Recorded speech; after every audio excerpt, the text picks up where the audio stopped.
Hi. Hey!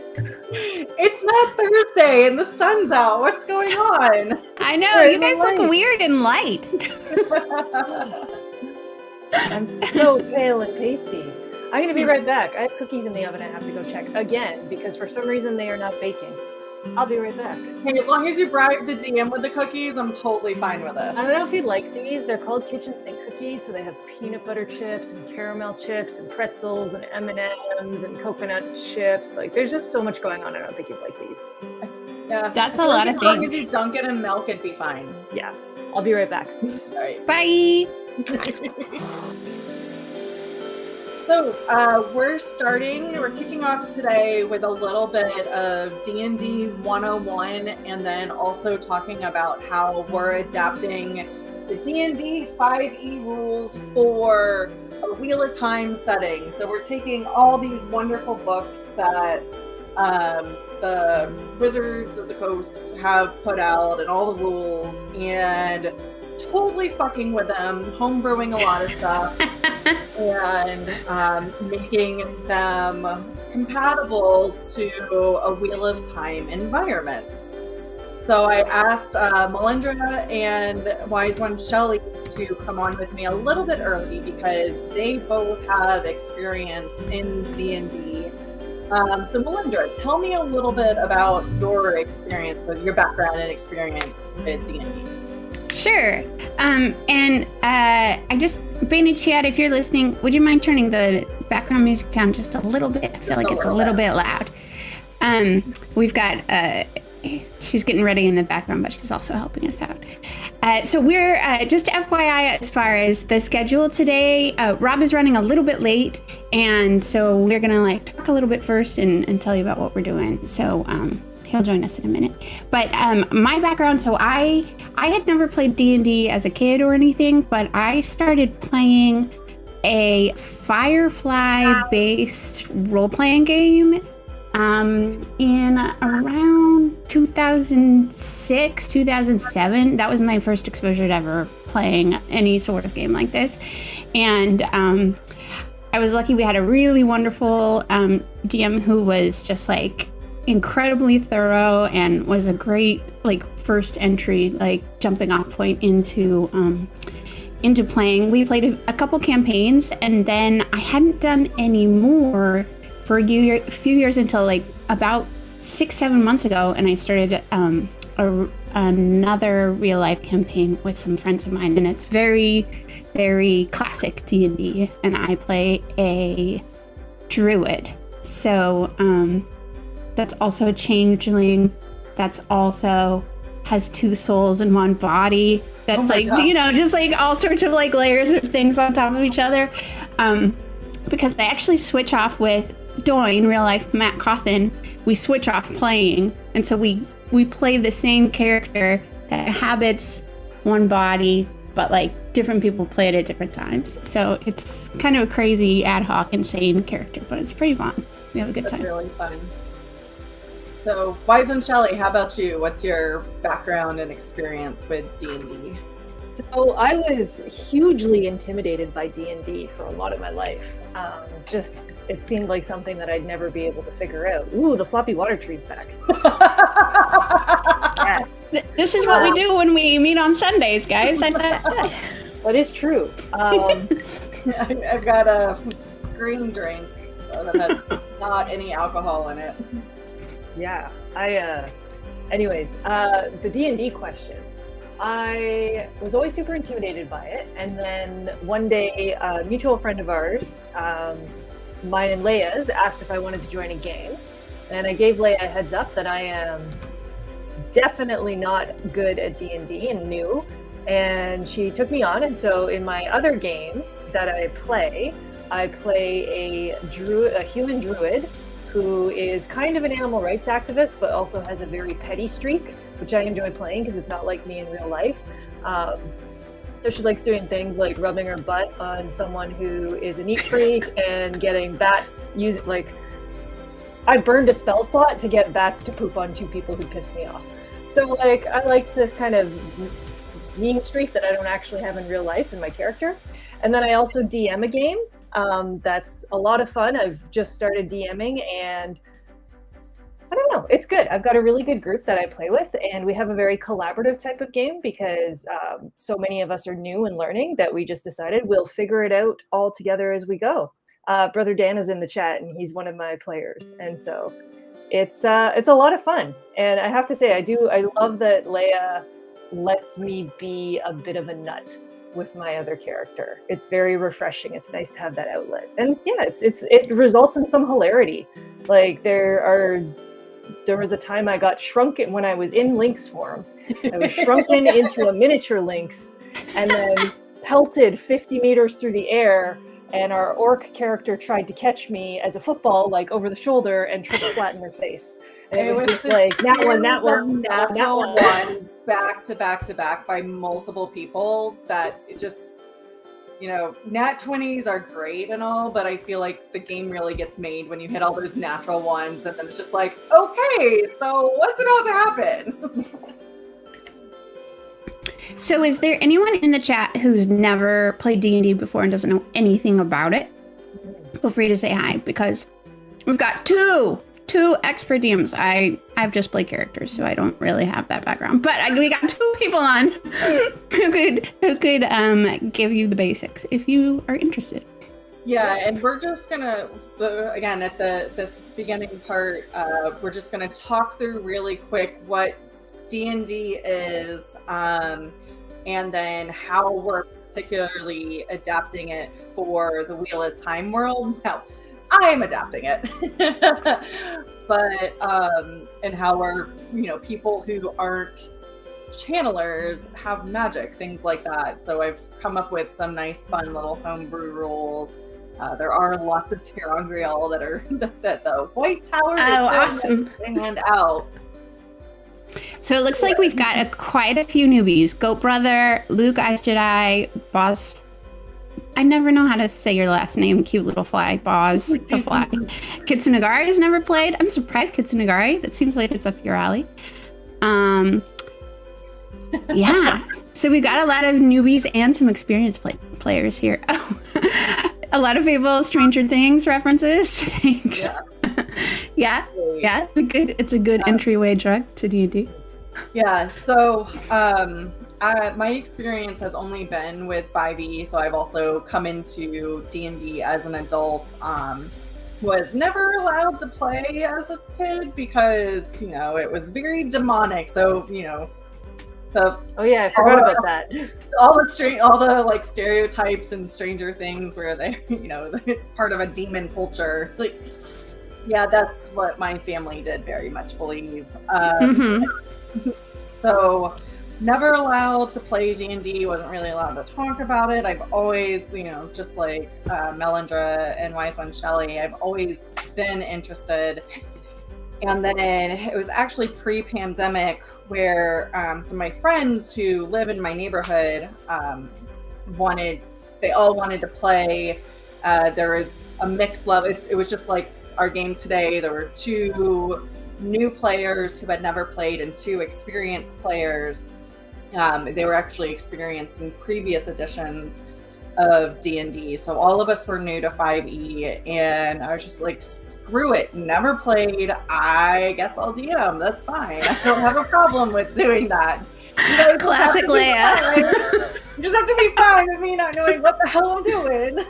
And then I brown-aged it, researched the heck out of it, and we had a lot of fun. So it was my first group. We started with one of the starter kits. So I highly recommend for new players, regardless of if you're a new DM or even an experienced player or DM in some fashion, if you've got the new people, those starter kits are great. You don't have to really do character creation unless you want to. The campaign's all laid out. You don't have to buy these massive books because it's got a little guide, paper guide with the very watered down rules. So if you're just getting into D&D, those are a much cheaper way to figure out if you like it than buying several $50 books. Local libraries do often have the books. Yeah. Shout out to libraries. Shout out to absolutely. Everyone knows they love absolutely libraries. So what I did was I took the Player's Handbook. There's one of my books here. Here, look, a Player's Handbook. Player's Handbook, yeah. So Player's Handbook is the base book that you would need if you really do want to get into DMing. I do also recommend the Dungeon Master Guides for DMs, but if you're a player, this is more than sufficient. So it has all the rules that you need. What I did was, especially because we've got a lot of, most of us are established characters on the show. Wise One Shelly. Then it came down to actually Bain&Chiad, if we're doing the fourth age, is the only real character in the fourth age. So the only survivor? Yeah, the only survivor at that point. The only real character who survived. So I worked with Melindhra on creating, I asked her, do you still want to play a maiden? Which was probably a stupid question to ask. And vigorously wanting to still play a maiden, I asked Wise One Shelly if she wants to actually play a Wise One or if she wanted to do something different. And again, she like, yes, I'd like to still play a Wise One. And then for Bain&Chiad, because Grace is a new D&D player, at first I was like, oh, we could split them up and then it could be like a monk and a fighter. And then I was like, oh my god, she's gonna hate me if I do that. So we're gonna choose one.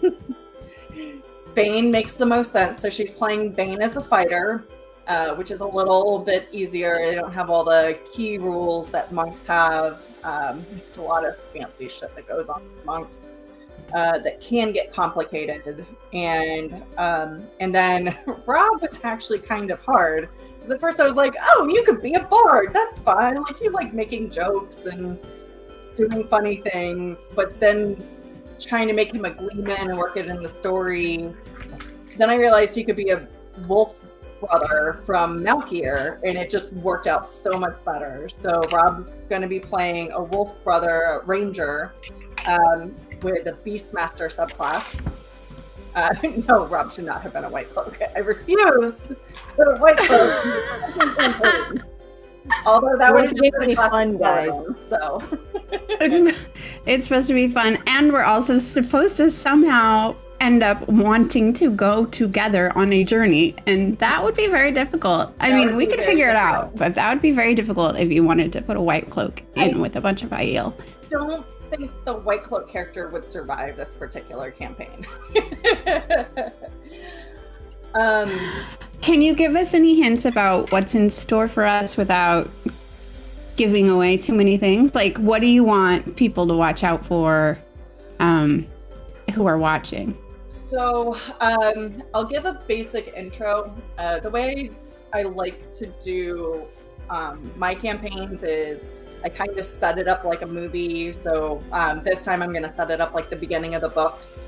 For those of you who watched the teaser trailer, I'm going to elaborate a little bit more on that. But that basic mission that Nynaeve and Avienda are talking about in the teaser trailer is what they're going to be doing. So there's going to be a mission up into the Blight. I'll give the base amount of information that the characters need to know. There are going to be one or two little side quests that one or two characters may or may not get, if they so choose to pick them up. And one of the functions that I am using in this game is the only dedicated channeler, which obviously is going to be Wise One Shelly, is just not strong enough in the one power yet to make gateways.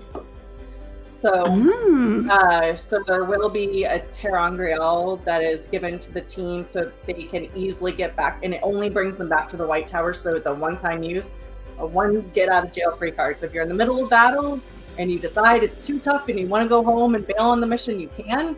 But if you leave people behind, you're leaving people behind. And this is like a real one, not one that was offered by any particular friends who call them fool boxes or anything, right? Correct. Like this is actually functional. Actually functional. So I'm sure the group can come up with a fun code word that activates it or whatever. Because I didn't come up with that. I What figured rock? you guys could do that. Yeah, but I mean, I think we have our code word for everything. that is true. Wow, how did I not think of that? I have toe. We already started the game with toe before we even started. There it is. There it is. There it is. It wouldn't be threefold talk without the butt rock. So true. Oh, I'm so looking forward to more season 2 butt rock. Mm-hmm. That's good. I love that this is still on screen. Just a really long, luxurious butt rock. Totally fine with it. I really wanted to. Fine with that. I have to tell you guys, I wore a shirt, and it's a very Canadian shirt, and it has a beaver with a salmon head. And it's one of my favorite t-shirts, and I wore it because I think if there's ever a character, like an animal that would exist in D&D, it's a beaver with a salmon head. And that's what I forgot to mention. My druid is also Canadian, so I can only turn into Canadian animals. Is the beaver with the salmon head a Canadian animal? Might be soon. Is that canon? Okay. What would you name that thing? Oh, we tried to figure it out, but I was like, should we tell them about A beeman? A You beavamon? can totally tell them whatever you want to. I'm not going to say anything about your character. That's your character. So you can show as much or as little as We've you been want. trying to think of it like a Bialsaman or something like that, because obviously it's an evil animal. A Bialsamon. A Balsaman? Bialvaman? Yeah. Where Where did- chat, what is the name of the beaver salmon? Yeah, the beaver with the salmon head. Someone please name this animal for us. Beavemon? Slippery beaver. Interesting. A slippery. I don't have a D&D shirt, so I was just like, this is probably the closest I can get. Mhm. I love it. Brother Dan's offering me $1 if I kill a playable character. Wow. Are you easily bought as a It would need to be game way mistress? more than $1. All right. At Way least she's more than not cheap, $1. guys. She's not Yeah. cheap. I am bribable, but make it bribe worthy, like fresh made cookies. Yeah, I heard that these kitchen sink cookies. I'll be posting a picture of them in the Discord later for food, Excellent. of course. And you know what we should do now to get out of the way, since we have some new people in the chat? Please like our video. Please feel free to subscribe to the Malkier Talks channel, because everything you do supports our lovely friend Rob. And please feel free to join our Discord. There are a bunch of links below in the YouTube, and you can follow us all on Twitter as well. Yeah. Obligatory stuff out of the way. Good job. And hi to all the new player or people in the chat. Some of them are from my real life D&D game, popping in and saying hi. And Really hi to nice the for you guys Europeans to we don't come. always get to see live. Yeah, Euros are Hello. here. Look Euros who's are here. here. Hi, everybody. Hey. How's it How are you? going? What I Good. missed? Oh, we just gave away all of the answers to the game, so Oh. I'm Yeah. gonna win D&D, it looks like. we're gonna win. Yeah. Okay. Just Well. wanted to put you a little bit further behind than you already are. Not like I wanna get already got no anything. So, Bain&Chiad, we all talked about our experience with D&D. Do you want to share your experience with D&D? Yeah, my experience is a half-hour tutorial with Leigh-A this morning, and 2 4-minute videos that sort of told me some things that I kind of remember, and then an app on my phone with some dice on it. So that's what I got going for me. It's gonna be great. Perfect. You're going to be It'll be awesome. awesome. It's gonna be awesome. You asked excellent questions this morning, though, so I'm very confident that you will Yeah. What kind of questions? be able to. We were talking about actions and different, like, how to take in combat, how to take actions, and we were talking specifically about the equipment on your list. She's like, so what if I wanted to pick up a rock and throw it? Could I do that? I was like, hell yeah, you can. Like, just and that's one of my big things, and I do want to wait a little bit till Rob gets on, but one of my big things is, and Shelly can attest, is I will pretty much not say no to anything that you want to do. it might not necessarily turn out the way you think it's going to turn out, because I will make you roll for it, which will have some sort of effect for the most part, which is how Shelly got flung out of a tree. I mean, yeah. Because she and one of our other players wanted to go up in the tree and investigate something. She somehow got shrunk, and there were consequences to that. I feel like I understand some of it because of video games that I've played or watched other people play in the past. I sort of understand how things work, and it's taking turns and the points and things, but the live piece of it, like the interacting and improv and stuff, I'm not so familiar with, so I am trusting Leigh-A to help me through this. Hey, Bain&Chiad, can you make a poll? Are you capable of doing I that? cannot make a poll. I do not have that power. We could do some sound thing though. I wanted to poll the chat to see who thought who would die. Oh, you know what we can do? We can just each pick an emoji. Who thinks I'm gonna die first? Yes. Or no, we could each pick an emoji. So yeah, Bain&Chiad, Shelly, and me. So we each have to pick an emoji. Well, you know my emoji. I'll take the bow and arrow, and you can have the stabby stab, Mel. I'm having the stabby stab. What are we gonna give for Rob since he's not here? Water. Wetlander. Oh. Hey! Hey! Aww. Rob. I like that Shelly's a question mark. Who will die? Shelly? I voted for myself, by the way. I voted for me.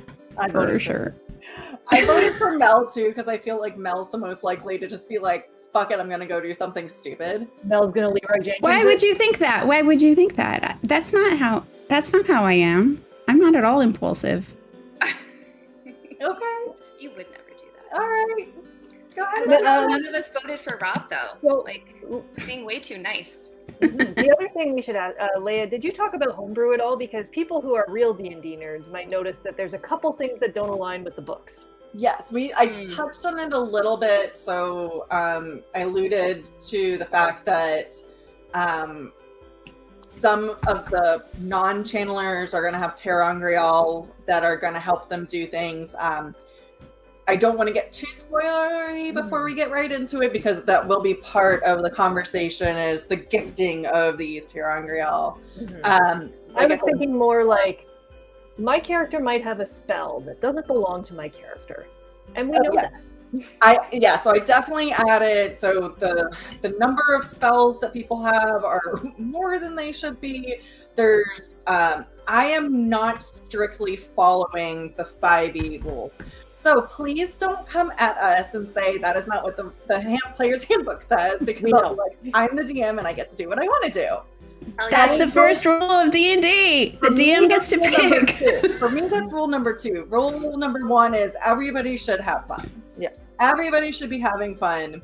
Rule number 2 is the DM is always right. There's a subsection to that is, don't tell me that this is what Critical Role does, because I might kick you off the game or murder you right away. I would like to see the murder, so maybe you should do that so I can. Yeah, I'll just inflict disadvantage until you die. Love it. Yeah, because I've definitely had players that come in and are like, that's not what Critical Role does. I'm like, do I look like Matt Mercer? Matt Mercer does a wonderful job. I'm also terrible at accents, so another thing, like... You have such better hair than Matt Mercer. Thank you. Well, hey, Rob. Hi, Rob. Hey. What you doing? I'm eating. What are you snacking on? Oh, shit. Oh. 1 second. Great entrance. But you're here. I just touched my camera and it fucking stopped working. Rob got a little nervous about this whole D&D thing. He's like, I just don't want to be on screen. Basically, yeah. Theater of the mind. Yeah. Yes. So I will, because this is just a one-shot, this is not a long-running campaign. I was talking with Bain&Chiad this morning. I was like, this might not actually be the best first introduction because I'm basically gonna like plow us through things. I will be helping out all the players. This is the first time they've actually played these characters, even if they're familiar with the personality of the characters.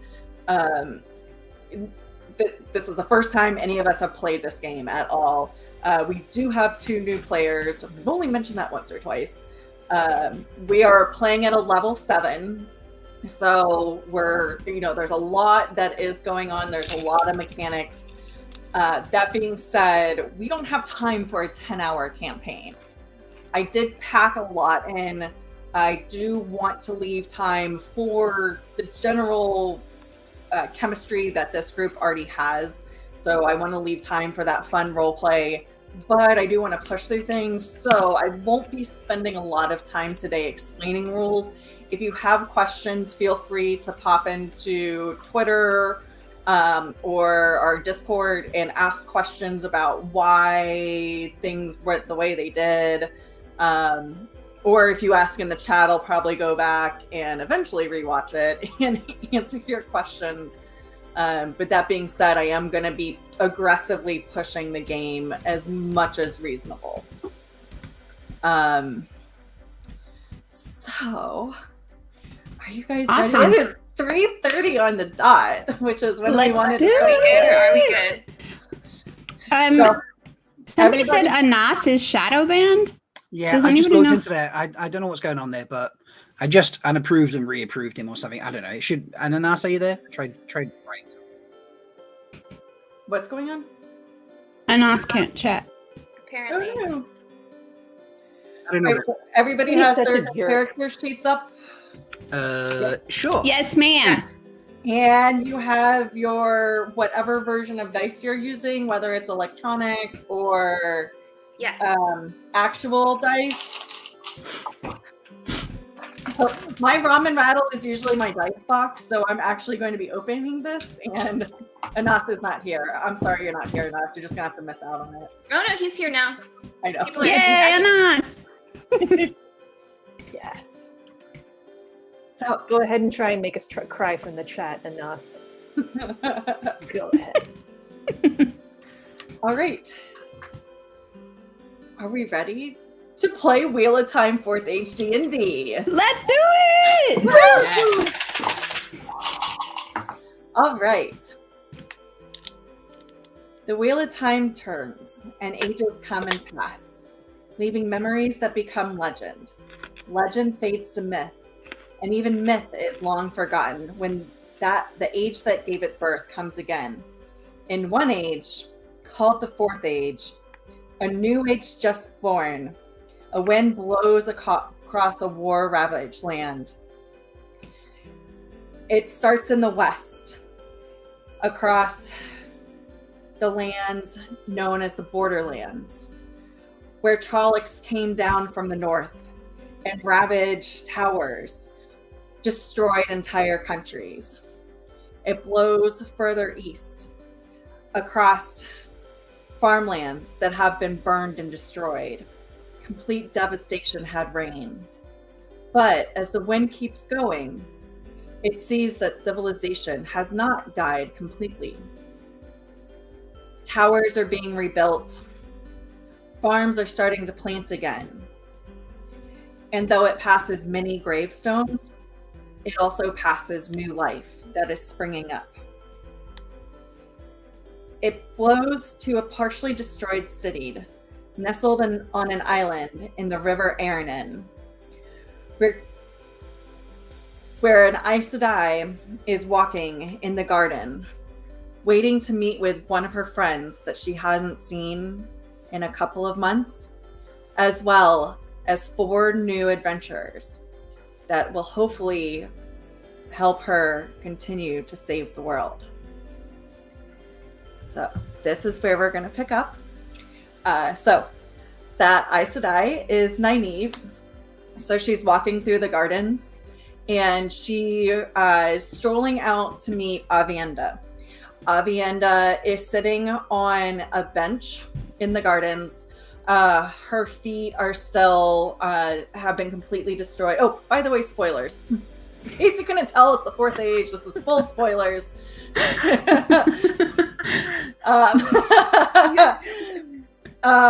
So Avienda's feet were very much destroyed. She has 2 walking sticks that she uses that are propped up next to her. And Avienda sits down and they start talking. So they do general hugs. Hi, how are you? I haven't seen you in a long time. Just catching back up on life. And at this point is when our group is going to enter. They have all been gathered at once. So for those of you who saw the teaser trailer, the Avienda and Nynaeve had previously decided that there are 4 particular people that they want to continue a mission that has been failing for a long time. So we will bring our characters in. So we'll start with Bain&Chiad because she's the only one we're actually familiar with from the books. Bain&Chiad, are there 2 of you walking in, or is that just one of you? It's just one. It's just Bain. So I realize I have to change my name. Oh, that's so weird. It's gonna be weird. Bye, Chiad. I'll miss you. She just off Chiad. I was not ready for that trauma. Oh my god, Bain. She's fine. She's back in the 2 withers. Sorry, I wasn't me. Just Bain. Oh yes, and if you guys will change your names to whatever your character's name is, please. And if Chad, if you guys want to come up with a DM name for me besides Roofmistress Leigh-A, I'll happily accept nominations. So, just Bain, are you in White or are you in Cadensor right now? No, I was just actually released from my year and a day as Guy Shane, so I'm ready to fight. Awesome. All right, so you come in. We all know what Bain, not Chiad, Bain looks like. So glad you just changed your name because I'm gonna have to keep looking at that to remember. She's in her Cadensor Dungeon Mistress, Leigh-A. All right, and then we'll go with the next one that is most logical. So, Wise One, will you tell us your name and what you look like? My name is Wise One Marina. I'm from the Shireen clan of the White Mountain Sept. I'm about 70 years old, standard Aiel red hair. And if you happen to be a channeler, you'll notice something weird about me. I'm very strong in fire, which women usually aren't. But, I walk in very proudly, and I just kind of survey the room and cross my arms, and I take a look and I size up Nynaeve and Avienda. Oh. All right, and then we'll go to our next Aiel. So, not Oh, is that me? Not Melindhra. Will you go ahead? Hello, my name is not Melindhra. My name is Sylvia. I am an Aiel of the former Shido. I split with them after the Shido kind of devastated our culture, and have been serving out my redemption of trying to redeem the Shido from having completely transformed our way of life into something that's unrecognizable as Aiel. And I'm just really, really excited to be considered to be among these amazing people. I am a redhead like the Wise One, and I have brown eyes, and I have a tattoo on my face. It's a kind of a really elaborate small eye with a slitted iris right here on the side of my face. All right, awesome. And then for any observers who are watching this group of Aiel come into the White Tower Garden Grounds, you'll notice there's a not Aiel with them. So, not Rob. Go ahead. So, hi, I'm Quip. I'm going to shorten that actually because I don't even know how to pronounce my full name because I'm cool. I'm glad you shortened it because that was going to be awful for me the whole time. We don't say short names in the Threefold Land, so we're all going to have to use your full name. Well, you have fun with that. So my name is Quip. I am I'm a Malkier. I used to be an apprentice gleeman. Apparently known throughout the Borderlands for my lustrous voice, quick wits, and epic storytelling. So, yeah. And honor to the gleeman. Sorry? You have a companion with you also. Oh, I do, yes. Yeah, so I am a wolf brother as well. And my companion is Star Dancer. And the wolves call me Swiftclaw for the speed of my fingers as I play the guitar. Awesome.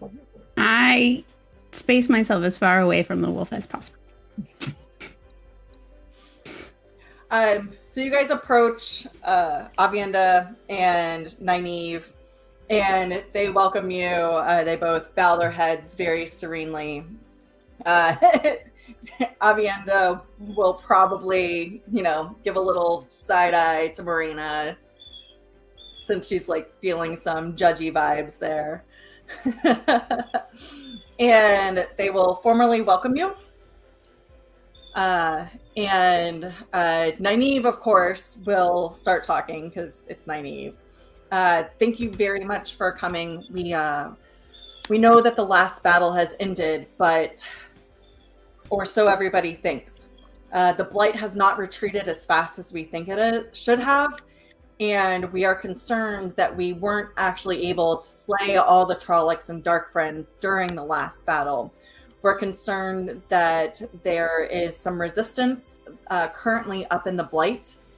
We have sent a couple of missions up based off of some intelligence into the northeastern Blight, trying to find a tower where some Forsaken and other Dark Friends had allegedly kept some Terangrial, Angreal, and Sa Angreal, as well as potentially other pertinent documents that might have detailed what this Dark Friend plan might be.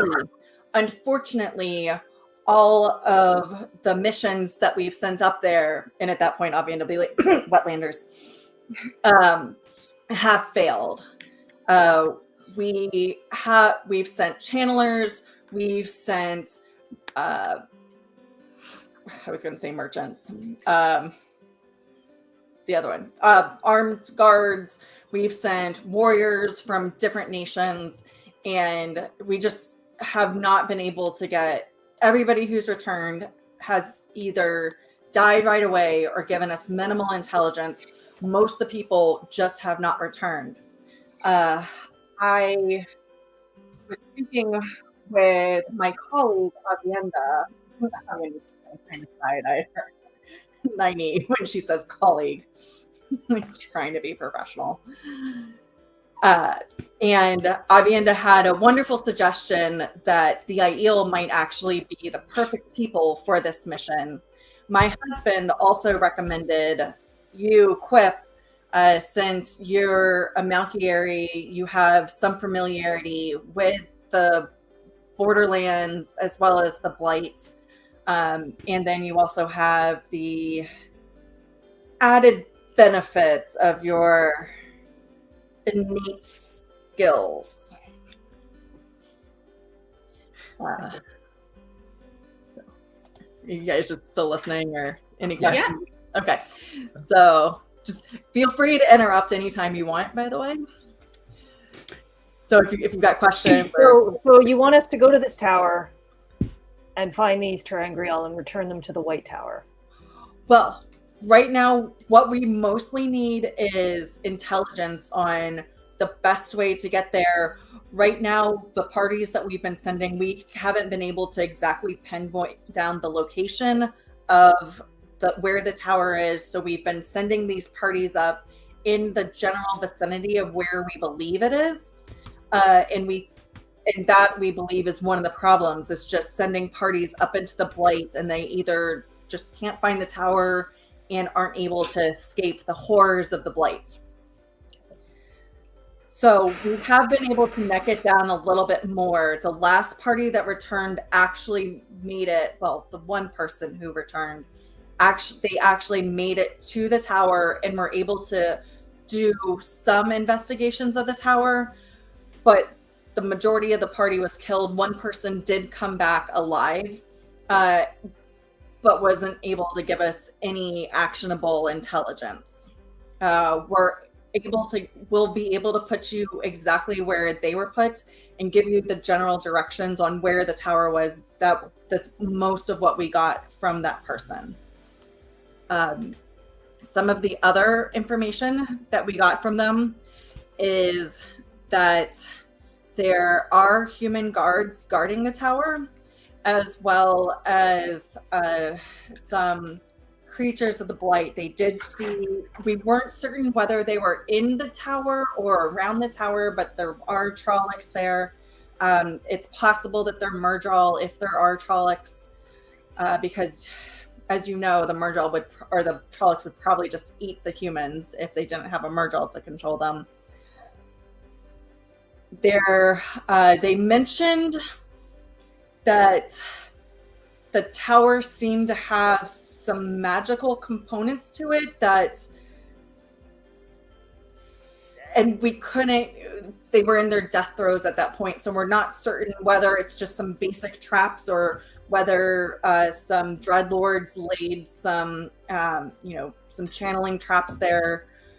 We're not certain. So Wise One Marina, this is why you're here, so you can help with the channeling and anything like that.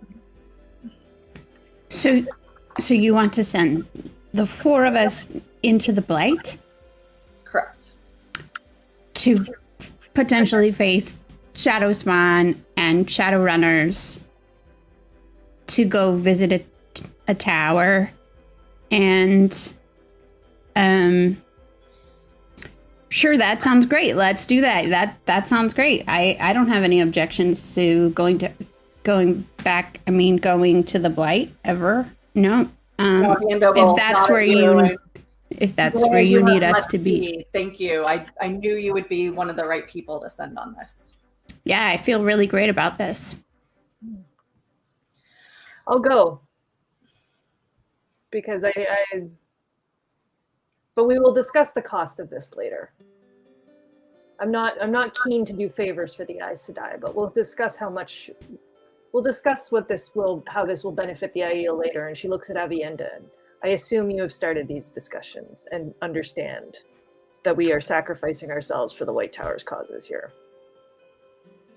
Yes, and Avienda will look at you. Many Wetlanders have sacrificed themselves before this. They are just not properly equipped to handle the terrors of the Blight. They do not move like we Aiel move. They can't dodge the plants and the shadow spawn the way we can. And once they get to the tower, they can't sneak in the way that we can. So why is this Wetlander with us then? There are many other Aiel, even stone dogs, that might be able to move more quickly than any Wetlander, especially a Wetlander who's got some weird obsession with furry beasts. And so Nynaeve will reach up to her braid that doesn't exist anymore. Her hair is probably about my length at this point. And she'll just... He has some basic knowledge of the Blight that you may not have.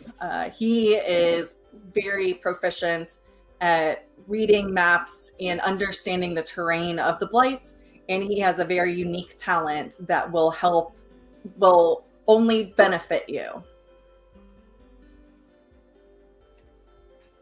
Can I insight check that? It does feel weird. Ooh, first roll of the game.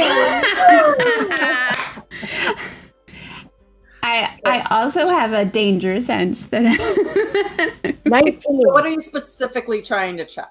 I want to check that this Wetlander's not bullshitting us, and he's not going to be dead weight. Okay, so you got. And I just rolled a 19. Yeah.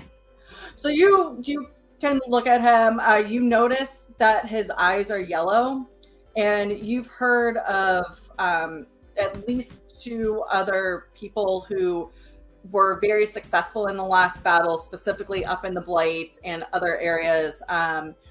Many Aiel have worked with one of these Wetlanders, Perrin Golden Eyes. Oh. And so you would recognize some of these features, and you're mentally starting to click why the wolf is there once you look at his eyes.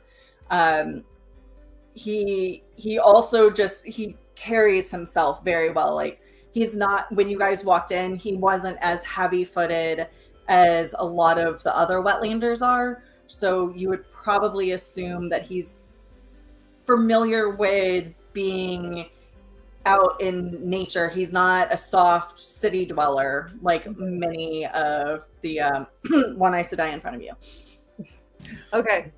Well, Emmeline is a man with much honor. I'll bring this wolf brother along.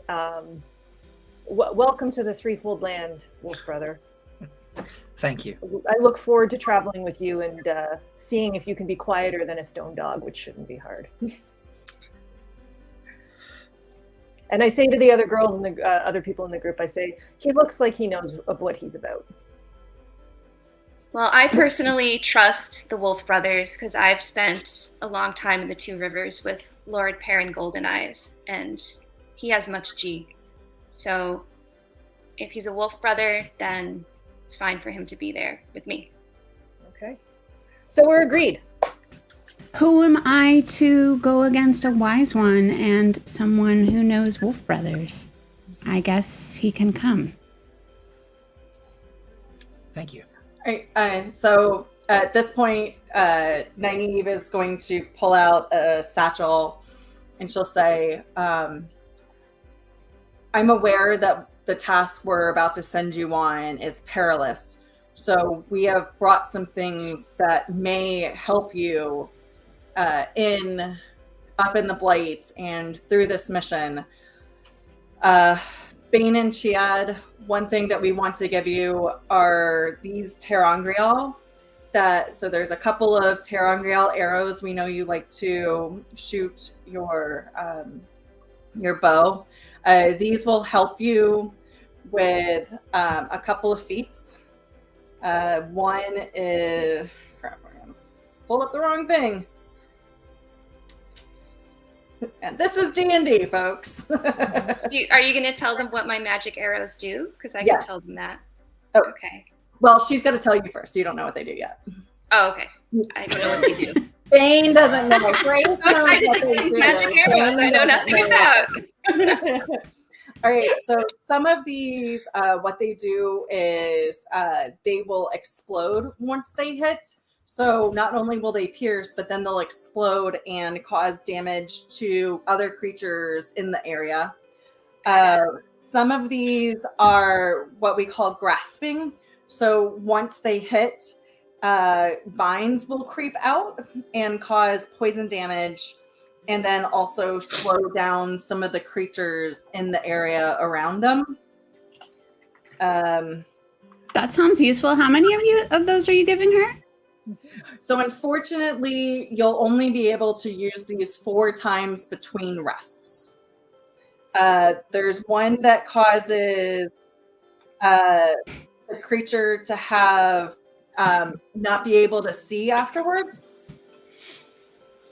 And then there is this special terangrial that you can use that if you use one of your non-terangrial arrows and it misses, you can redirect it to hit a different creature.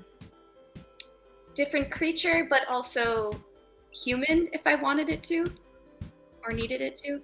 Human, yeah. Okay. Why would you need to hit a human? If someone in the party was distrustful, I could, maybe stab me. Like the Wetlander? Yeah. I see what this is. There's no trust here. I said I trust the Wolf Brother. I do. I really do. Well, and Avienda will point out that in their reports, they did mention that there were dark friends guarding the tower. So it is important that they be able to hit humans and creatures. Cool. So there's a reward in this, right? Mhm. You will gain much. Avienda will look at you and say, "You will gain much G among our clans and be able to help us as we move forward after the last battle to ensure that this is the conclusion of the last battle." So like epic level G, like the most G jiggly G there is. Like the G is G of all G's. Yes, Is that exactly? all right? And Can I get that in Avienda will- writing? I am a wise one. Why would you need that in writing? No reason. It's fine. All right. Then Nynaeve is going to turn to the Wetlander. And we understand that while you are not an Aiel, there are some things that we would like to help you with. So we have borrowed from the Black Tower it's called a paralysis net, and it will help you. So all of these, it's a leather belt that Andrel made, and it has a bunch of terangriel on it that will help you cast things like alarm, cure wounds. We have a gentleman from the Black Tower here that is going to explain all of these things to you, so you'll know how often you can use these terangriel and what their uses are. So in addition to that, the Ashaman has some maps of the area that we'd like you to look at, since that is one of your expertise levels, that you will have an understanding as far as we know it of the general terrain. We were able to open gateways above the area, so we've got some contour maps, some general maps of the area. But again, we're going to be dropping you off via a gate at the point of the last mission's entry, because we know that they were able to reach the tower. We know that's within walking distance, and we'll be able, again, since you're a natural explorer, you'll be able to help guide the group to the tower without, hopefully, any additional delays. Cool. And And move then further away from the Ashaman. all right, and then for Savoya, we've heard of your fierceness in battle, so we want to give you these terangriel that when you decide the rage of battle has come across you, that you're able to optimize that.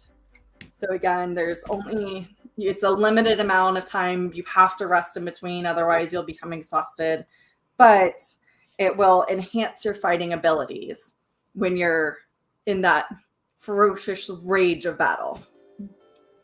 Wow. I mean, you honor me, Aes Sedai. I'd never expected to be gifted with such glory before I did anything. It's pretty great. Avienda's going to look at Nynaeve and go, that was from Meridian. So, Cool. That's from Avienda right there. I get to keep this, right? That's mine? No. All of these belong, the ones that are from Meridian belong to us wise ones, and then Nynaeve will look at her, and the ones that are from the White Tower belong to the White Tower. And then you'll hear the Ashaman in the background, hey, don't forget about it, the Black Tower. That shit belongs to us too. So Okay, we'll see about that. Cool. Sounds good. That sounds good. What belt? Don't know what you're talking about.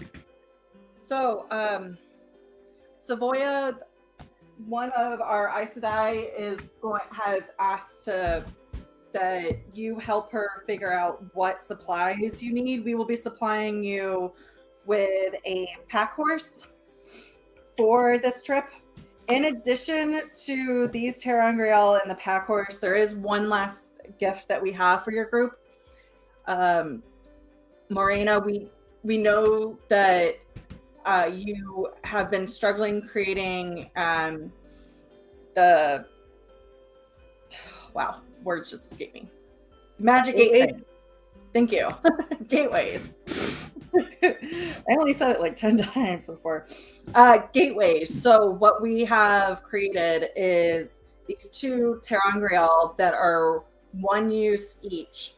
They will bring you straight back to the traveling grounds here at the White Tower.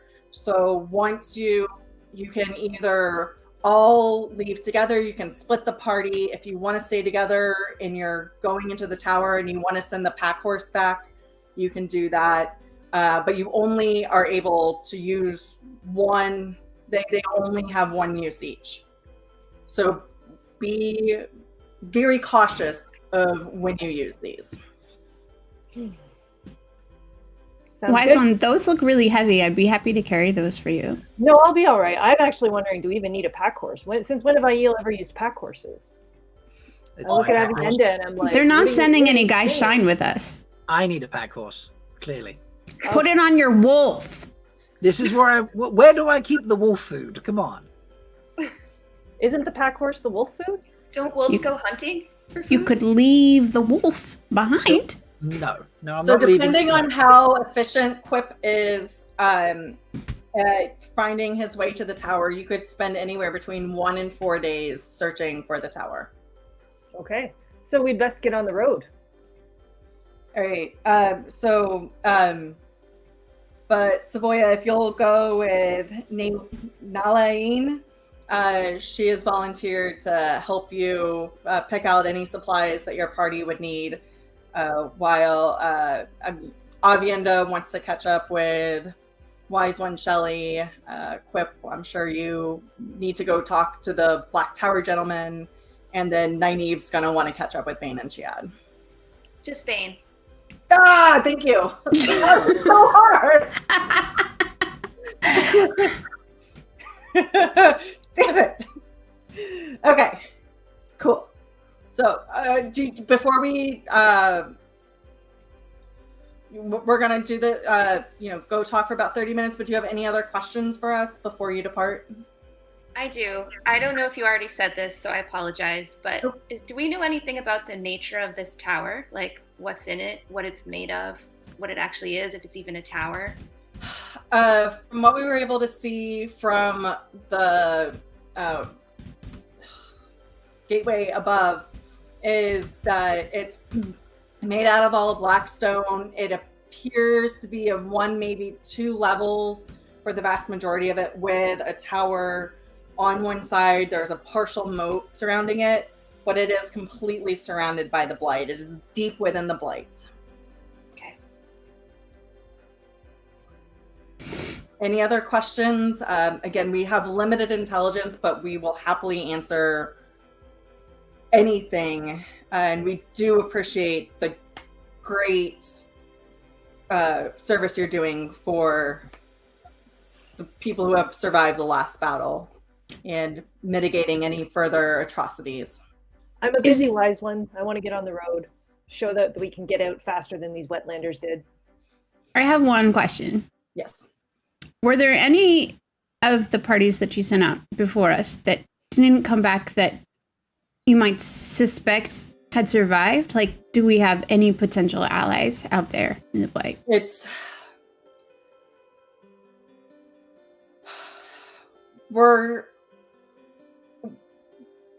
We don't believe that they would have survived in the Blight. If anything, they might have been captured and might be held prisoner at the best. So kill everything. Just kill them all. Just kill everything that's there. Yes. Awesome. Yes, it's very unlikely that you will find allies among the creatures and people. Nobody stays up in the Blight unless they're affiliated with a Dark One. All right. Well, I just should give that a benefit of the doubt. I mean, they could have survived. There could be people. It's not impossible, but it's just very improbable. All right, let's get cracking. All right, Yeah, so I want to stab some stuff. Ready to stab. right, so Nalaeen is actually I like your style. takes Savoya aside, and Nalaeen will, she'll walk very serenely away. She's got her Aes Sedai shawl on, and as you guys are walking away, she'll look at you and say, there are friends that we have up there that are interested in possibly reconnecting with you if you so desire. Just remember, the black is the most important thing. All your supplies are waiting for you. And other than that, I hope to see you when you come back with any information that might be useful to our friends. And she'll glide away. Gather everything up and just go back. Did we overhear that? Okay. No, you guys did not hear that. That was a private conversation. See yourself out. Alrighty. So at this point, Savoya will have, reluctantly grabbed the reins of the horse and taken it back to where the traveling grounds is. If you guys are just nothing else you want to do, nobody else you want to talk to, you're just going. What's this horse's name? Shade. Cool. I don't know. Damn it. Sounds appropriate. Start out to Bain Shade. I awkwardly pet the horse and be like, this is a very dishonorable thing for you to have to do. I would free you if I could. It's fine. All right, so Nynaeve will open a gateway. A blast of heat is gonna come streaming out of the gateway with humidity. It's just blasting you right in the face. And you guys just step through? Well, I'm a wise one, so I will let the maiden scout first. Veils up, bounce. All right. I'm down. First through. I would never dishonor the maidens by trying to go through before them.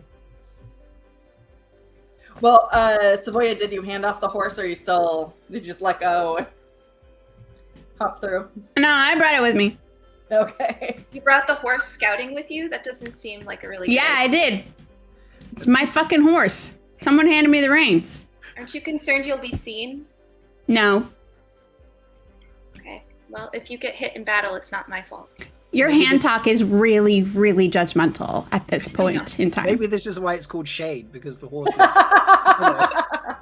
It's wearing fan cloth. It's like a fan cloth covering on the horse. All you see are ears like twitching. It's horse ear talk. That's what it is, It's ear talk. There we go. I'm writing this down because that is now canon. Fan cloth horse. Fan cloth pooping horse. And it poops. It's still light in the blight, right? Like it's still daytime? Yes. Okay. Yeah, so this is much further east than the Tarvalon is. All right. So the sun's up a little bit higher than it was in Tarvalon because it's earlier in the day. That's not how suns work. Did I get that wrong? Mm-hmm. Did I go the wrong way? Yeah. It's the correct way that it's supposed to be. So that's further down than Stop calling out the DM, okay? I was just looking for an excuse to like quote that line. That's not how suns work. That's not how suns work. Who's next? Who goes through next? Does I was imagining that I would go with her and the horse. We would go together and split it. Yeah. Oh, that's right. We jump out and then That's right. Oh, sorry. So Marina, do you go before Quip and start answer, or?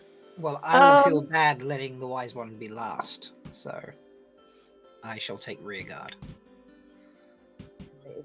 So I nod at him as I walk by, and I pull up my skirts as I step through the gateway and step out.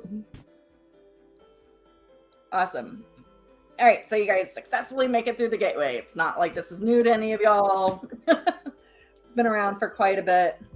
The stench of the blight hits you. Quip, you're the only one who's really had any extensive time in the blight that we know of.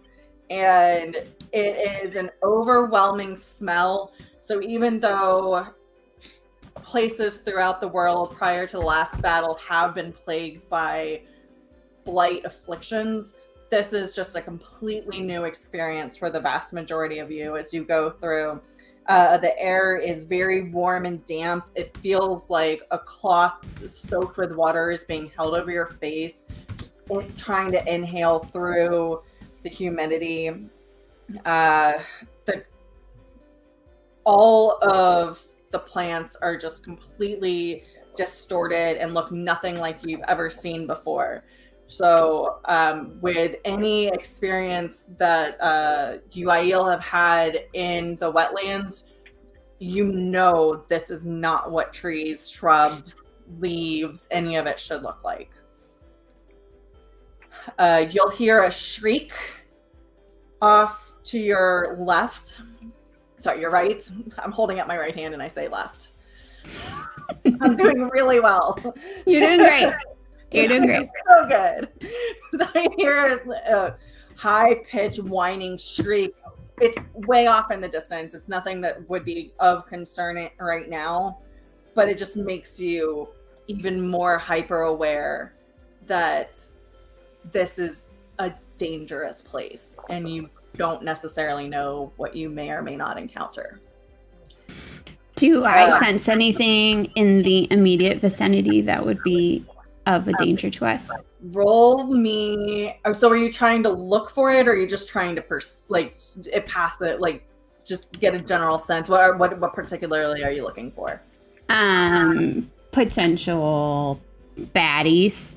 I using my Captain, I sense danger sensing ability.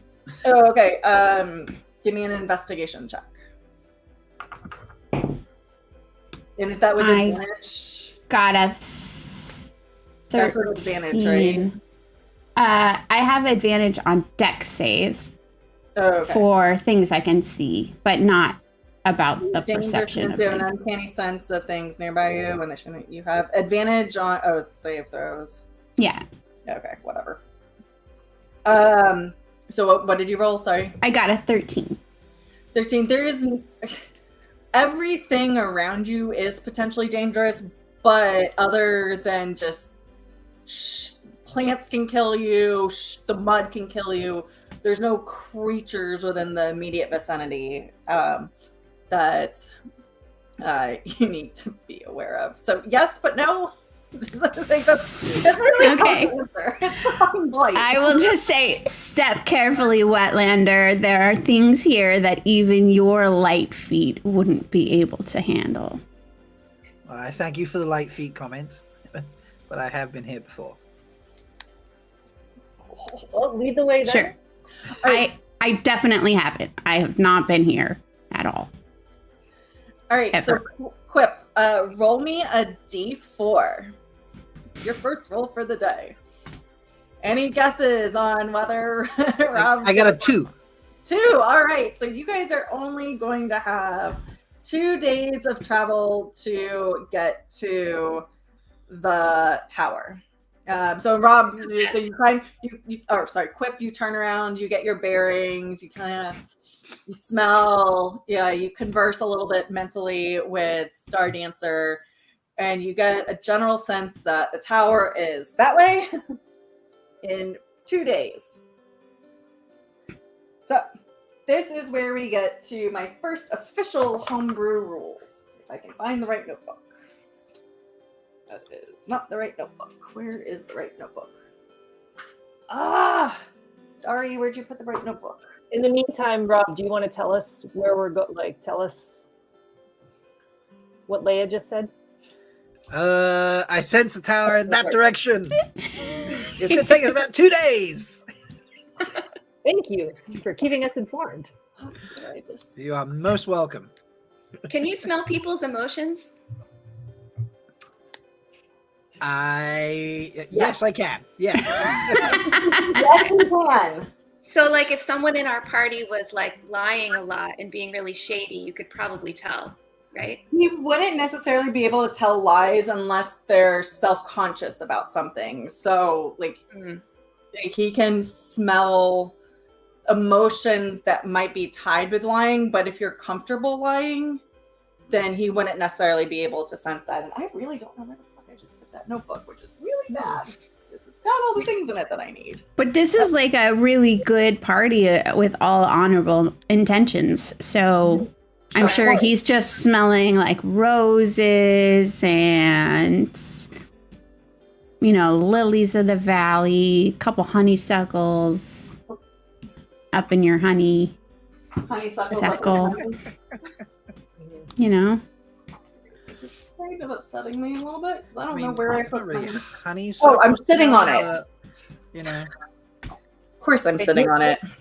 All right. So this, I'm not a particular fan of, as a DM, the way that the travel rules are written in the player's handbook. So I have homebrewed my own travel rules. So how we're going to do this is I'm going to roll a d20 3 times for the moment. If you guys will hide your YouTube chats, because I'm actually going to tell our folks watching what I roll, so they'll have a little advantage knowing something that you don't know. I'm going to go get a cookie while you do that. No metagaming. Being honorable, I yield there. Yeah, you are each going to roll a d20 and a d6. So that is going to take care of our day. So it's about mid-morning at this point. So you're going to have about a day and a half's worth of travel, a little bit more than that. I'm going to break it up into 4 parts of the travel. If any of you hit what I hit, that d6 will roll the number. I got an entire encounter list of potential encounters that you might have. If we don't get it today, you guys will be standing watch tonight. So you guys, what I will be doing tonight, if you don't hit it, is I will roll 4 times, upping the likelihood of matching one of your numbers. Once we get that, we're just going to go on. Again, we just don't have a lot of time. So, but getting an encounter in the Blight's kind of obligatory, right? Yeah. All right. So if you guys will take down your YouTube chats, I am going to tell them in the YouTube. Done and done, getting my cookie. Done. What I am. Say me one. I want one. Yeah, cookie, please.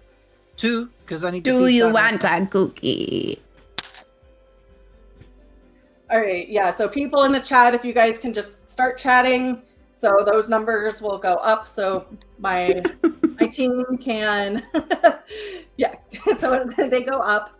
All right, players, if you'll roll your d20 and then the d6 and tell me what you got. Out loud? Added together? No, so d20 first and then the d6.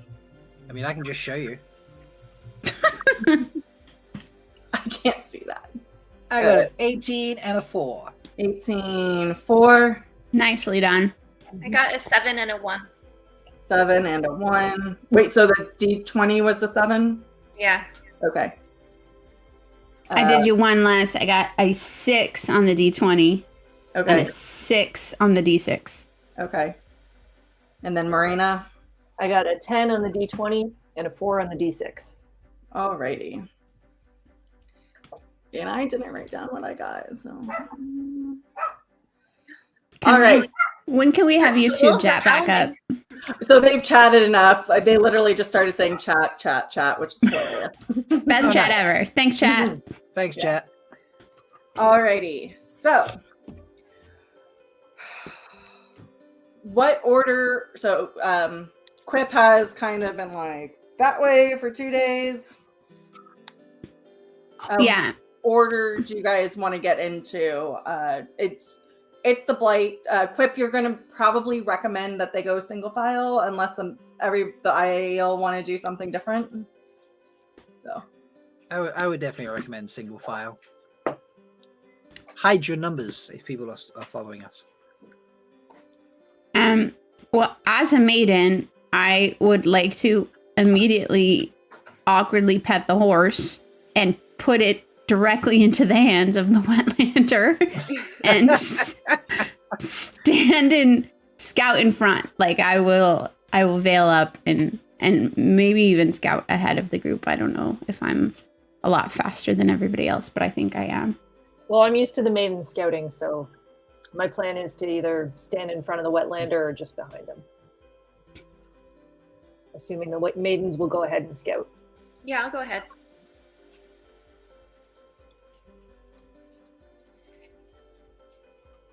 okay. Cool. Alrighty. So, you guys. Wait. So it's the maidens first. So it's. I like rush forward in any instance that you could throw at me, so I'm gonna just go. I'm gonna just go clear a path. Roya, Bain, Wise One. Which order were y'all in? Yeah, I'm at the back, just shaking my head at Sylvia for just like running off in any direction she feels like, and be like, "That's not the right way." I went in the direction you pointed. You're the one who pointed. You pointed and I went.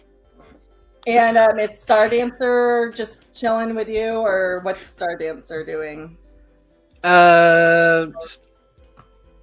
Stardancer does not feel the need to scout because there's 2 maidens off, so Stardancer is hanging out with me and Wise One Marina for the moment. Okay, awesome. How's poor Shade feel about the wolf hanging out right next to him? I'm really concerned about this poor horse. Horse is not Shade's particular flavor of food, so Shade is also, the horse. Shade is the horse. Okay, yeah, sorry, yeah. Stardancer's particular flavor of food. Stardancer recognizes that we have things on the horse that we would have to carry otherwise, and thus would make the journey harder for us if she were to eat the horse. So those 2 things keep the horse very safe.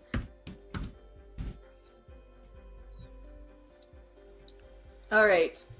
So you guys travel for about an hour and a half.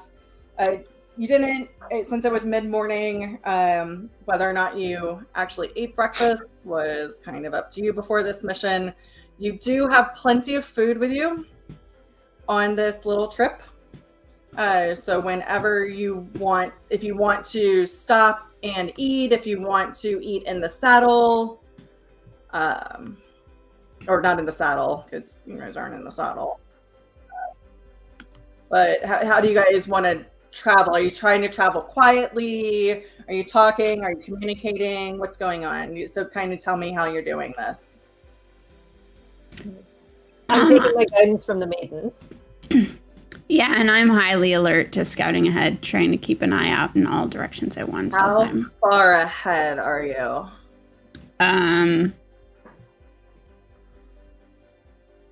Like in a measurement sense? Yeah. So like by 5 feet by 5 feet, are you 10 feet ahead? Are you 15 feet ahead? How spread out are you guys? Are you in straight lines? Are you in a fan?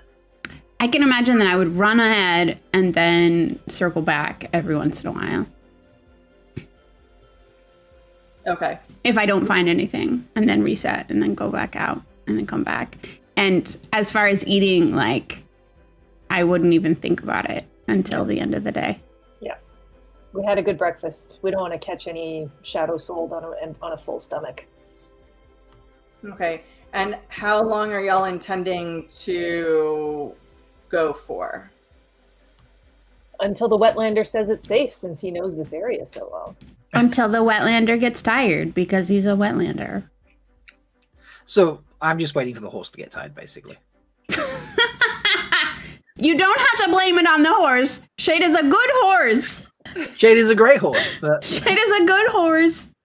And he's probably got more stamina than you.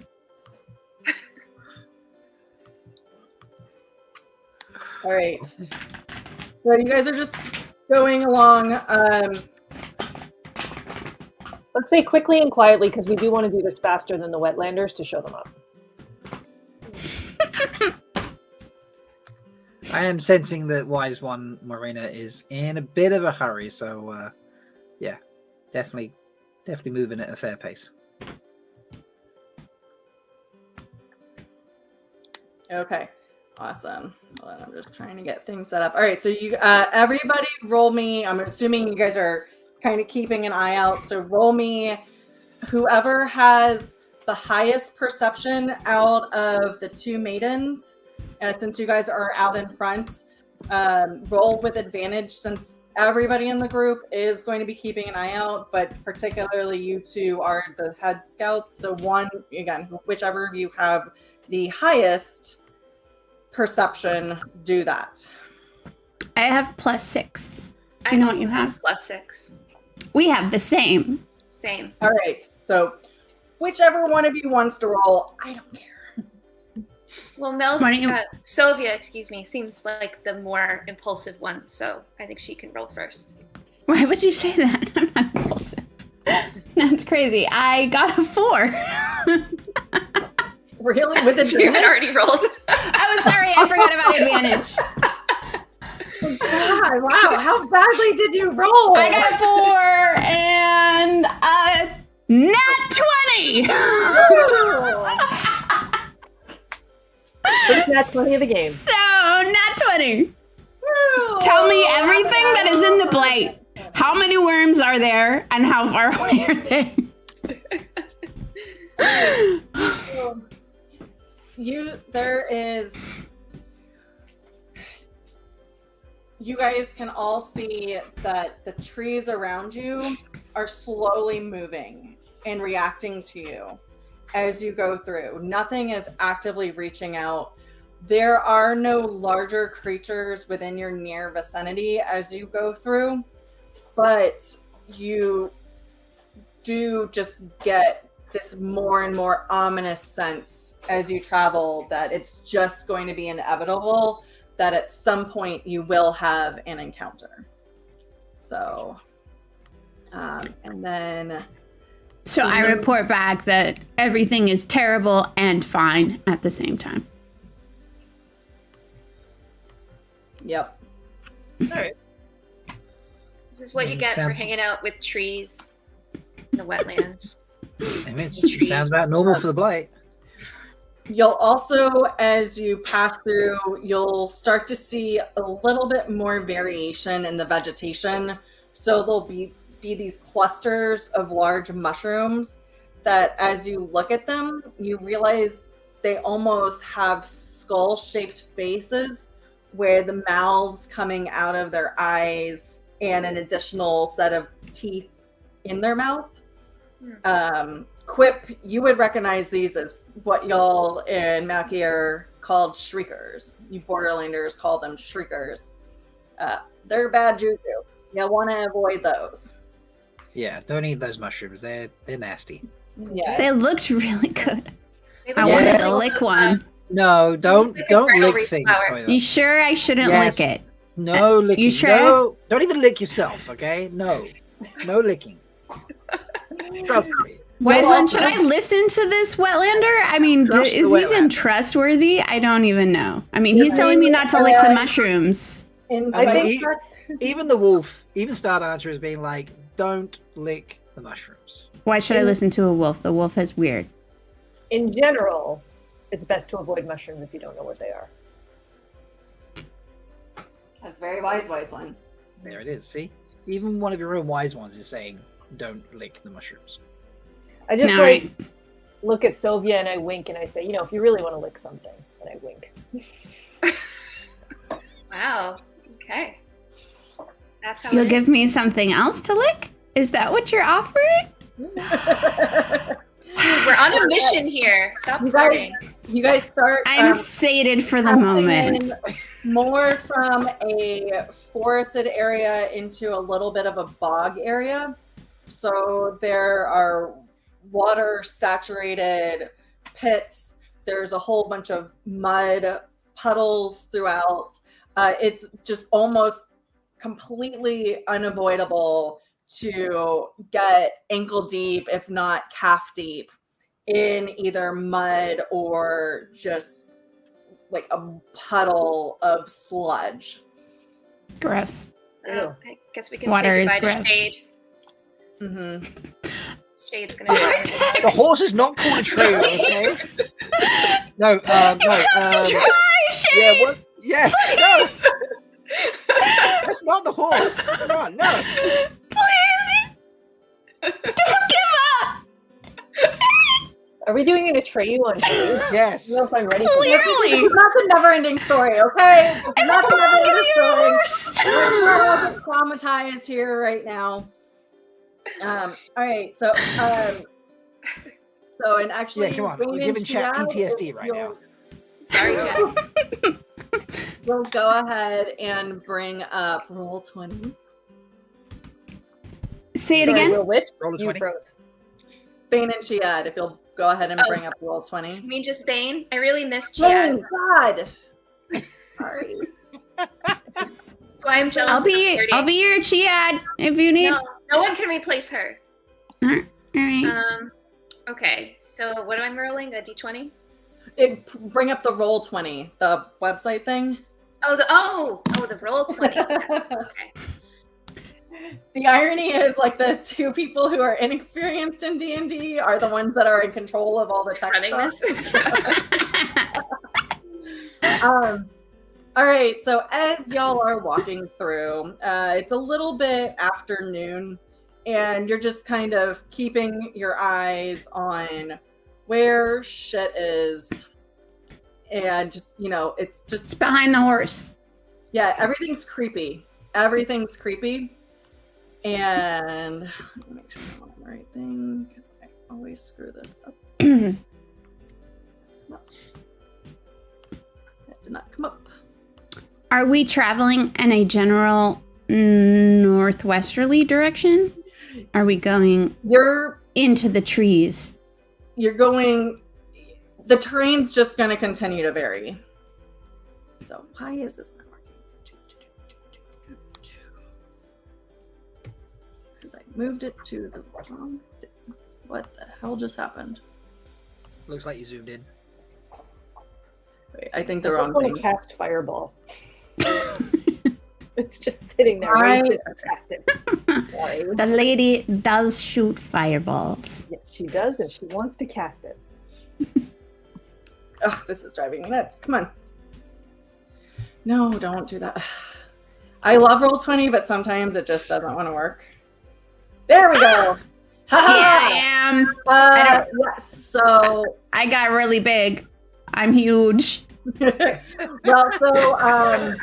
Oops, and I had you guys in the wrong order. So, Wow. bad job, DM. Oh, that's not me. Oh, that's something else. That's a kind of creature. I thought it was me. I thought I just Why would you exploded. think that that's you? I thought I was some sort of sand creature and exploded. I don't know what I am. I did think this Yeah, was so weird. it actually, so as you guys are trudging through, so Bane and Foya, as you guys are trudging through this level of mud, all of a sudden, you're sticking more than you should be. And hold on, let me get this so that you guys are on top, so we can see you actually. But yeah, and you realize that your feet are trapped by some mud. And the mud is reaching. Okay, you're just gonna have to pretend that you can see you. So you guys are both under it right now. We are You're on under top of the some mud. You're not under the mud. But We're under the mud. We are like trapped by mud. Yes, basically. Your feet are trapped. And I need everybody to roll initiative. Yes. What? I don't have so I wasn't able to perceive this. Just there was so much mud everywhere that and everything's gross and moving. Mm-hmm. So. So what am I rolling? I don't understand. Roll a d20. Okay. I got a 5. All right. So the way I'm gonna do this is who got 20 or above. Who got a 15 to 20? Who got a 10 to 15? All right. Suvia. Oh, Suvia, what did you get? I got a 14. All right. So Suvia, you go first.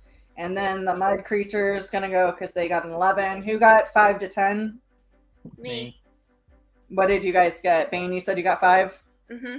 I got And 5. Quip, what did you get? I got 5 as well. What's your dex modifier? So your plus or whatever to dex? Who are you asking? Because that's how you break the tie. Oh. For which one? Just if you scroll down to skill. Rob is +2. Bain is +3. All right, so Bain goes first, then Quip. And Quip, SD goes with you, Sundancer. And then Morena, what did you get? A 2. 2.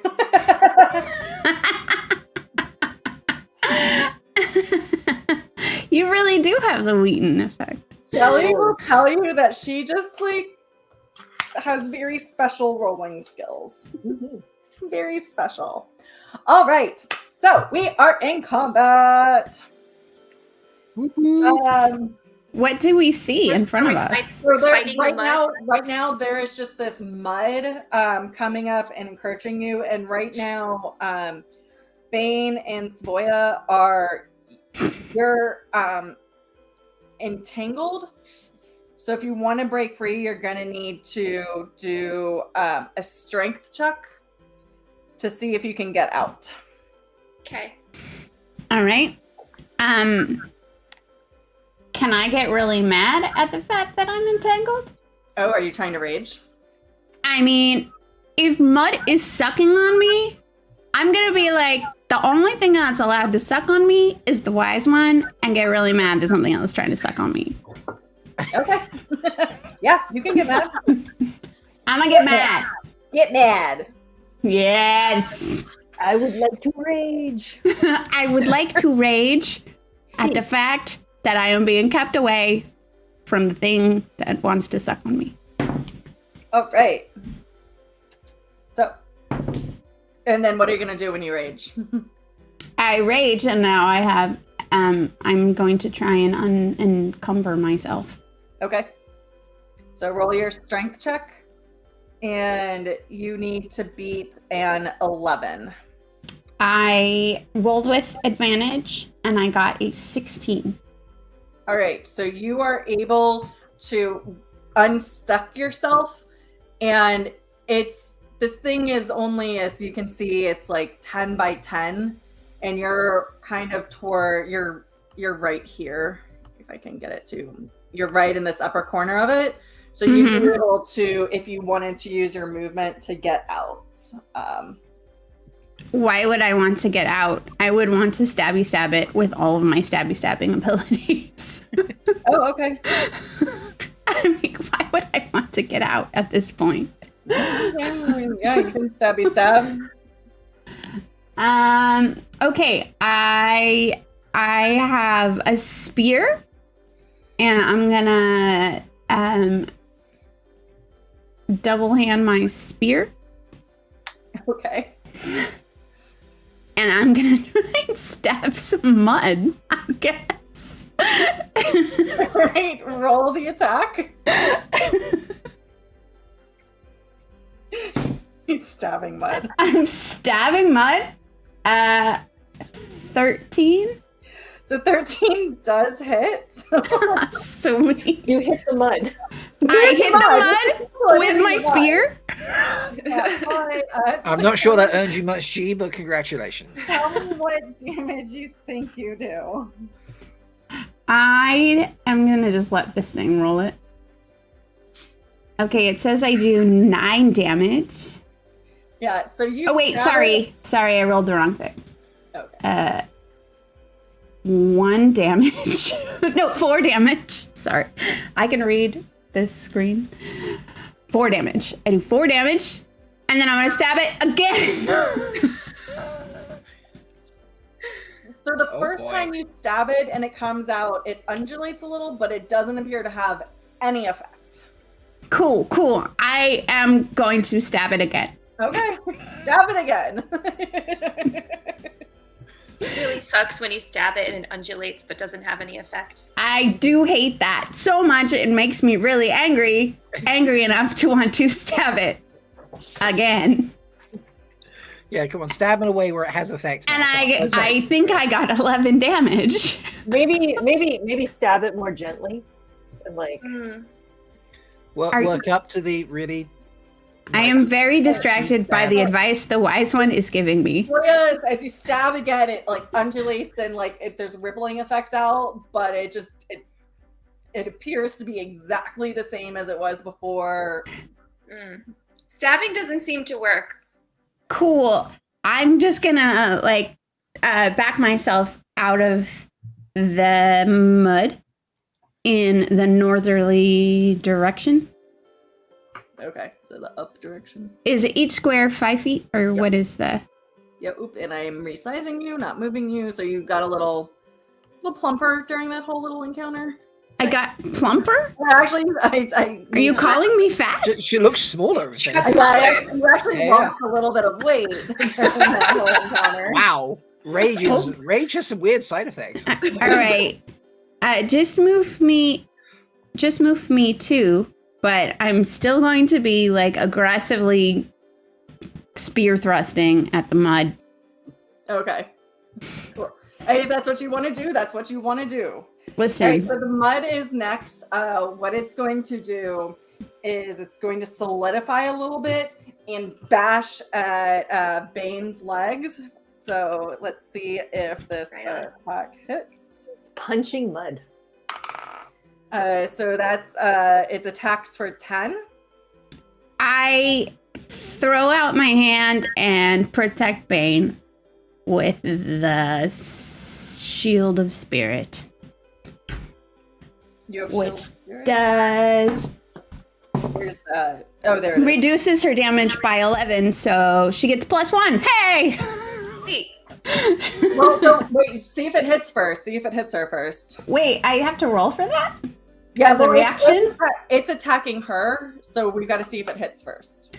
If you are raging and another creature you can see within 30 feet of you takes damage, you can use your spirit shield to reduce that so we damage gotta by see if it 2d6. So we I have haven't determined whether it hits and she takes damage yet. Oh, I thought you said it went for 10. It damaged her by 10. So it hurt. So it rolled a 7 plus 3. So let's see if that beats her AC. Oh, I see what you're saying. So does 10 beat your AC, Bane? Not Chiad. No, it doesn't.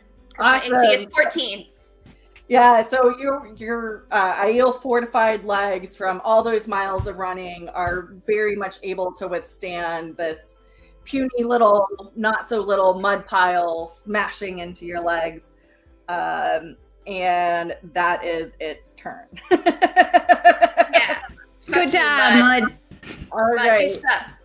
And Fuck you, Mud. Bane, now it is your turn. Okay, so I was supposed to roll, right? For Well, strength. tell me what you want to do. So do you want to try to attack it? Do you want to try to get out of it? I want What to try do you to get out of it. All right, so make a strength check. Okay, and you I need to did. beat an 11. Okay, so I rolled a 14 and then I have a +3, so that's 17. Yeah, so you definitely are able to like yank your leg out. Then what do you want to do? I would like to move closer to Sylvia. I would like to go where she is, Okay, catch up with her. like right there. Yeah. Or do you want to be a little bit further away from those? Actually, No, that's perfect. I like where I am. cool. All right, and then do you want to take any sort of action against? Yes, Yeah. I want to try. Stabbing it didn't really work, so I don't have anything that's really not stabby, but I do have magic arrows. I could try shooting it with a magic arrow. Oh, yeah. Let's see what that does. Yeah. Let me try,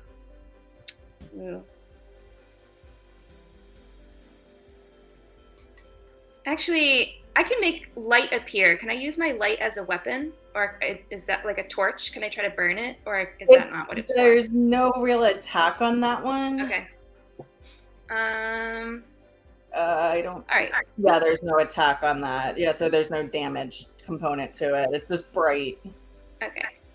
Let's try... I want to use a grasping arrow because it creates brambles, and maybe that will, like, I don't know, infiltrate the mud and stab it many times. Okay. So make your... So you are more than 5 feet away, so you're able to make that ranged attack. So go ahead and tell me what your attack is with the longbow. With my longbow, If that I'm assuming that's what you want to use, right? Because that's the only thing that you can use arrows with. Right. Yes. So it's +3 to attack with my longbow. Do I have to roll for that? Isn't it +6 because you've got your proficiency? Yeah, so roll the d20 and then it's plus your range modifier and plus your proficiency modifier. Okay, I believe you.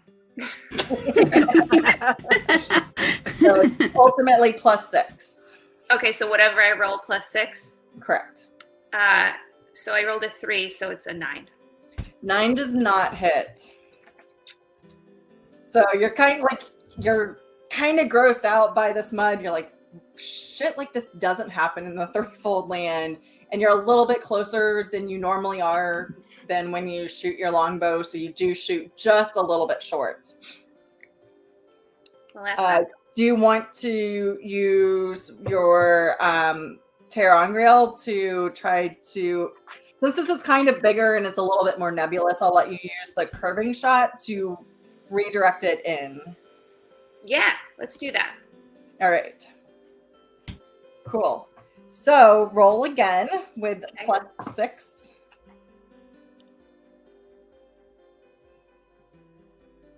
So I rolled an 8, so +6 would be 14. 14 hits. Woohoo!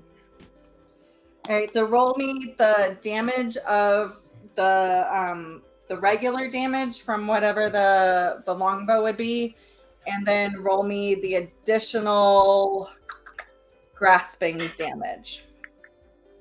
Okay, what do I roll to tell you that?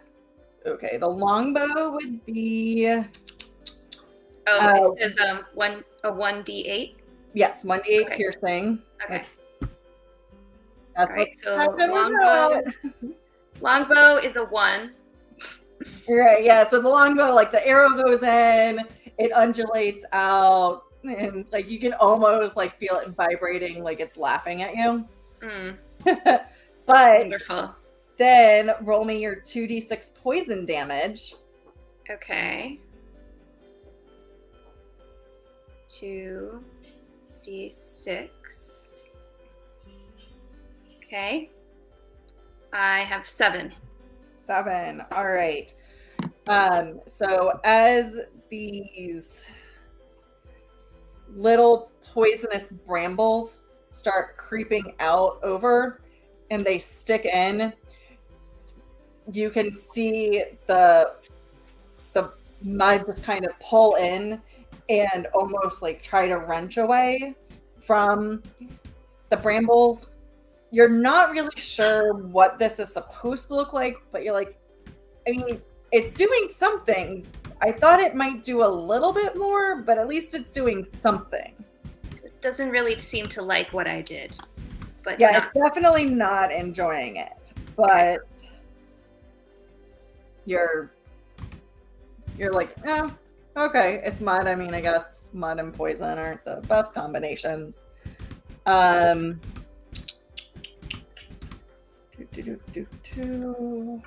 really feel like we need the wise one to shoot fireballs at it or something.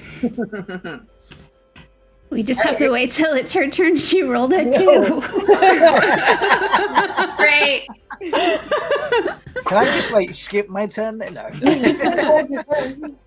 Well, and Quip, you are next. Okay. I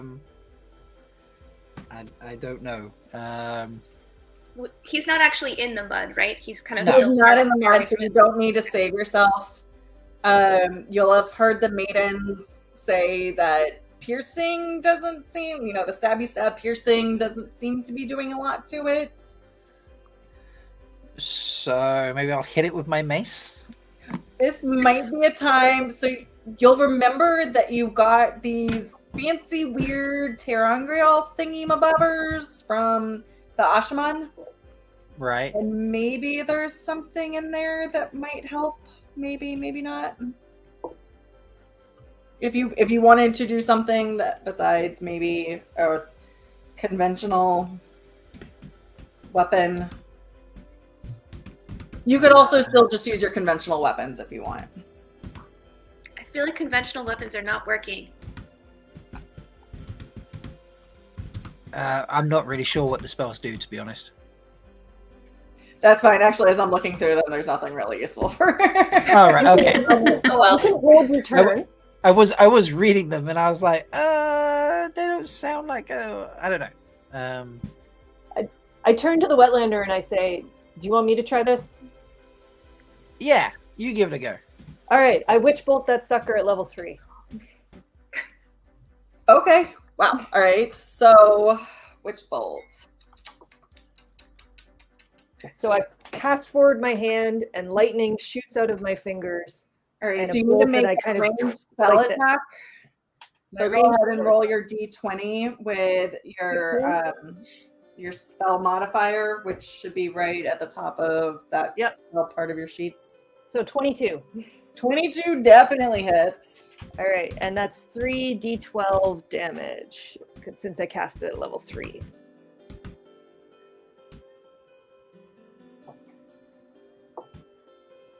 Oh, fuck me. Roll the 1. Oh my god.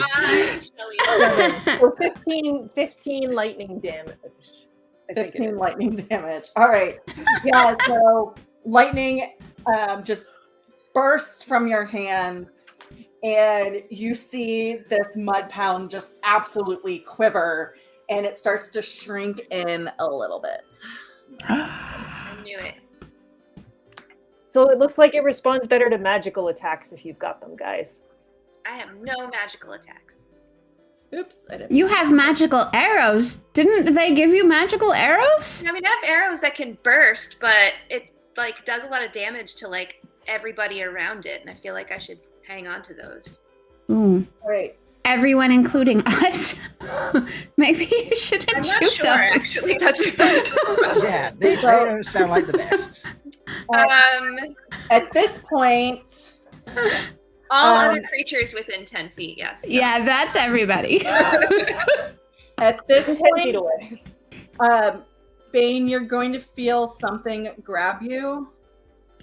If I did that right, did it come up? So scroll, move the map over a little bit towards you guys a little bit more. Okay. How do I do that? I think you just grab it, or like you can scroll somehow. Oh, there's if you go to the bottom, it looks like there's you did something in the bars when you move a page appeared. No. Yeah, like I just use my fingers and drag. Yeah, oh, there we go. I just had to. All right, so I did not. I did double finger it. Yeah, you did. Right. Picking up tips here, everybody. Is that good, Leigh-A?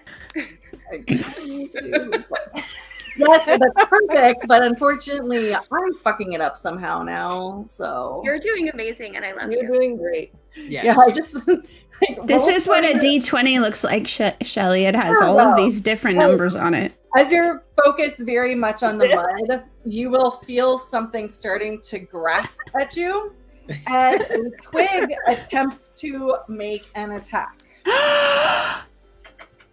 A twig. No. And it rolls a 22 on you, a dirty 22. Oh. So I'm assuming that hits, right? Is this when I die and I could just sit and drink the rest of the time?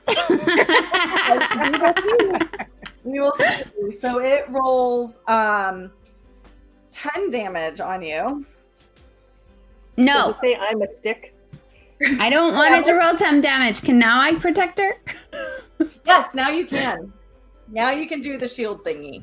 All right. I fling out my hand, and some sort of weird, kind of oozy, blackish, creepy, oily slick of things blocks Bain from getting hurt by Completely block or 8 damage. oh, so it reduces it by 8. So Yeah. Bane, you only take 2 damage then from this little stick thing. Okay. But you need to roll a strength check Okay. to see if you are restrained, Okay. because it's going to attempt to grapple you. So you need to beat Yep. a 12 strength check. Okay. I rolled a 15, so I did beat Right. it.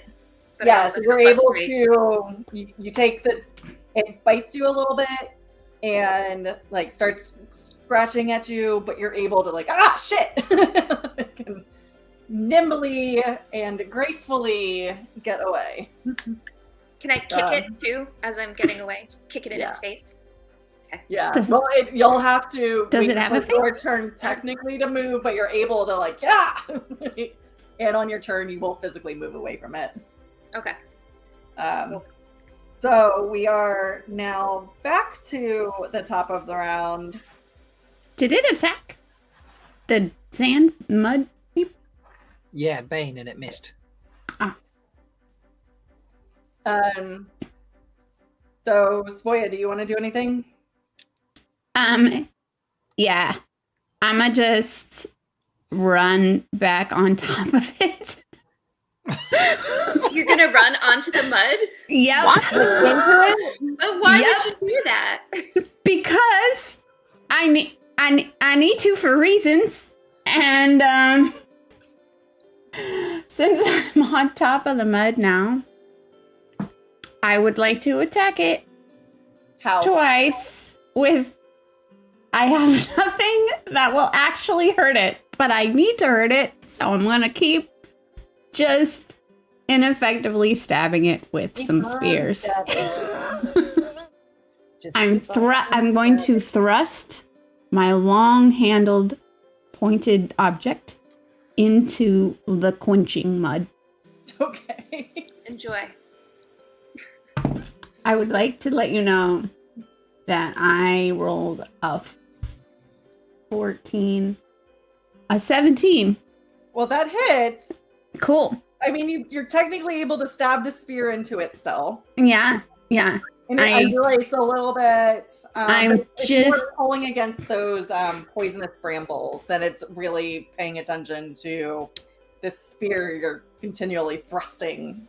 yeah. You're vigorously thrusting into it. Yeah, and I just because I'm here, I'm gonna vigorously thrust at another part of it for funsies, and I got a nat 20.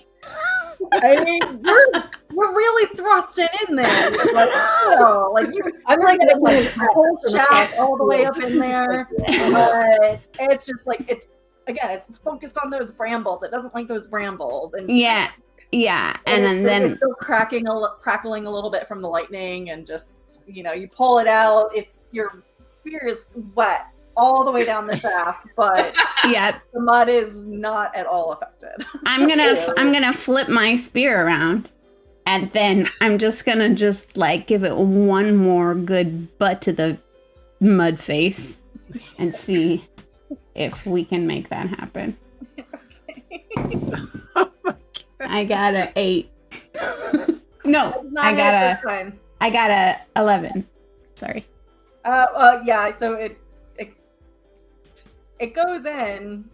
Cool. Is this bludgeoning damage that you're doing with the butt of it? I mean, Yeah, does it matter? Nothing. Yes, it does, actually It does. So if it's bludgeoning, all right. So Yeah, so a spear hit. does.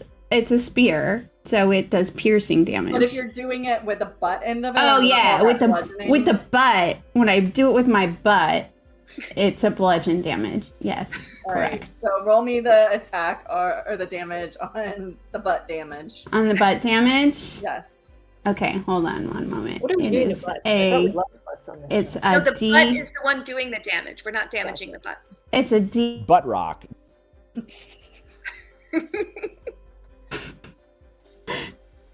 Wait, it's a D4. So 5. 5. All right. So you're able to like swish some of the mud and it splashes away. It's clear that some it's not quite as much as damage if you like you hit a human with the butt of it, but you've definitely done some damage to it. Cool. I am satisfied with the butt. But and so then I'm gonna move southward so that I put myself between the wise one Actually, and at this point it basically just kind of gloops out and just turns back, stops moving and turns back into mud. Oh. So you guys killed it, I guess? Can you kill mud? okay, so I'm standing in a pile of mud, panting, Can I, like- covered in a wet, muddy Candyland. spear. Are we still in initiative? Yeah, you can still be an initiative if you want. So if you want to, I just kind of want to. I don't trust it, so I'm just gonna cast Ray of Frost on it and try and freeze the mud, so it can't do Okay. anything else. But I haven't moved. Because Once she told me Mel I gets couldn't. well, so Bain&Chiad, or Bain, God, Bain. Do you want to? If we're still in initiative, Bain, do you want to do anything? So this is where you can move away from the sticky thing. Yeah, I want to get away from the stick thing. Okay, I don't know where you want to go. Do you move closer to Svoya? Do you just No, move she's away? kind of weird. I think I want to get away from her, but Do you want to move closer to the Wetlander and the Wise One, or do you just want to move where I got well, what direction are we heading in general? this Where direction? are we trying to go? You're moving Oh, like up there here, with the up blue. there. Yeah, I'll move there then. Yeah. Okay. Okay. And do you say anything? Or are you just like glaring at everybody, shaking your head? Yes, that glaring and shaking my head a lot. Okay. And all wishing right, that Chiad was here. and then I am- Clip, it's you and Star Dancer's turn. If y'all want to. No, we'll pass it over to the wise one, I think. Make sure that we've got this sorted before we move on and chase Bain. All right. So Wise One, now you get to do your Ray of Frost. Okay, so I walk up to the puddle. Even though I can do it from 60 feet, I kind of want to see it, and I just cast Ray of Frost on it to see if I can just freeze the mud. And that way I'm like hoping it won't get it. I'm just kind of be like, freeze, so hopefully we can get away from you for a little bit in case you come back. Okay. And it's a cantrip, so. Yes. So go ahead and make that ranged attack. You need to beat. an Okay, so 11. I spread my hands over the mud and I let the frost kind of flow out over the mud. Okay.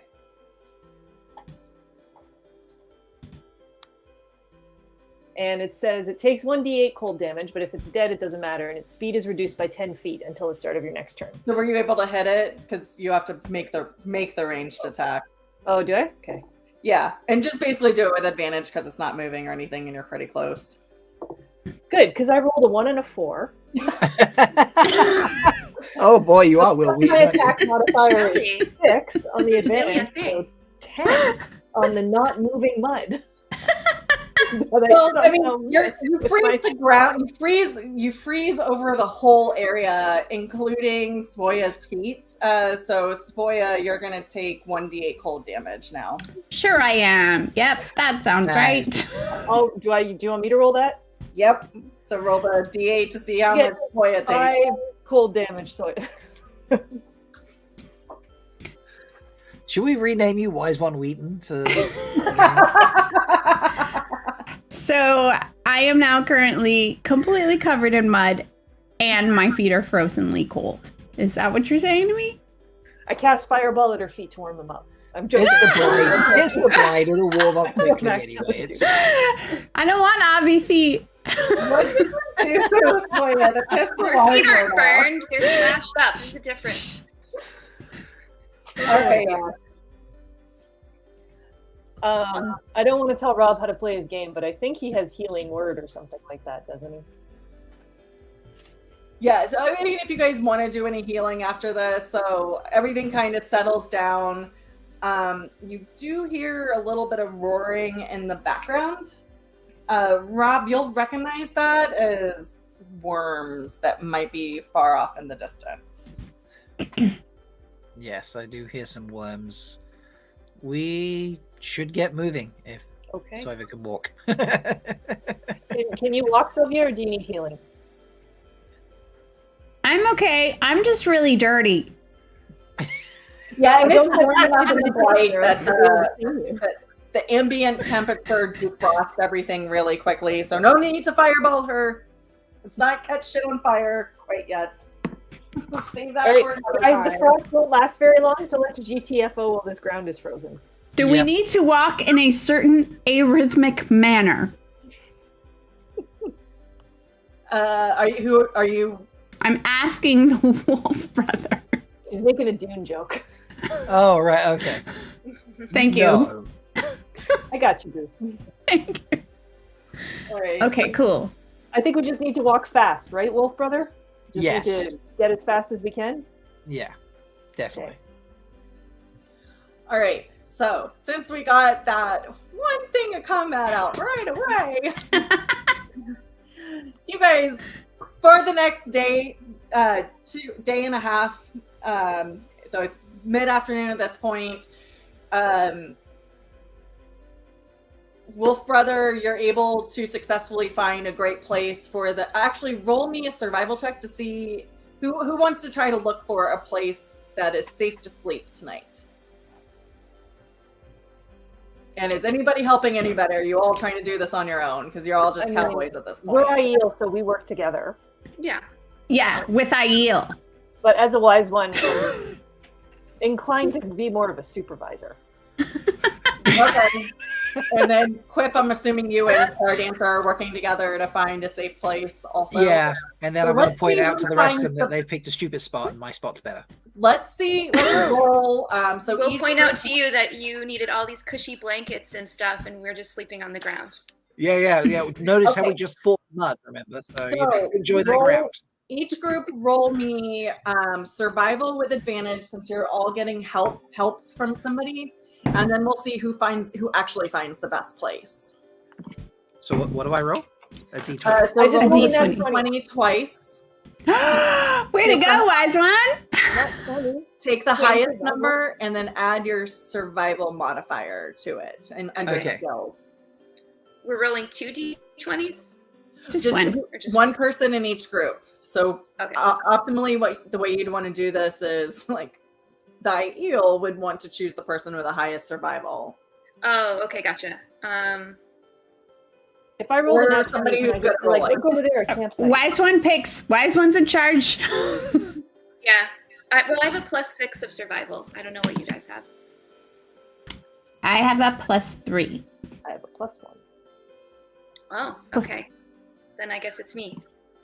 Oh, we're not gonna let her nat 20 stand. It's fine. It's fine. What? What did I When you miss? could, if she rolled it and you want to keep the nat 20, yeah. Wise one Shelly rolled a natural 20, which means like she got the highest potential Oh, base. Yeah. Okay, yeah, let's just do that then. Wait, I didn't So know what a Rob, nat 20 was. Rob, what did you roll? Well, so I take the highest of the two that I rolled. Correct. So that's 16, and then my survival is +6. So I got 22. And why? And Marina, what's your modifier? 1. So I rolled a nat 20, so it would be 21, but So I'm going to call this a draw because of the nat 20. So now we're just gonna argue over who has picked the right. Wait. So I got the higher roll, and it's a draw. That because seems. nat 20s just have like all this extra stuff that goes along with it for ability checks. So like it's not always an automatic success because it's an ability check. So technically, you could get be rolling against a 22 or a 23. So when things are more complicated, it's harder to get those higher DCs. But for the purposes of this, like nat 20s are cool. Wise One Shelly almost never gets nat 20s, so I do want to like give her a little yay, Robin Rattle. But so objectively, the Wetlander did roll higher, but this is like the equivalent of rolling the the Dark One's eyes or whatever. How about Wetlander and I both saw the same spot at once? Okay, yeah. You guys immediately like converge on the same spot, and you both point really quickly. And it's like, damn it! Look at this great camping spot, guys, that I found. I found. I found. I don't care as long as somebody gets this mud off of me. All right. Quip, you'll want to recommend to them to actually lay on blankets. So even though it's hot out, you want to put a barrier between you and the ground. As you've seen before, shit sometimes just comes up out of the ground. Yeah, you need to be laying on blankets. I know it looks like a soft Wetlander thing to do, but shit comes out of the ground to get you, and it gets, it does get a bit cold at night. The ground is not nice to sleep on, so I do recommend blankets. But hey ho, you're Aiel, you're tough. You do what you like. I'm just the one who's been here before, so. All right, and then just for time's sake, especially since you guys were great at like rolling that encounter right away, I'm not going to make you talk through the mechanics of standing watch and all that sort of stuff. So you guys post up watch. Between all of you get your full night's sleep. So this is considered a rest. So you'll be able to recover all of your hit points and all of your spell slots if they were expended. So go ahead and recover everything. And the next day, you'll continue to travel. You do continue to hear things. You're keeping an eye out now for the mud. You do see a couple more of those mud pits that you're a little bit more cautious. You might poke it a little bit before you go through it. You're starting to be more cognizant of the twig blights that are in the trees. You also see vine blights that start rolling through. They look creepy as fuck because they just start kind of reaching down towards you. But now, under Quip's guidance as well as the Aiel natural perception of their surroundings, you're able to dodge all of those. You're able to stay away from the shrieking mushrooms and any poisonous gaseous pits.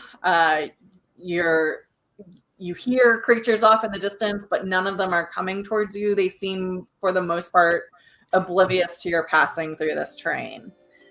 You do spend one more night, and everybody successfully finds a place to sleep, stand watch again. Or not sleep. Or not sleep. Quip, you're going to know that around the midday, the next day is when you guys are going to encounter the tower. So the night before, do you guys want to talk a little bit about any potential strategies that you might want to have moving in? Do you want to wait till you can scout it out? What do y'all want to do? My instinct would be that we should scout it first before we come up with a plan. Yeah. Yep. Agreed. Yeah, why not? Okay. I'm outvoted 3-1, so yeah. You don't think we should scout it? Discuss, feel free to. What do you think, expert blight man? What should we do? Blight man. You should go scout and try to avoid anything that tries to suck you. Don't listen to the second part of that advice. That comes from Are you blight. saying I specifically should go try to scout? Yeah, why not? All right. I'm down All right. for scouting. I'm down for scouting. I don't think she should go alone. I think I'll go with her. Somebody needs to stay here and keep the Wetlander out of his mess. I mean, I rely on That's the what the maidens to horse tell is me for. what's safe and Well, what's it'll be not. more than half. It'll be more than half a day. So you're gonna go. Oh, it'll be more than half a day to scout it? Well, it's a half. So you're going. He'll have told you that around the middle of the day is when you guys will be approximately the time that you guys will be getting to the tower. Because he has these awesome ranger skills and he knows shit like that. Have you ever been to this tower before? Quipplemar Pandara?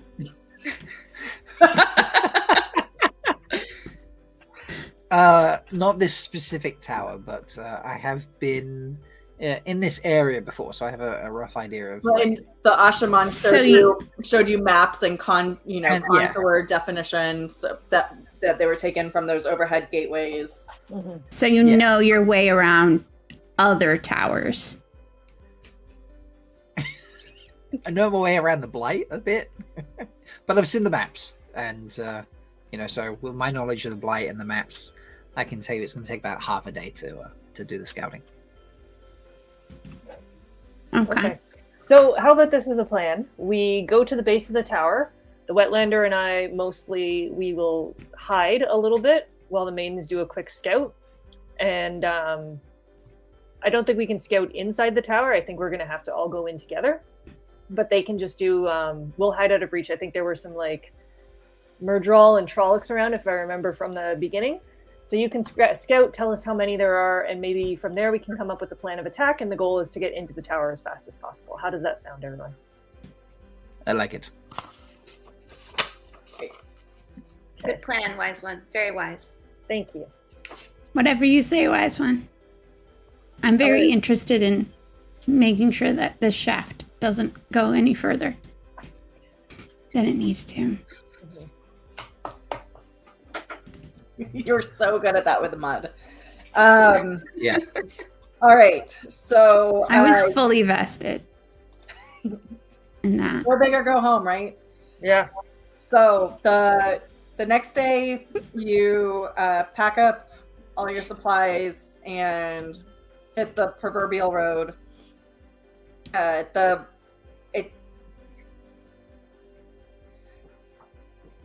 All of a sudden, there is a thinning of the trees, and there is a cleared field out about 50 feet back surrounding the entirety of, it's been called a tower, but it kind of looks more like a fortress that has a tower onto it. It is a black stone building. You are looking at the front of it. There is a bridge over a moat. There are you guys want the description first, or you want to go scout first? Is that what we can see from a distance? I want to know what I'm scouting. Yeah, so this is what it's going to look like from where you are. So you'll, from the safety of the trees, you'll be able to see the front face of this black stone fortress. There are small terrace levels. Ultimately, it really looks like it's kind of just one. The main part of it is mostly one story, but just slightly terraced up. In the back left corner is a tower that rises 2 more floors above the main level of the rest of the building. It is on a cliffside with a moat in front of it with a bridge leading over it. From where you are, it does appear that the moat may end, but you can't really tell from as far back as you are.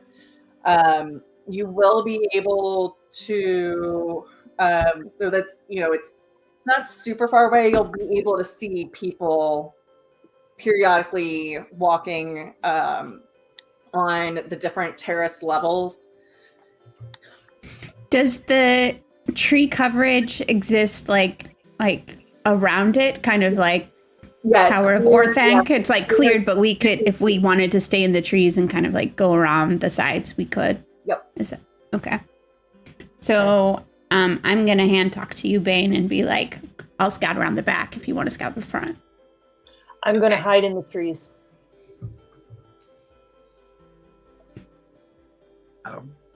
hang out there too, I suppose. You could do you want to send Star Dancer out to check around? Yeah, because Mel's too busy looking to, throw somewhere to put her shaft and stab things. So let's send Star Dancer out to make sure we get some proper scouting. I will murder your face. Yeah, I think Star Dancer should keep an eye on Sovia. Yeah. All right. I So just Sylvia- saved your butt. I Sylvia, stabbed your you're- mud for you. Sylvia, you're particularly going. I had on already the gotten back away from the blood. I don't know why you needed to go and do that. I was fine.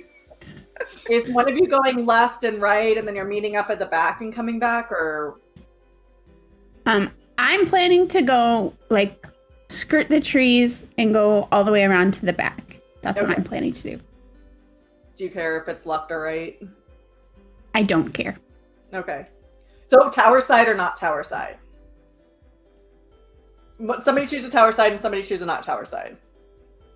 Tower Not side. tower. Oh yeah, go tower side. We did it. Go not tower side. Bain is tower side. I'm not tower side. All right. Scouts, tower side. All right. Wetlander, send Star Dancer out sniffing for shadow spawn. Yes. Go. Okay. All right. So, the maidens roll me an investigation check, and SD roll me a perception check. And since it's with the keen smell, remember that Star Dancer has, I think, advantage with that. Yeah, so I just roll a d20. Yes. Okay. Twice. And then add whatever the appropriate modifiers are down under the wolf. I roll section. it twice. Because you've got advantage for the keen sense. Yes.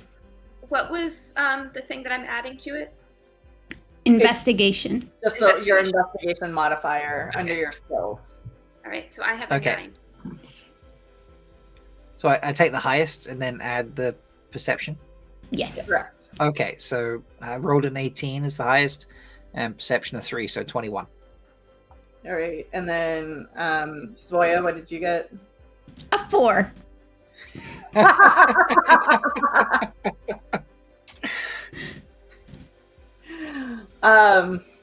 Svoya's distracted for reasons and just not quite up to her. She saw a pretty patch of mud, that's why. She's kind of upset she didn't get to go on the shaft side.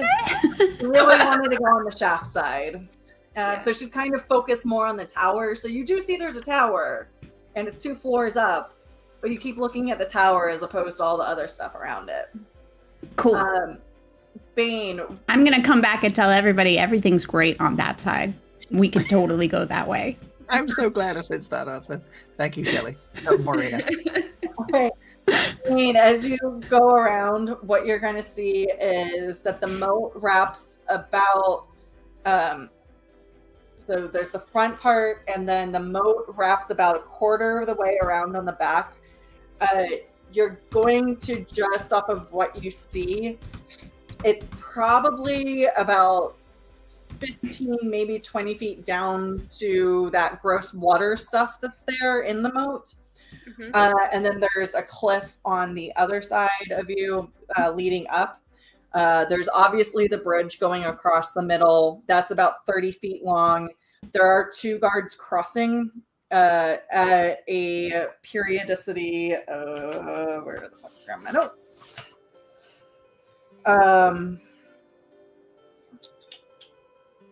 That you think you might be able to run in as they're facing out. They're not really paying that much attention. Then on the other side, on the tower side, is a 40-foot cliff that would be possible to climb up to, but it would be difficult. For people like you who've climbed up the stone and tier, it wouldn't be any worse than that. Do I get any information on the guards? What are they? Who are they? They look human. They're wearing black uniforms that you haven't seen before. And then you also periodically, but with the amount of time that you're scouting, you're not able to notice any patterns, but you do see them. There's a balcony on that cliff face that you'd be able to enter the castle in. Or sorry, the fortress, not a castle. So that cliff, that 40-foot cliff leads up to a balcony in which you could easily go in. There's a window there. And that would be, if you were to climb that, that would be the easiest access point there. Okay. So, as Wise One Shelly knows, my rules are one. Oh, and I got to do Star Dancer. Thank you. Once you come back, you do have don't assume that everybody knows. You get to choose what information, I broke my pen, you share with your compatriots. So if you just want to be like, nope, we're not going in, you could totally lie and say it's completely impenetrable, use the Terangriel and go home. Or you could lie and, like, if you want the Wetlander to get killed and be like, no, you should totally go across the bridge. You get to choose to do that. You get to choose what information you share. Star Dancer, in the time that these 2 feet are able to make the sweep around, they're half of the fortress. Star Dancer, she's able to go around. She's sending back the same smells that you've been dealing with the vast majority of the trip. There's also, as she's passing right in front of where the bridge crosses, there is a very faded smell of Trollocs. It's so far gone that she's not able to send back to you whether she knows that they're coming or going. But she does pick up that scent of Trolloc. Okay. That's it. And she's like, you can almost feel like your hackles are raised as like you get that smell flooding through your nose from her. And your eyes, and his eyes, Wise One, Moran. Oh my god, I almost said Wise One Shelly. Why do you guys change our names? Because you told us to. Wise One Marina.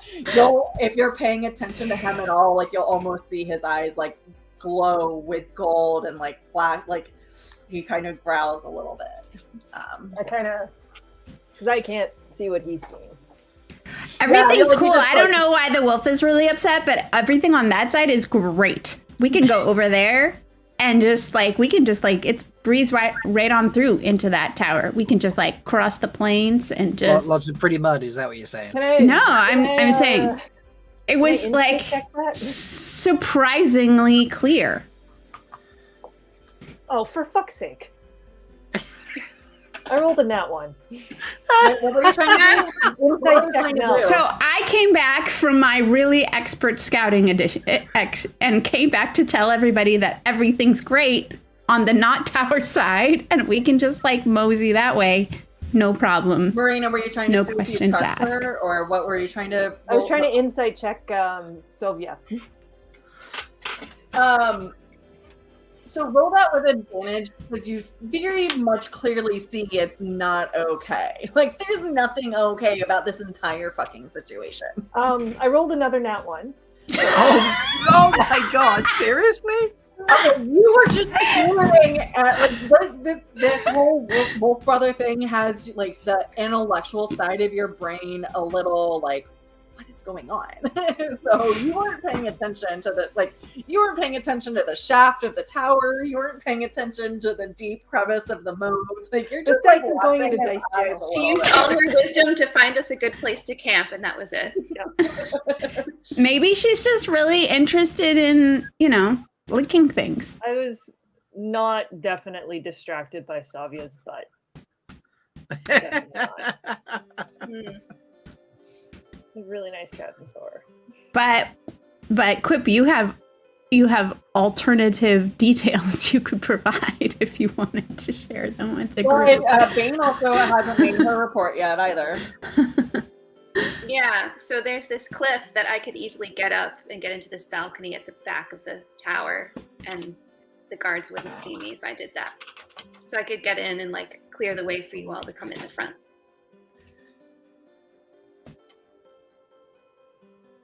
Okay. Is it a tower that I could climb? Probably not, unless you brought something different to wear. Okay. You did have to lift your skirts to get through the waygate, so climbing towers, I think, could be challenging. This might be a case where we would all have to just not bring anything encumbering, including cadence or And- skirts. Quip, you would have also True. noticed the periodicity of the guards on the bridge, so you might have a comment about that because you might have been. Roll me a investigation check, real quick, Quip, to see if you were actually paying attention to the guards on the front. So that's the D20 again. Yeah, D20, and then with your investigation modifier from your skills. I rolled an 18. 18, yeah, so you would know that, like, the bridge, if you guys, like, while the guards are kind of not lax per se, but they're not really paying attention. So if you guys were able to sneak up to the foot of the bridge while they're on their outbound, and you might be able to run through them and get past those doors. You might be able to. So, Quip, you'd be the only person that knows this. Right. And you knew that too. But you just chose not to say it. Oh, yeah. Everything's great, guys. Everything's No, great. I decided how I wanted to do it and just forgot about all the other information. Yeah, that's totally fair. You're totally allowed to do that as a player. Valid. So I hear this cliff discussion, Bain, but Stardancer can't climb cliffs. That's pretty tough for her. So, I reckon you all could sneak past these guards on the bridge. I reckon you could rush past, and you're all pretty quick from what I've seen. So. Can't wait to roll stealth on that. Yeah, but what are you gonna do? I will make sure that no enemies sneak up and take the bridge away from us. So You're going to stay on the outside the whole time? You're not going inside? no, I'm not. No, I'll come in with you, but you can distract the guards, and I'll sneak up and bludgeon them to death. How's that? Okay, so Ooh, I do like that. That's the Bludgeoning, I best always thing sound you've for said so far. okay, so the plan as I'm hearing it is take out the guards and then sneak in. Do we send Bain up from behind? Did she go in the back door? She backdoor entry Bain? I mean, I really want to climb that cliff, but okay. How do you guys feel about splitting the party? Okay. Okay. I You guys mean, feel good about splitting the party? it sounds like we're just I sitting Bain off by I herself. really don't, because like Leia's whatever- face. whatever I encounter in the back there, I don't know. I won't have anybody to save me, but Yeah, like apparently we can't send Wiseman Morena because skirts. I'm not sure how much help if we sent Sova that would be, because then but there's no maidens to sneak up on the guards on the bridge. And so it's just like everything's great, everything's so. But I thought you said you were going to be able to sneak up on people. Did I say that? You did say you were going to sneak up and bludgeon some people to them. Yeah, after the maidens have like run past them and distracted them. Ah, I see. Bain, Okay. I think we might need to we don't. we might need to give you guys, another tower to climb another time. That's fine. Yeah, I believe in Jessica. She says don't split the party. I mean, once we've got in and decided whether we've completed the mission or not, you could leave via the back if you wanted. Okay. You could See if climb you down can the climb cliff. down. I prefer going down to up. I don't know. Okay. Down is better. So what order? So who's sneaking across first? Or are you guys attacking first? Or the bridge is 30 feet. The bridge is 30 feet to where they're pacing. Cool. Well, I mean, I can attack from that distance. Me too. And So, I can do we attack. want to stop? Or do we just want to like Leroy Jenkins it? Shall we just go? I mean, hell I've for got a leather on fireball just sitting there. them? All right. Yep. Let's just full on attack. I Let's just mean, go all why out. do we need to wait? Because I That think we sounds need a break. Well, you guys had a full rest the night before, so No, you're no. completely recovered. Ladders. Real one. Yeah, so we will, Humans. as soon as I know what you guys are doing, we will be taking a quick 5-minute break. I do think we have a surprise real quick. But yeah, once hold the surprise we? until I say go. So they want us to sneak, right? That's what the advice is. I will tacitly agree to sneak. Time out. I thought we were gonna attack.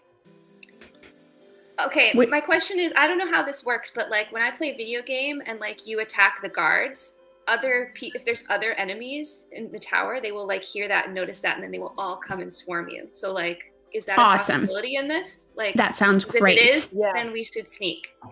I like that. I mean, a fireball's not quiet. As soon as I throw it, others are gonna come.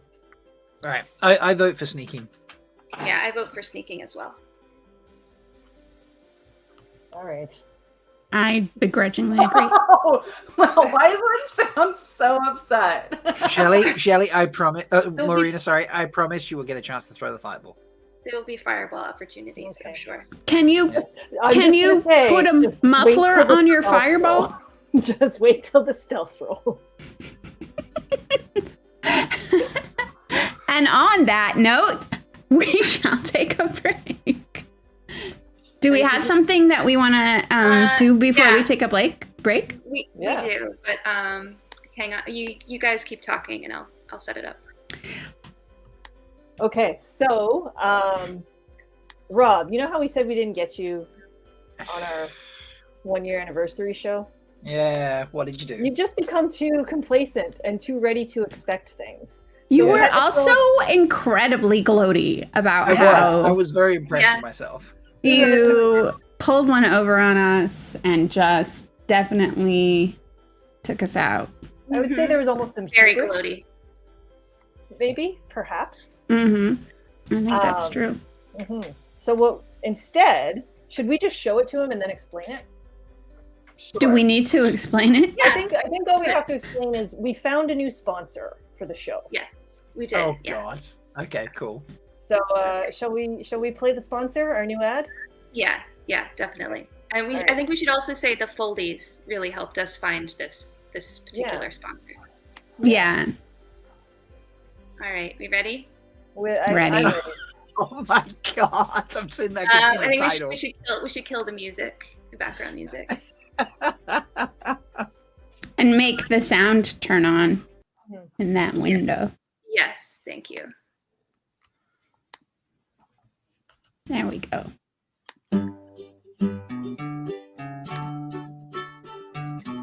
Oh, God. Is your oath rod not binding in way you used to?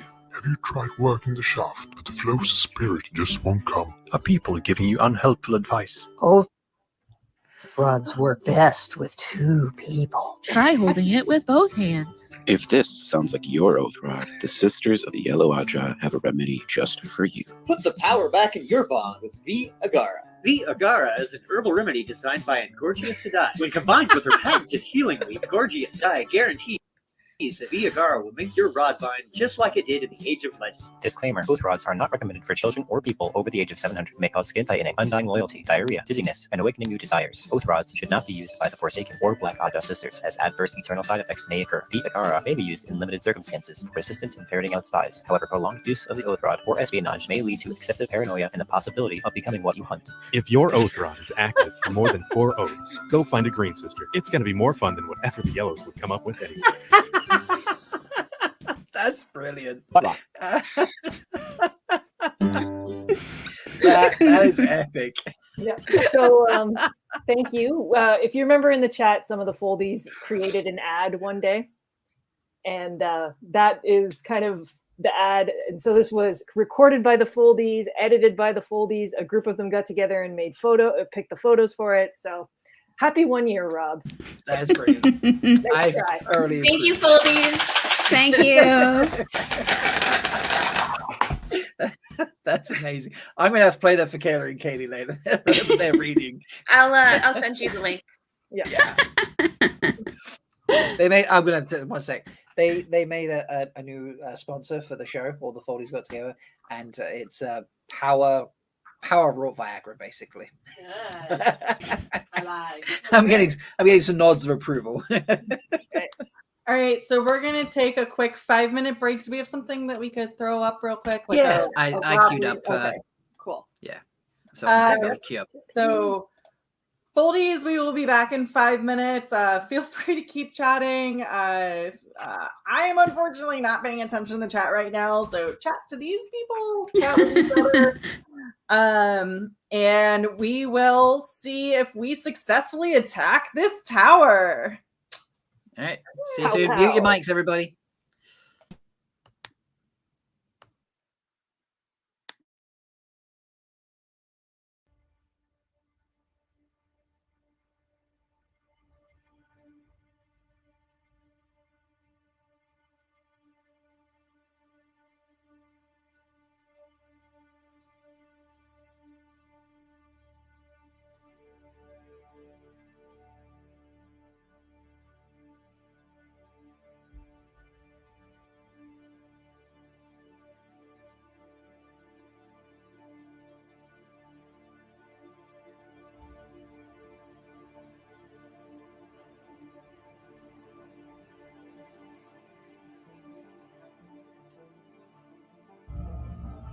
A cruel, dry wind blew across Lan's face as he looked down at a corrupt landscape.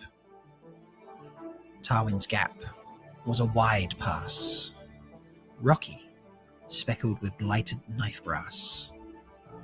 This had once been part of Malkier. He was home again, for the last time. Masses of trollocs clustered on the other side of the gap. Thousands. Tens of thousands. Hundreds of thousands. Easily 10 times the number Lan had gathered during his march across the borderlands. Normally, men held at their side of the gap, but Lan could not do that. He had come to attack, to ride for Malkier. Andir rode up beside him on his left, young Kaisel of Kandor on his right. He could feel something distant that had given him strength recently. The bond had changed. The emotions had changed. He could still feel Nynaeve, so wonderful, caring, and passionate in the back of his mind. He should have been pained to know that now she would suffer when he died, instead of another. However, that closeness to her, a final closeness, brought him strength. The hot wind seemed too dry. It smelled of dust and dirt and drew moisture from his eyes, forcing him to blink. It is fitting, Kaisel said, that we should strike here. It shows the shadow that we will not be beaten down, that we will not cower. This is your land, Lord Mandragoran. My land, he thought. Yes, it was. He nudged Mandab forward. I am Alan Mandragoran, Lord of the Seven Towers, defender of the Wall of Thirst Fires, bearer of the Sword of 1,000 Lakes. I was once named Analine, but I reject that title, for I am alone no more. Fear me, Shadow. Fear me and know. I have returned for what is mine. I may be a king without a land, but I am still a king. A cheer rose from behind him. He sent a final, powerful sensation of love to Nynaeve as he kicked Mandab into a gallop. His army charged behind him, each man mounted. in charge of Kandori, Arathelin, Shinarans and Saladayans, but most of all of Malkier. Lan wouldn't be surprised if he'd drawn every living man from his former kingdom who could still hold a weapon. They rode, cheering, brandishing swords and leveling lances. Their hooves were thunder, their voices a crash of waves. Their pride stronger than the blazing sun. They were 12,000 strong, and they charged a force of at least 150,000. This day will be remembered in honor, Ran thought. The last charge of the Golden Crane. The fall of the Malkier. The end had come, and they would meet it with swords raised.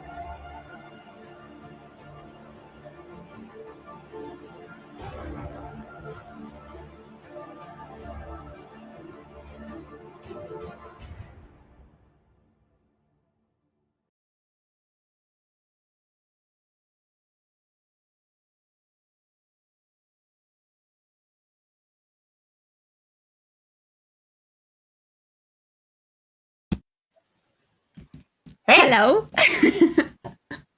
Sorry.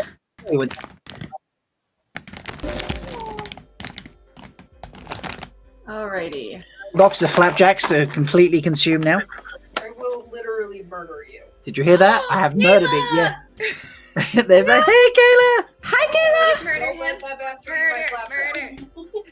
What are flapjacks? And now they're clapping for murder. No, they're pancakes. Well, Here, I whatever am an they are. ideal.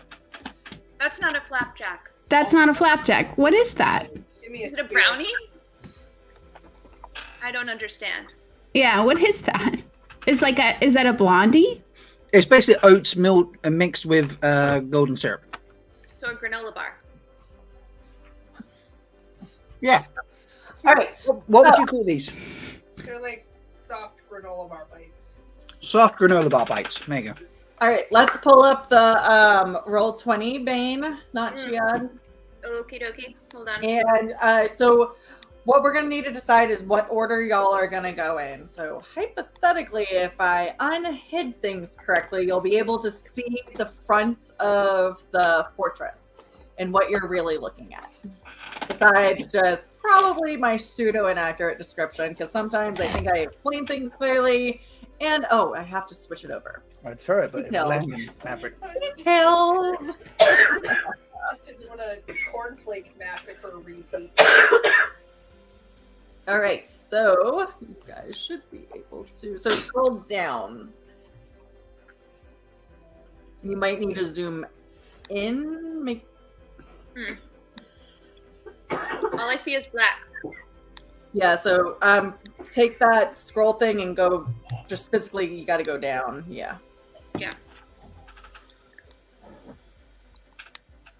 Because there is a lot of stuff hidden right there. We go. All right, yeah. So you're gonna kind of want to be in the corner near. Yeah, there we go. There we go. Woohoo! You're getting closer. Is this? Wait, is that too much? Yeah, that's perfect. So you'll be able to see. Essentially, this is the outline, as I was saying, like it's terraced up a little bit. Once you get past, yeah, I gotta get out of this thing. Looks like a bunny. Yeah, it does a little bit. So once you get past up in here, you can't really see what's up in there, but you know it's just terraced up. The steps keep going up and up into that first level of the fortress. This is a wall that goes up approximately to the guards' waists, and they're walking back and forth. They're crossing each other here between these two towers. And they'll spend a little bit of time hanging out in their little towers, looking out observing, and then they'll cross back and switch and observe from the other side. They do a little bit have their heads on the swivel, but you think you can time it. You'll have to crawl. So this is the bridge starts a little further back than this. Unfortunately, I just wasn't able to find a bridge that was long enough. So this is approximately, never mind, sorry. This whole thing is the 30-foot bridge. So this whole length is the 30-foot bridge. And they're about halfway between. The bridge is flat from where it comes off from you guys' side. You guys could potentially crawl up to it. There are weeds and things like that. But remember, it's the blight. So you guys still have a little bit of decisions to make. And then just let me know what y'all are doing, and I'll put y'all in the various orders. I'm going to let you guys choose your initiative for this one. And then I'll have the first person and the last person roll, and it'll be the high and low, and then I'll smash the guards somewhere in between y'all based off of average-ish, where they got a 10, so depends on what you guys roll. They're in the middle. Maybe, depends on what you guys roll. If you guys roll an 8 and a 5, they're going to go first.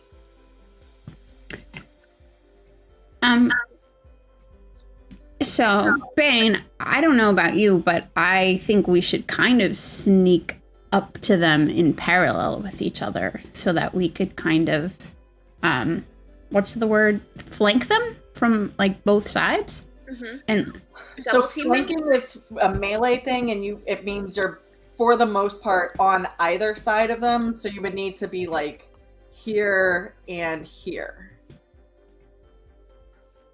Does that make sense? Mm-hmm. Okay. Yeah, so with flanking, you can get advantage. This is why, if Quip ever decides to get in combat while Stardancer is there, they will have flanking. They'll both have advantage because pack tactics are flanking tactics. Also, are you leaving the horse there, or are you sending him back with the Terangriel? Are you leaving Stardancer with you, or are you sending Stardancer back with the Terangriel? Are you taking them both with you and keeping both Terangriel? I think we should tie the horse up in the trees. Mm-hmm. Anybody have an issue with leaving shade amongst the foliage? I don't. Rob, you're muted. Yes, let's leave shade in the shade. But perhaps untethered so shade can run away from danger should danger appear. Okay.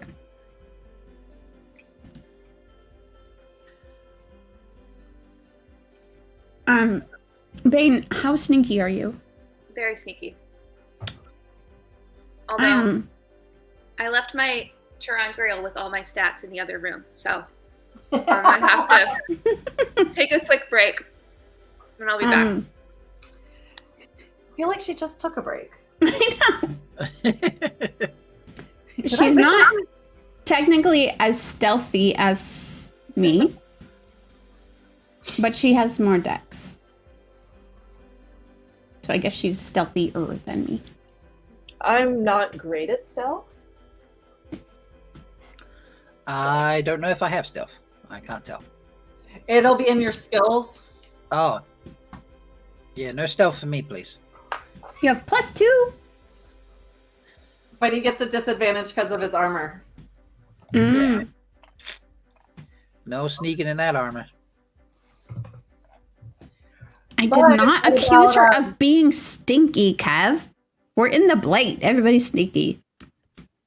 But what about showered in like a week? Quip, what about Stardancer? Is Stardancer stealthy in any form or fashion? +3. Yeah, pretty stealthy. Okay. Although you sort of waited like I was going to explain how stealthy +3 is. I'm like, I don't know what that means in terms of stealthiness. I am also +3. So, unless I've misinterpreted what it means, like, a 0 is like average. So anything that's a bonus is more stealthy than an average person. +3 is pretty decent. Okay. All right. Okay. So who's stealthing across? So besides stealthing across, what are you going to do after you stealth? Can I, if we tried the flanking tactic, is there a way for me to crawl up the side without going on the bridge, or no? For the tower, for the little platform thing. Sorry if you already said. This is all over a moat. Oh, that's water. Yeah. So someone would have to swim. Yeah, so you could potentially climb down and swim across, and then climb up over here. Mm-hmm. I know. How long is the bridge? The again? total, so this hidden part is 30 feet. And then there's a 50-foot of clearing. So you could crawl up in the clearing, and then do And then attack from the edge of the bridge, basically. Surprise attack from the edge of the bridge. All right. So my suggestion is we focus on the left tower and this crawl up to the bridge, and then both go at it at the same time. And if that stinky wolf wants to come, it's up to you. Quipple Pundar. I mean, I could crawl up and then I can do ranged attacks. I could shoot an arrow at one of those dudes. Ooh. Take him out. I like that. So maybe we should both crawl up and you should shoot first. Okay. Any objections? No. Okay. And then, Quip, what are you and Stardancer going to do? Well, I don't know. It sounds like they've just taken care of it, so... We always need more. I can only shoot one guard at a time. Okay. I will send Stardancer to attack the other guard that Bain does not shoot. Okay. And then are you going to crawl up and attempt to do any damage as well, or? Are you going to hold sure. back until we've all engaged in combat? Well, Because wasn't that your plan? You were going to come up and bludgeon them after we distracted them. Take him out. Yeah. Yeah. So it seems like 2 maidens and a wolf crawl through the woods or the clearing. Mm-hmm. Wise one, are you going to crawl, or are you going to attack from afar, or what do you want to do? I'm going to hang back until Savia or Bain tell me that it's safe to try and come. Because I know I'm not very stealthy in my skirts. So I'm just going to do distance damage. Okay, so you're going to stay back in the trees? Until they tell me it's safe to come forward. Okay, so from this point here, the tree line is 50 feet. Mm-hmm. And then this is another 15 feet up to this. So it'd be 65 total feet. So when you're thinking about things to do from afar... Fireball has 160 feet. Fireball has 160 feet. Awesome. Doesn't it also have an area effect, though? So if people are close... I trust my... or 150 feet. And it has an area of a 20-foot radius. Yeah. And just a heads up, I've got a thunderstorm going, and my power has flickered. So if I disappear, that's what has happened. So there might be a real-life fireball? Yeah. It's pretty intense. Awesome. But yeah, I've got a couple distance spells I can cast if I need to. Also, I think you have a feat that doubles your range on some of your spells. So we'll double check that. So it might be able to give you a little bit more access to some of your spells. Not the Wild Magic Surge, not the Tides. Which I need to remember to do because I totally forgot it last time. And I feel like you let me get away with that. You brat. I don't think I have a distance one. Really? I have quickening, which can reduce the action time. Seeking, Go up a little further to your feet. Yeah, your spell sniper. I don't see that here. Go all the way up to the top. Oh, spell sniper. When you cast a spell that requires you to make an attack roll, the spell's range is doubled. So yeah, basically every spell I have will get that far, except for my touch spells. Yeah, so as long as there's an attack. Yeah. Like I said, I think we did choose most of those. Yeah. Cool. Okie dokie. So yeah, Bain and Sylvia, don't forget to turn around and tell me when it's safe to come, because my stealth is not good. Alrighty, so Bain, Sylvia, and Star Dancer roll me stealth. One person roll it, whoever's that has the highest stealth, and roll it with advantage because you guys are all attempting to do it together.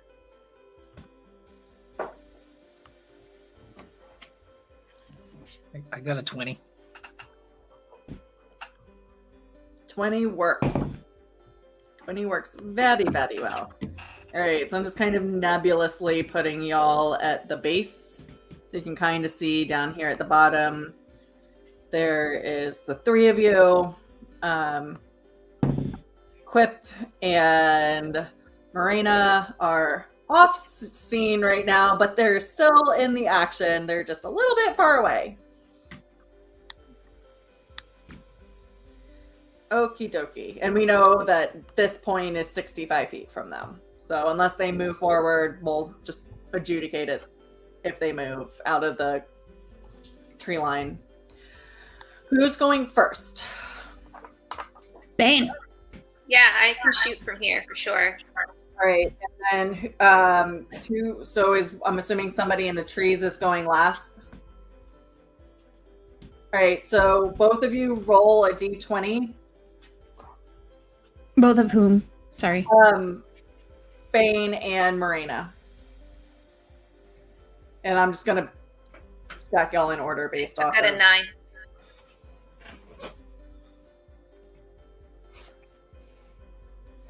Marina, what'd you get?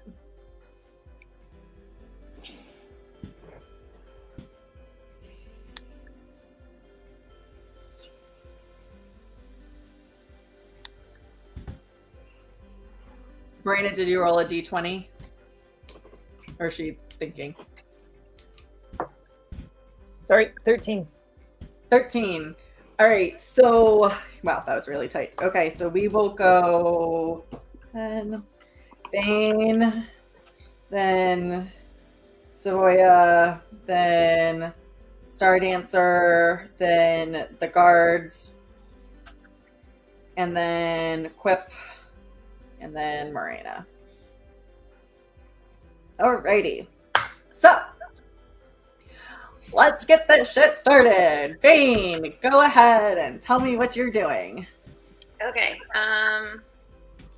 How far am I from that guard? You're, with the diagonal, you'll be about 20 feet. 20 feet. Okay.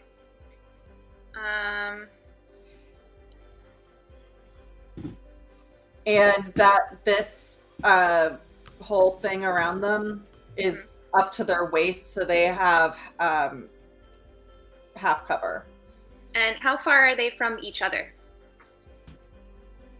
5, 10, about 15 feet. Okay. All right then.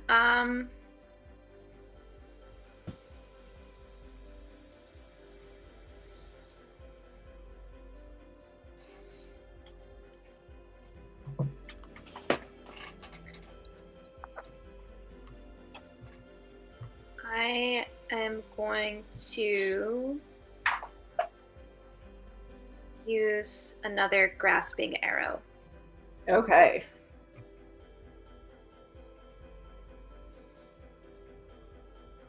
So make your longbow attack to see if you hit. Okay. Longbow attack is... So the D20... Okay, 1d8. So D20 plus the 3 proficient, so plus 6. D20 Okay, plus. for longbow I have D8. That's for damage. So you've got to do your hit first. Okay. All right. So my D20 says 8. That's not good. And then add 6. So 14. 14 hits.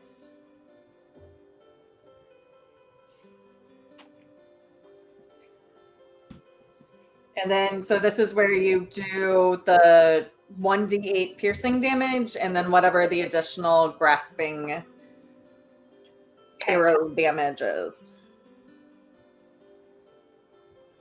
Okay, I got a 6 on the D8. And the grasping... That's 2d6 poison, so it's 6 piercing. 6 piercing, yep. And then 2d6 poison. Mm-hmm. Okay, so poison is going to be 6. That guy is hurting really bad. Yay. And this is my bad. I should have probably had you rolling at disadvantage since he has half cover, but since I forgot, we'll just let it stand. Cool. Can we see what weapons they have? Oh yeah, totally. They're carrying longbows. They've also got short swords on them. Okay. And full quivers of arrows. All right. So I think I put you guys on the wrong side also. Whoopsies. All right. Cool. So now it is Foya's turn. Cool. I'm going to run up to the one that just got... Hold on. Did I forget something? He's reduced by 10. Takes damage. Moves 1. Oh, that's on his turn. Okay. Go ahead. So I'm going to run up to the one that just got hit with an arrow. Okay. Recklessly. And Recklessly. Damn. Okay. So I got a 25. That definitely hits. And I'm gonna do a spear stabby at that guy. All right, do it.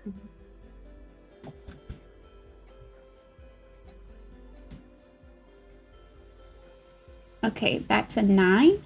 9. All right, so the arrow from Bain flies into him, sprouting these brambles, and he's all entangled in this. And he starts screaming from the poison damage. You just come up and spear him right away. While sound has gotten out of his mouth, he just falls down dead from your spear strike. So that motherfucker is dead. Cool. Nice. And then I'm gonna run over to the other guy and do the same thing. All right, so that way, so you went 15. All right, yeah, so you've got plenty of... All right, so you're gonna spear him, so do the attack on him.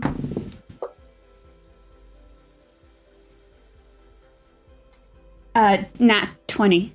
Nat 20. All right, you get to do double damage on this one. So triple damage. Isn't it triple? Because I have brutal crit. Oh, yeah. Is it triple? Where's brutal crit? You can roll 1 additional weapon damage die when determining the extra damage for a critical hit with a melee attack. Yeah. So 3. So yeah. So double the initial damage and then roll another die. Okay. So initial damage, including the modifier? Yes. So initial damage, doubled initial damage is 16. He just falls down dead from the initial hit. Quick! He doesn't even have time to turn around and say anything. He just dinks right down. Cool. It was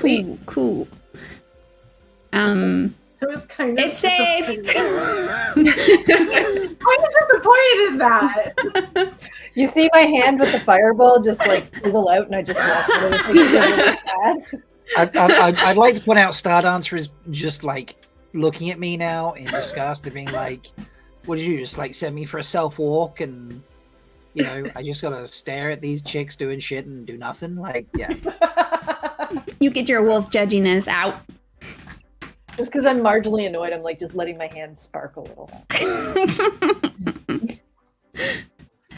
So is everyone gonna meet up on this bridge? Is that what you guys want to do? Yep. Yeah. So I come up on the bridge and I'm like, good job. Yeah. I come up, I get a half snarl off Stardancer because she's restless, and then I'd be like, hi. Shade is still alive. Okay, so I'm assuming you guys are you trying to be sneaky, stealthy still? Nah. Apparently, we don't need to. Where I mean, you like, are for the I think most part. we can run across the bridge, but then like maybe like tentatively look in the door and see what's in there. All right, who's going first? What order are y'all going in? I think we should send the poor wolf, since it was really sad that it didn't get a chance. She's feeling petulant now. Oh, howdy, wolf. Yep, pouty wolf. This is why we shouldn't bring furry creatures with us. She didn't learn that from her Wetlander, did she? You don't know me well enough for that, so. Okay. All right, who is going first? Not I, said the It looks dark in there, and I have these cool torch thingies, so I'll go first. Once you go up, because there are these stairs, so it's stairs going up into it. So once you get up there, you'll be able to see in. I just want to know what order before I do the big reveal. I can see in the dark. Oh, okay. Maybe we should just let Sylvia do this whole mission. Go home and hang out and have some ooze quiet. Yeah, like, Stardust and I will just guard the bridge. Make sure no one else gets in. You guys are staying at the back of the bridge, keeping an I mean, eye out. I'll go in once they tell me it's safe. Okay, so you're staying in the back. Bain&Chiad, what are you doing? Do you want to do your lights? Bain? Not Bain. Chiad. Do we know that it definitely is dark in there, or is that just because we You can see that it's up into the room. You can see it's lit. You just can't see what's in the room. So the room does have some ambient lighting in there. Okay, yeah. So no, I'm just gonna take a look in there. All right, so the two maidens are gonna hand talk and kind of try to go in together. Yeah. All right, so give me a second to do this because I always manage to not do it correctly somehow. Boop.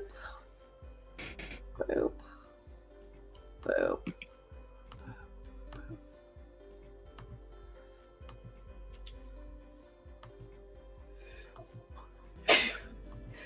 Bam! You guys can see shit now. All right, so what you're gonna see is there is this room. These, they're not actually palm trees. That's just the only picture I could find. They actually look like frozen statues of various things. Some look like shadow spawn, some look like skeletons, some look like emaciated humans, and these very grotesque figures. These, and I didn't do it great, but you can kind of see doors. So there's 4 doors. There is also this stairwell directly in front of you leading up to another half level. There is also ambient light in that direction. The walls are all black stone. The tiles are 2x2s with different colors. So there's black, there's red, there's gold tiles, there's white tiles, there's silver. They're all kind of swirled in between. Sorry, were those statues of Shadow Spawn or actual Shadow Spawn? They appear to be gray statues. I don't believe that for a second. Do I get the sense that there are any tramps? Roll me. So are you trying to look for it, or are you trying to get a feeling?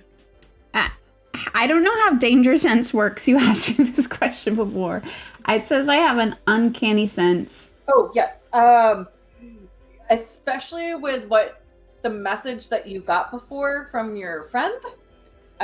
You're like, shit's wonky here. I don't know if this is... And I don't know if you remember what your friend told you. I can chat to you if you want. Yeah, tell it to me again. Because I didn't realize you were talking to me for the first half of that. I'm going to be really honest. I'm sorry.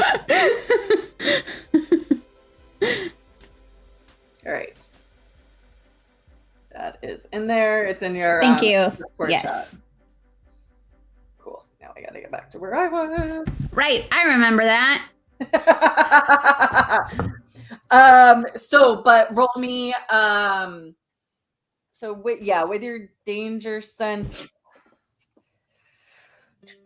Yeah, it says I have advantage on dex saves. Yeah. But I can't use it to like actually perceive if something's there. Is that right? Well, you have an uncanny sense of when things. Yeah, so you definitely feel like there's something not as it should be in this room. So, I'm gonna hand talk to Bain and let her know that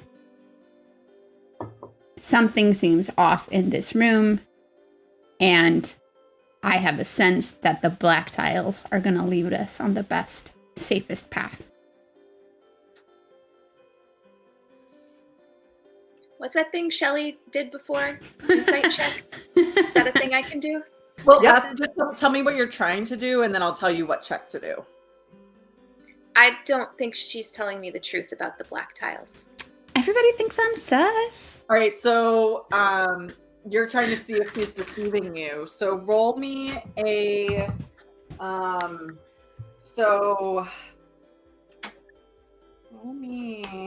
I'm gonna do a contested check here. This gets to be fun.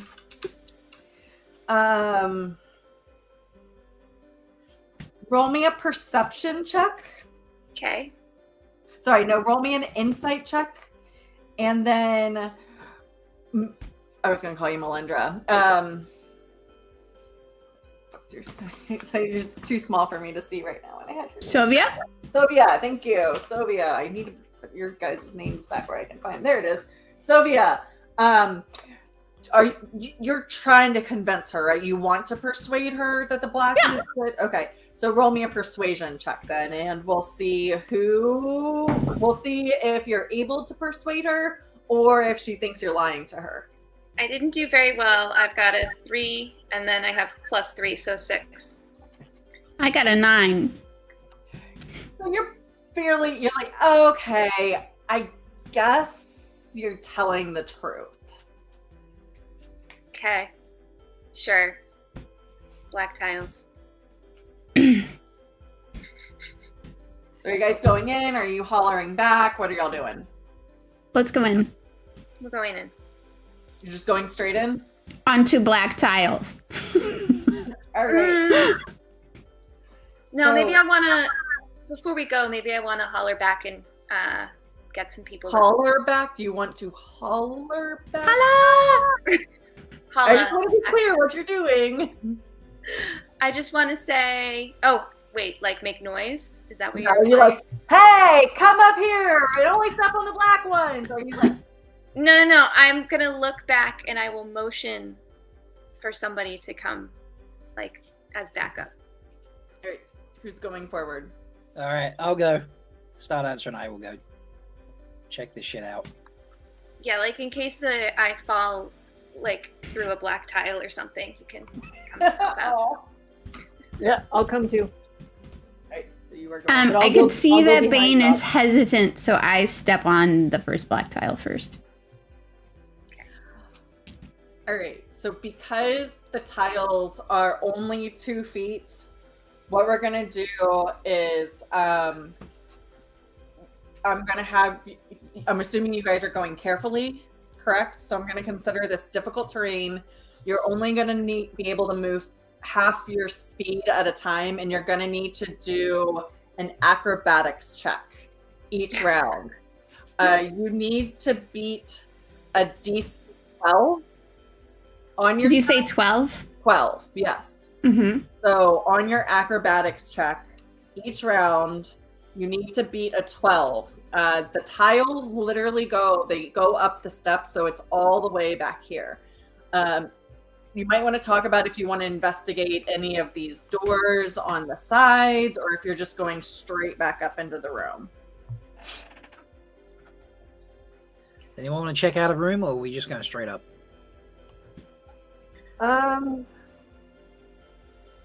Well, our goal is to scout, so I guess we need to collect as much information as possible. So I guess we need to check the side rooms so we can create kind of a more accurate map to bring back.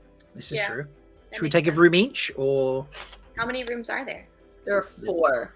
Yeah, why don't we each take a room? Okay. Split I'm the gonna party. I'm just gonna peek through the door of the bottom right room, but only step on the black tiles on my way there. I'll do bottom left. All right, so this one is Savoya. This one is Bain. Yep. I'll take top left. All right. And I'm just gonna wait and see what happens with these 3 doors. All right. Now, kind of breaking some wolf mechanics. Not really. Wolves are colorblind like dogs are colorblind. If I get to say so. Can Star Dancer share my square? You're My gonna have to tile? communicate. Yeah, you can tell him to follow you, but he's Just wear him around your shoulders. She. right. But it's Her, sorry. he's showing you in his mind's eye that they're all just shades of gray. So he's going to have he's going to have a difficult time. You're either going to need to go a quarter speed to let him follow you precisely. Can I just leave her behind with Wise Marina for the moment? You could leave her. You could ask her to stay back with Wise One Marina. Yeah. It's now. Is it in you guys' relationship? Like, would she stay behind with you? Are you telling her like the danger that's potentially there? Tell me what you're like sending to her. I am sending to her that I can go faster if she doesn't travel with me directly, because she can't see the tile colors and I can. And apparently, according to Soyva, he's going to sass back and you'd be like, I can see the tiles and you only have 2 legs. I have 4 legs. yeah, but there are certain tiles you have to stand on, and if we do it together, it'll be really slow, and that will make us much more vulnerable to attack. So for now, hang out with the Wise One and be my rear guard while I check out this room, and then you can come bail me out when I'm sure I'll need it. So you want me to come in after you? No, if I call. Okay. And then when you get to the other side of the room, is that when you call? Yeah, just pay attention to the tiles I step on, and then when I call, you step on those tiles. Okay. All right. So, all right. So this first door is 10 feet away, so you could easily make it in 1 round. So that was going to be... It was me. All right, so I'm gonna just put you there. Sweet. But roll me your acrobatics check. See if you beat a 12. If you get 12, by the way, you moved Bain, by the way. Did I move Bain? Yes. Oh. Oops. We look the same. It's the pose. You can just tell by the pose. I got a 15. 15. All right, yeah. So you're able to easily tiptoe over with your Aiel grace. She is beauty. She is grace. She's Miss Aiel States. Oh God. All right. The door is unlocked. Let me do that thing real quick before I keep multitasking, because multitasking is not always the best. Oh, it's like a closed door? Sorry, I thought it was a doorway. Door. Yeah. Okay. It's unlocked though, so you're easily able to open it and see that it is a small room, smaller than what a normal tent size would be. there is a 4-poster leg bed. Eat it when you see that, because freaking Wetlanders. There's some Wetlander furniture around. It's pretty messy. Stinks like gross boys who haven't washed in a while. It kind of smells like a locker room. But I don't see any creatures in there or anything. No creatures. All right. I'm going to signal that it's clear to Bain. Okay. All right, so you're going to your... Come on. Why are you not selecting? Am I on the wrong... Oh, because I don't have a clicker selected. All right, so roll me your acrobatics check to see if you're successfully able to get over here. Okay. It's an 8 plus 3, so 11. 11. No. You are not able to successfully get over there. And one of the statues of the Trollocs comes alive. Dum, dum, Wow. Shocker. No! All right, now this gets to be really fun because there are a lot more statues. So, oh my goodness. Yeah. And the Trollocs not really caring where he's stepping. So, Cool. Cool. All right. So, let's do initiative. So everybody roll me your d20. I got 18. All right. So, anybody above 20? No. Anybody above 15? Between 15 and 20. So, Quip got 18, and the Trolloc. And I'm gonna, if anything else gets triggered, I'm just gonna pile them onto this initiative order. So, if for some reason things get triggered, they'll just go all clustered together. So Trolloc got a 16. Did anybody else get between 15 and 20? No. 10 to 15? I got a 10. 10? Anybody get above a 10? Less than 15? All right, so Sequoia, 5 to 10? Below a 5? I got a 4. Can I add anything to it? For initiative, or it's just There whatever? are things you can, but it's just like I'm just doing pure initiative right now. Okay. Yeah, so I got a 4. And then what did Moreno get? I got a 1.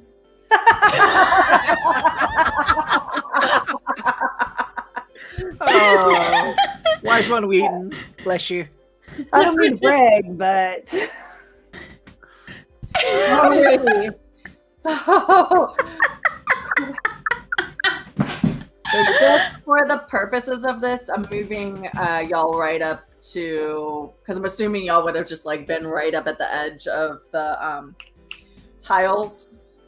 Would the Star Dancer have been behind you guys in this order, or would she have been up in front of Wise One Marina? Oh no, she was right there at the edge. Okay. Cool. All right. So, Quip, you get to go first. Okay. Well, let's attack the Trolloc. So it's a full-on truck. I should probably pull out the cards for the Trolloc, shouldn't I? Yeah, why not? We could see its face. It's hot. It's hot. I think I'm gonna need more d20s because How many have you put in jail? I mean only the one. I think you might need to put more than one in jail. Alrighty. Glenn, I use the dice rolling app when I play with my other group. It makes no difference. Oh my goodness. This really should be random. Like I said, statistically, I know what's supposed to happen here. So what you're saying is we should take you to Vegas and play craps. Yes. Okie dokie. So Quip, what are you doing to this now coming alive Trolloc looking thing? Trolloc looking thing.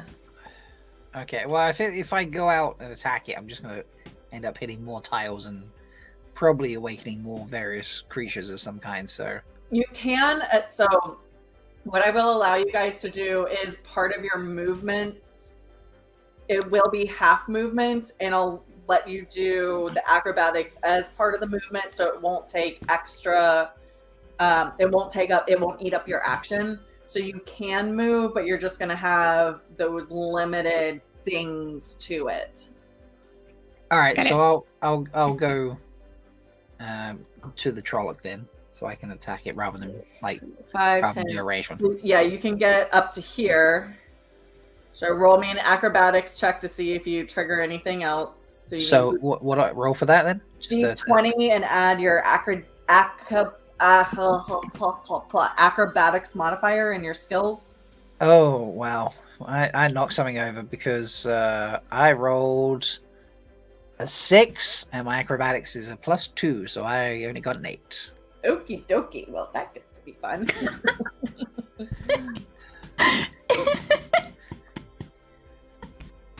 This is going well. At this point, a little out of the floor starts over here. Over here where? Right there. Oh. Your ping isn't showing. Oozing. This floor starts getting covered in this purple fungus. There's a fungus among us. Quip, you'll recognize this as a violet fungus. That's bad. Yeah. It doesn't move, but if you touch it, it will poison you. Like there is like some bad shit that happens when you touch it. Sylvia, don't touch the fungus. I know about the mushrooms earlier. Don't touch the fungus. But what if I want to lick it? No, not even with your tongue. All right. For the moment, I will resist. Good. All right, so let's just attack this Trolloc since I'm here and I've already woken up more shit. So can I do a two-handed attack? Is that a thing? Yeah, totally. That's Okay. part of your feat. So what's that? The hand axe and the mace, is it? I suppose. Yeah, if that's what you want. Yeah. You could do 2 hand axes. You could use your hunting knife, which is a dagger. You got the mace. Just any of those combinations. All right, let's go the hand axe and the mace. Okay, cool. So whichever one you want to go first. Well, let's go with the axe first. Okay, so do the D20, and Right. then since it's a melee attack, you're gonna add 7. Okay, so that's 26. So they're on 19. 26. Yeah, that hits. Yeah. Totally hits. So the hand axe, you're going to do the one. So roll a D6 for slashing damage, and then I'm trying to see if I saw. That's for the second attack.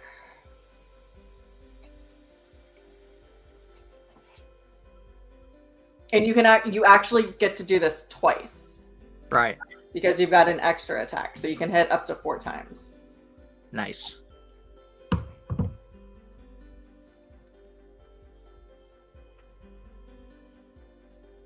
So what is the damage from the axe? It says 2. All right, 2. All right, so you slash at it. And as you slash at it, you see some of the skin start coming away with a skeleton underneath. You're like, that's not normal for a Trolloc. No. At least not with anything else. Okay, so then what, do I just hit with the axe again, or? Oh, well, you'll hit with a mace because you're hitting Mace. with the 2 hands. Okay. Right, so I roll a d6 again? So you roll the attack to see if you're actually hit with a mace. So it's Okay. D20 plus 7. It's just an 8 because I only rolled a 1. Okay. Oh, not 1. Oh, you swing and you miss hardcore, and actually, because you miss, I suck. see what the critical miss stuff is. You don't suck. The dice sucks. The dice suck. It's a digital dice as well. Digital dice suck. Katie's over here just being like, "Oh, that's not a good roll." Oh my god, I'm looking at the wrong tab. Nice, Skeeter. That's nice. I like that. All right.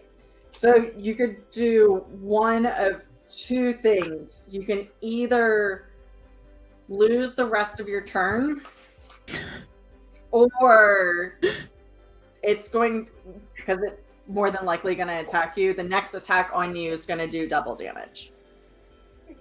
Or you could fall prone and smack a whole bunch of more squares, because you're just going to swing and like woof it.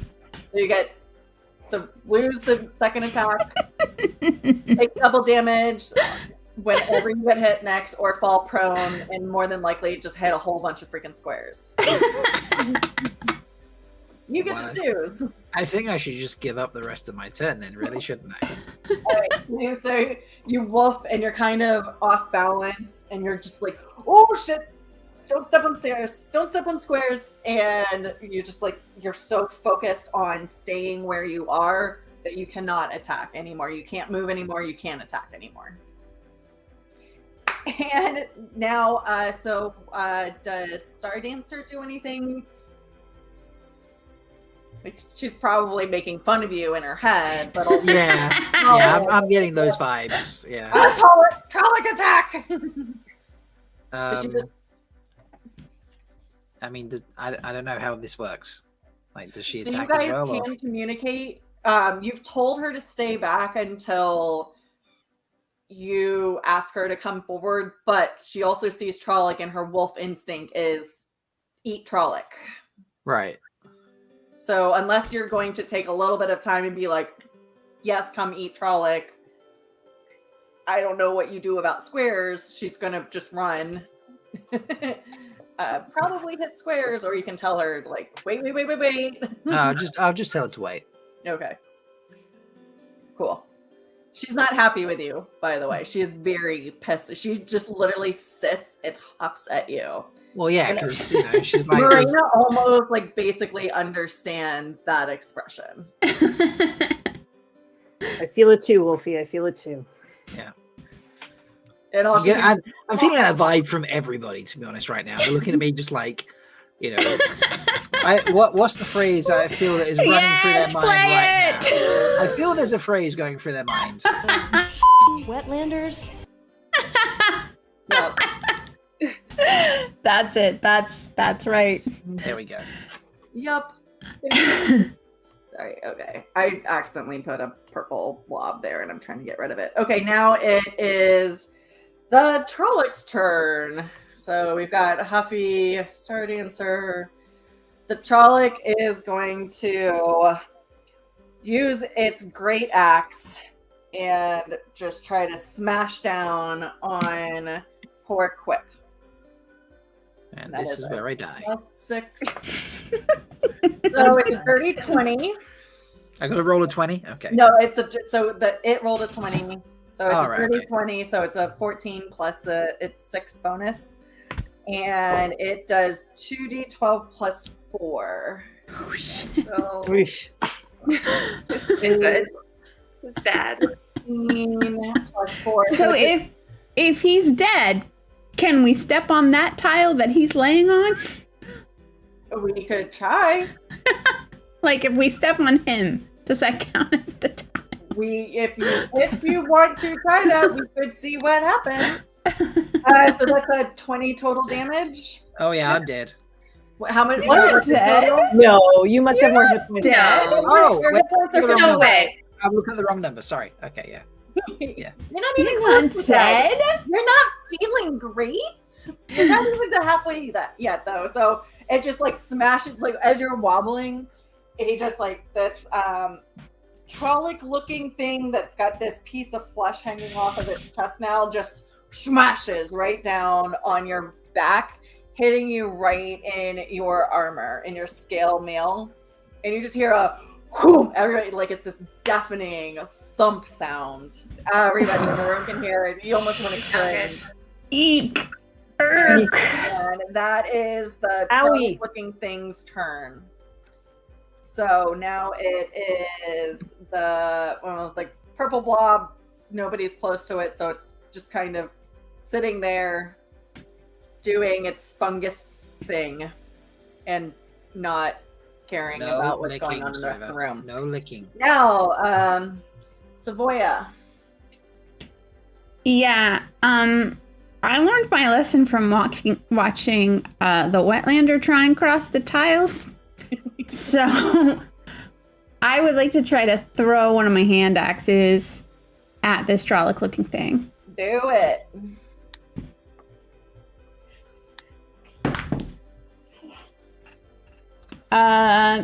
That is a 10.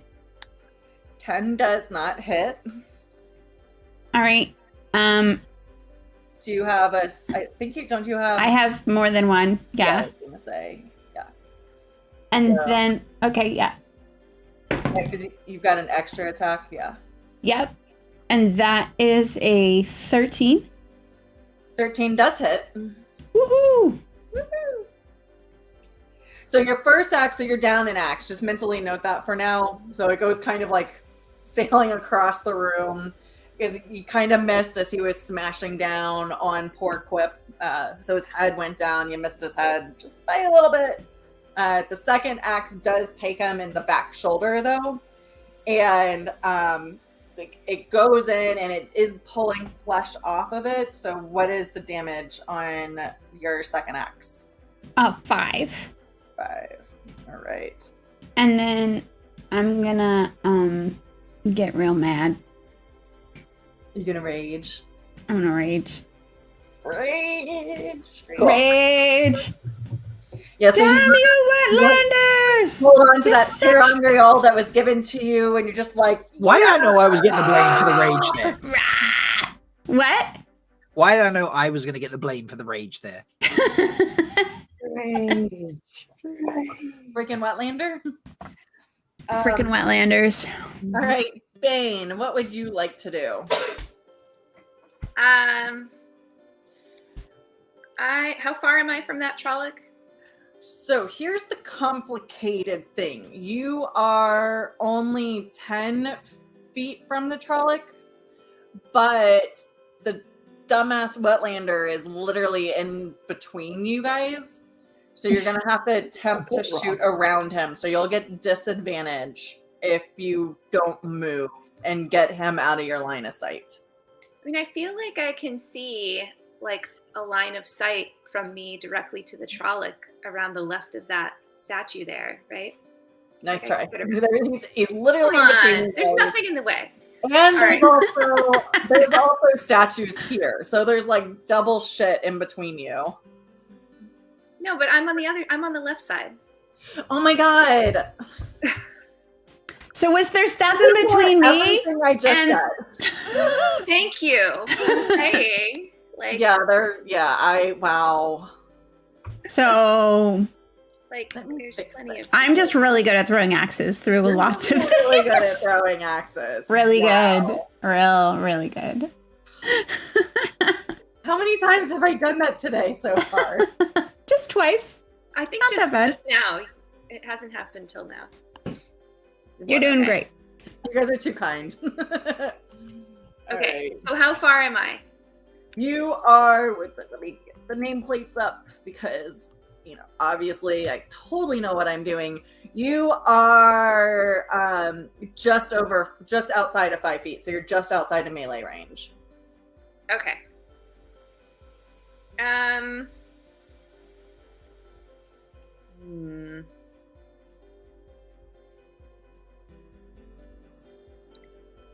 Which means you are effective at, so you can do your ranged weapons if you want. Yeah. I'm gonna throw a spear at it. Okay. Can I Nice. throw 2 spears at once if I want? No. Okay. Then I'm gonna throw 1 spear. Very hard. Get mad! I don't have Thank range. you for asking, but no. So roll your attack and add the 6 modifier to it. Okay. 19. 19 definitely hits. Yes. Okay, and then for the spear, it's a d6. Yes.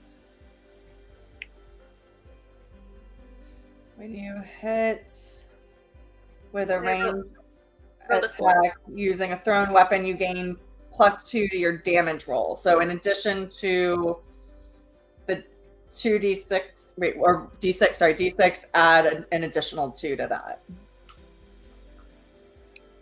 It just says 1d6.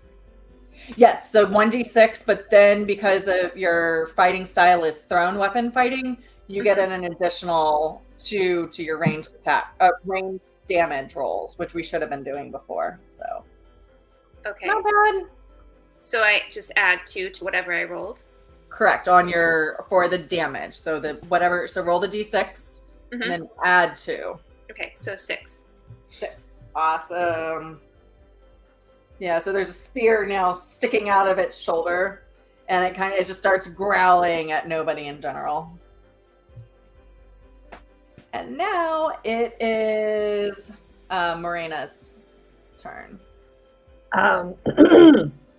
So I'm going to cast Cloud of Daggers. Okay.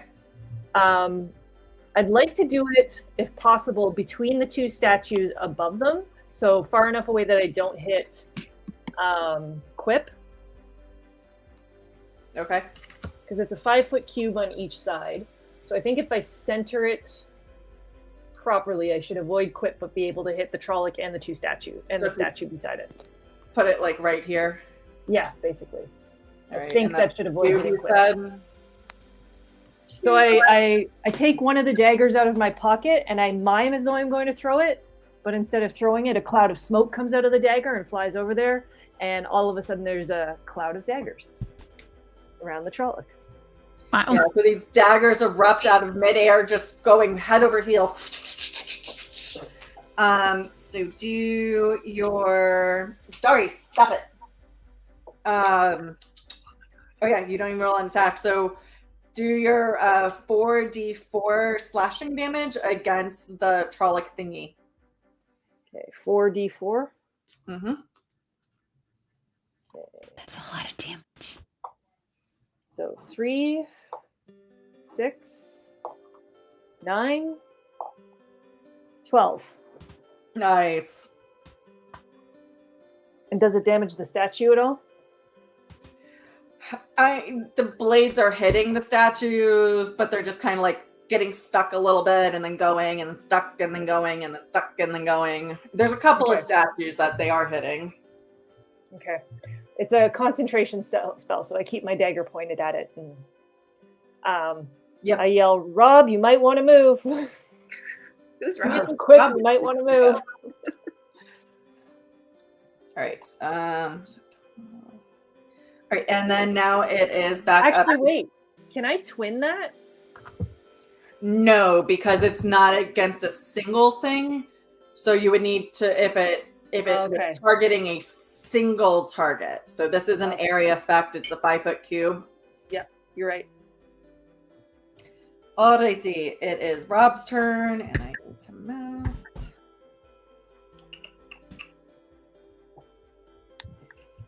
Sorry, Quip's turn. Again, I don't know who this Rob person is. Sorry.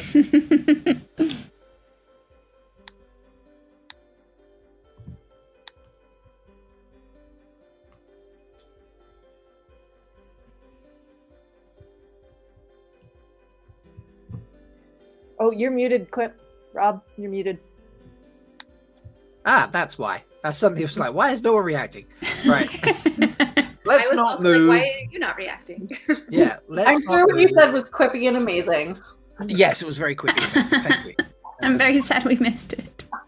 Let's not move anymore and wake anything else up or erupt anything or whatever, or give more opportunities for Soviet to lick anything. So don't roll natural ones. Yes, I'm just going to stay where I am, and let's do another two-handed attack against this Trolloc thingy. And, okay. Let's Let's go the axe and the mace again. I feel better about the mace this time. I feel like I've felt the weight of it. I understand. Okay. Yeah. You're like shaking it off a little bit. I'm limbered. I'm limbered. Don't worry. Are you doing the mace or the axe first? I'll do the axe first. Let's trusty. Give me a D20 plus 7. That's a 24 because I rolled a 24 17. definitely hits. And then is it D6? Yes. D6. And let me make sure that there's no other modifiers. I don't think you have any other modifiers. That's the second one. Yes. All right, so the D6, I got 4 damage. 4. All right, so you just really heft it in there, kind of wriggle it loose as you get ready to smash down your mace and hopefully actually hit it this time. Give me your D20 plus 7 and avoid that one number. I rolled a 6, so 13. 13 hits. Yay! You did it! All right, and what I roll for the mace? All right, so it's 1d6 bludgeoning, and then you add, since it's melee, you'll add an additional 4. So Okay. 1d6 plus 4 on top of whatever you roll. All right, so that's a 6 in total. 6 total? Yeah. All right, so you do 10 total damage. I'm just making sure. Oh, and the bludgeoning that you did with the mace, it is vulnerable. So the mace does a lot more damage. So what was the mace damage? That 2? The 2, yes. All right, so 4 plus 4, so 8. So the mace is doing a lot more damage than you would have anticipated it doing. You're like, too bad I missed the first time. Yeah. And just like reams of skin are ripping off of it as they're starting to see the skeleton underneath it. Okay, do I get to attack again now? Yes, you do. All right.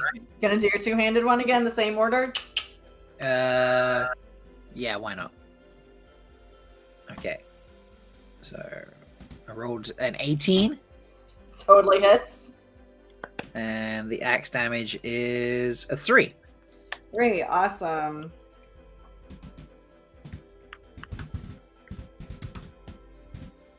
And then the mace is a 16. Totally So hits. D20. Yep. Told you I understood the mace now. And I rolled a 3. So does that make it a 7? So if you rolled a 3, because I'm gonna double that because it's a bludgeoning. Okay. So that's 6. So 3, 6 plus the, what did I say? 4. 4 for melee. 10. Another 10.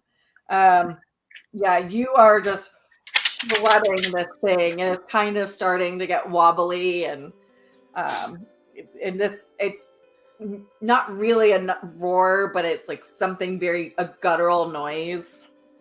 It's coming from it. Cool. And then it is now the Good job, Wetlander. Trolloc Thingy's turn is going to attempt to Great Axe smash the Wetlander again. That's a plus 6. So 6 plus 6, 12. Does 12 hit you? So what's I your don't AC? know. Sorry? AC? Oh, Your my AC is 16. No, Yeah, Wetlander! Woo! Redemption! Yeah, as you're pulling your axe out, you just jerk it enough that as it attempts to smash down on you, it just woofs right past you. All right, and then now it is Savoya's turn. And now Savoya, since I know who you are, you actually have quite the bit of terrain to traipse across to get to that Trolloc? Is that what you're saying? Yeah, there's shit between you and this Trolloc thingy. So there are statues here and a Wetlander person here. So are the statues on any sort of platform? Just a little bit of a platform, but they're basically look like human or whatever their appropriate size. So the Trollocs are Trolloc sized, the humans are human sized, the Murgal are Murgal sized. Okay. So, And it's half movement, right? Half movement, and that will include an acrobatics check, which I'm not making you take an action for. So it comes with a movement to see if you step on something. Cool. And the cloud of daggers is there. Yes, And the Wetlander is there. And the oozy purple stuff is there. Cool. So about here, you could clear. Well, no, you couldn't because there are statues there. So as I interpret this as a statue, I want to climb on top of, like, get myself on top of the statue, these statues here. Yeah, that statue, and like shoulder right on it. So and but do another acrobatics check to see if you're able to like swing yourself up on it. Okay. And then so that'll be one of your actions. Yeah, that'll be one of your actions. Okay. You're gonna need to beat a 9 because you're a pretty nimble Aiel. I got a 16. Yeah, so you're totally able to just like climb up on top of it. So you still have your other attack. Cool. And then I'm going to throw. How many hand axes? I'm out of hand axes. I'm gonna throw a spear at it from there. So I assume I have sight to it since I'm up on top of it. You are standing on the shoulder. You're kind of balanced between two Cool. statues. It's a little wobbly, but you're stable enough that it's not going to impact your throwing. I'm gonna throw a spear at it. Throw a spear. Yeah. I got an 8. Nope. Apparently the statues were just wobbly enough that you missed. Luckily you didn't hit the Wetlander. Yeah, come on. I felt that great. I felt the wind of it as it fucking nearly hit me instead of the Trolloc. You got really lucky because my dice had a 2 on it. So stop looking at the fungus. You're not allowed to lick it. I wanted to lick it. You lick the statue you're on instead. All right, okay, so my weapons are all over there in the corner. Not all of them, but a fair number of my weapons are over there. Bain, your turn. All right. So, what is the state of this Trolloc now? Is it now fully a skeleton, or like is it still? It's mostly like the torso has like just scraps of just bare strips of skin hanging off. Like part of its cheek is missing, and you can see the skeleton underneath it. That is really gross. Yeah, and it's not moving the way it was before. Like it's almost like it's not quite properly being held together or something. You know. Gotcha. I feel like my bramble arrows worked well for me in the past, so I'm gonna try one of those. All right, so that's going to leave you only with 2 of those special arrow thingies after this. Never mind. I'm gonna throw an axe instead. Cool. You totally can. I'm just letting you know that you've already used one on the guard person. Right. Yeah. So not to discourage you, I just want to keep you attuned. And you also you would have picked up that arrow before when you left, so you would have recovered it. Okay. So so you want to use your axe? Yeah. Cool. Do it. Okay. So it's a D20 plus 6. 10. Nah. It's like grossed out, and somehow in like its not coherentness, the axe just goes right between the arm and the rib cage. It just like goes right by. Again, Cool. the side of the Wetlander, so he's just like Like, why do they keep throwing weapons towards me? Look, I know I got a nat 1 the previous turn, but I recovered and redeemed myself. Stop trying to fucking hit me. It's so fun.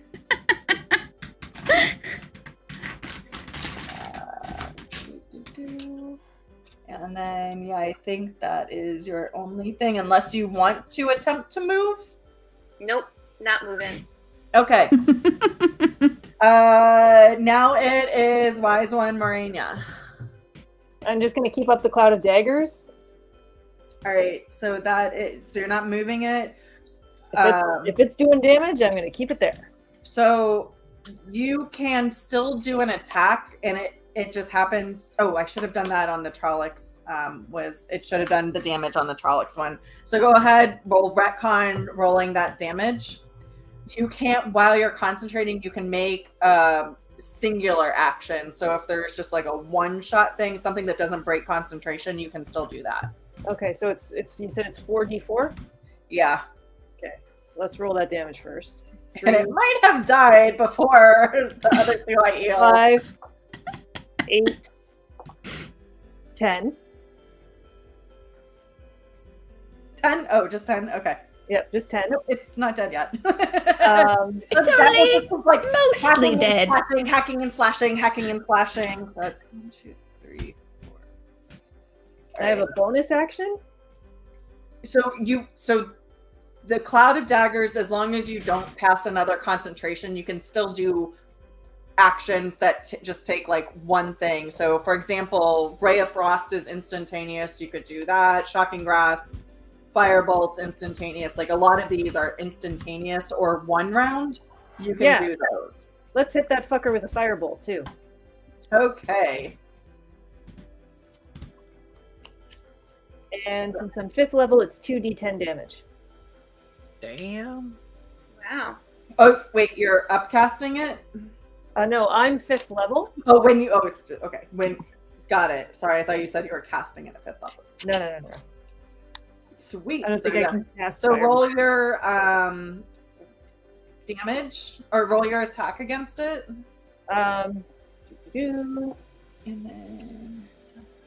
range is double. 15. 15 hits. And so that is 9. Oh, and wild magic. Haha, I keep forgetting. Wild magic, bitch. What? It's 19 damage. What just happened? It's 19 damage. 19. All right. So with the firebolt, just basically, how do you want to do this? How do I want to do this? How do you want to do that? I've got the dagger pointed at him with the cloud of smoke, and then I reach back and you see me pull this like lightning just out of the sky and just at that Trolloc, and he just explodes into nothingness. Nice. And gets Trolloc guts everywhere. Amazing. Ooh, cover the Wetlander with Trolloc guts. He'll look better. I'm really picking that out of my Hedori. Ripping off all the statues in the walls. All right. Maybe next week with a buzz cut, you know why I couldn't get it out of the hair. So Cool. For now, unless anybody wants to do anything else, I'm gonna go ahead and just say we're dropping the initiative order. Okay. The fungus is still there. Can I throw some one? fire Are at the you going to fungus? keep up the cloud of daggers? No, I'll take back the cloud of daggers, but I think I'm going to throw another firebolt at the fungus. Oh, okay. Sure. Roll me your attack on that. The wise one is angry. Okay, so you're going to probably need, because it's on the floor, you're probably going to need to get up close to it, so you're going to have to move close to it. That's okay. I'll move closer to it. All right, so do your half movement and your acrobatics check for 15 feet. So we're going to have to cross this room at some point. Don't close your eyes. So, We're thank gonna God. have another statue, and it's gonna be the one I'm on. I got 15 for my acrobatics check. All right, 15, so you're safe, you're safe, it's all right. You get up to this door where Saboya had been previously, even though I confused her with Bain a couple of times, like 3 times in a row. Okay, I reach behind me and throw a firebolt at the fungus. All right, so do your ranged attack against the fungus. That was a 19. 19 totally hits it, and it becomes eviscerated. Okay. No more fungus. No more. Can we lick roasted mushrooms? Fungus? No. Damn it. Just look. The wise one is next to you. Just lick the wise one. I'm gonna lick this Trolloc statue's nipples. All right, do that then. Yes. I'm sure live And the chat will Trolloc do statue that. comes alive. I slither down the Trolloc statue and give it a wayward nip lick on my way down. And there's nobody around to judge you at all. And then just for fun, I flourish the dagger as I put it back in my belt. Nice. Do a performance check to see how successful you are at that, with advantage because you are a wise one. So I feel like an ideal would be able to flourish really well. 18. I really thought you were gonna make me do a performance check for lipping a Trolloc nip. No, I feel like if you're just straight up licking something that's right in front of your face, you're gonna succeed at that. So now, if you want to do some sort of like sexy check, we could do a performance to see if you do it sexily. No. Okay. Do it. Do it. Speaking of sexily, I rolled an 18 for my dagger flip. So I put my dagger, put it back in my belt, and wink at Melindhra again, and I say, "Nice job, boo." Who's Melindhra? Who's this Melindhra? Sorry, Sylvia. I peek at her alluringly from over the shoulder of this Trolloc that I have now embraced as I shimmy down it and give her a little head nod. I look at Bain and be like, those two need to hop into that room right next to them right now, and should we take a break before we move on this adventure? I can't really move anywhere from where I'm standing, but I do think they need to get a room. All right, so let's at least get past the foyer. Actually, since you guys just trigger things, like you're pretty confident on stepping on the blacks now. You're very careful. You move really slowly. Are you going to, if you're going to investigate other rooms, I will have you do 1 or 2 checks about stepping on things. But if you're just going to slowly move through, I think I'm just going to vote everyone that we let sleeping dogs lie. Mm-hmm. Now, I do have a spell I could use called Dispel Magic. There is a risk that it would make all the Trollocs come alive. Oh, you went into your wild magic. Ha ha ha! For twice. For your stupid firebolt. Missy, way to try. I see you trying to get past that. Wild magic? Get away with it the first time. All right, so roll me. My understanding of wild magic is like you roll the dice and you have a random effect depending on the number on the dice. You do. All right. So roll my we'll d20. just do it. We'll just do it once because we're not going to get too crazy here. So roll me a D100. A D100. Oh. Yeah. So it's a D10 and the D100. Okay. Let's see what happens. That's I'm fun. sorry, do you have a 100-sided die? No, I have this which shows like tens numbers, and then this is just a D10. So there are 100-sided die out there, and they are so hard to read. 74. 74. Good old 74.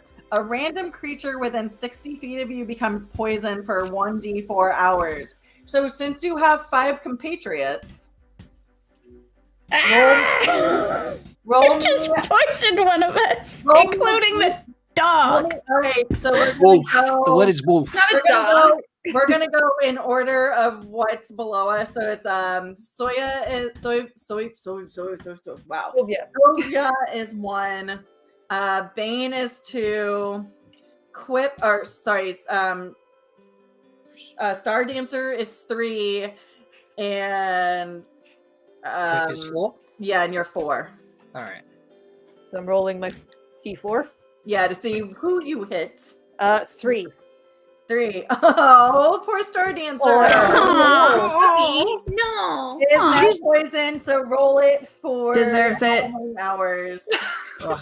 The D4? Yeah. How many hours? 2 hours. Is poison for 2 hours. Can I And go over it's, and cast Healing Word on the wolf? Actually, No, I will heal my own wolf. Thank you very much. I think You can't get to it. Well, you're gonna need to carry the wolf across anyways, so you can detect. What you can do Fucking Wetlanders. is Quip, Look, you can do lesser your mate restoration. couldn't even throw your weapons properly, okay? Quip. So shush. Quip, you can use your paralysis net to cast lesser restoration, which it will take a second level spell slot. Right. But you touch a creature and can end one disease or condition afflicting it. So you can cure it. The condition can be blinded, deafened, paralyzed, or poisoned. Nice. So what do I need to spend? It just happens. So you just mark down that you're using up one of your second level spell slots. Because I think you've only got like 3 or 4 of them. 3? Yeah. Yeah. Okay, I have to write it down because I can't alter the file, so okay. Rolls with restoration. All right, let's take so I'm just gonna move you guys all up to, because again, let's just get going. I recover all of my weapons before we leave. Awesome. I laughed that they missed with so many of their weapons as I we am starting I punch the Wetlander in the nose. Stardancer bites you on the ass. All right, so what I'm going to do is at the end of this, I'm going to skip. There's a couple of things. Hold on, let me move my fucking thing. So I'm going to basically unhide a whole bunch of it, and during the break, I'm just essentially, you guys are going to go through it because I want you guys to get to the last part, which is the fun part, or one of the fun parts. And then that should be the last thing that you have to do of all the things. There's a whole bunch of other, if we had time, there's other things I wanted to do, but we'll just pop up. Doing a pan to fireplace, but instead of sex, it's battles. Yes. I'm sorry. Cool. I'm sorry to the watchers. I have ADHD, so it's hard for me to sit still and focus this long. Yeah. You're doing great, though. I'm very proud of you. I took a Concerta this morning. Okay, so we'll take another quick 5-minute break. Do we have another thing to put up? Yeah, I can find something, yeah.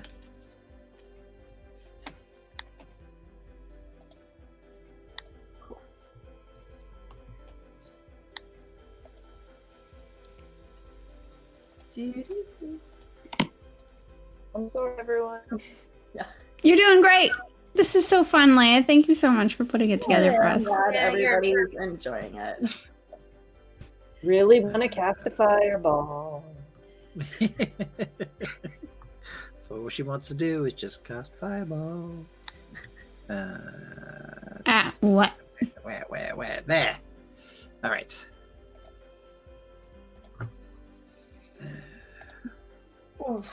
Is this a surprise? No.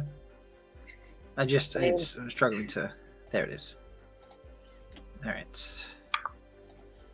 5-minute break. 5-minute break. 5-minute break. Bye. Bye. Not bye. See you in 5 minutes.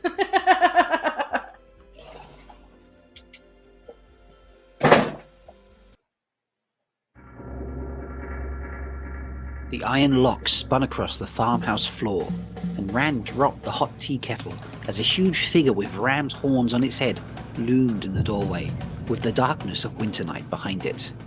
"Run!" Tam shouted. His sword flashed, and the Trolloc toppled, but it grappled with Tam as it fell, pulling him down.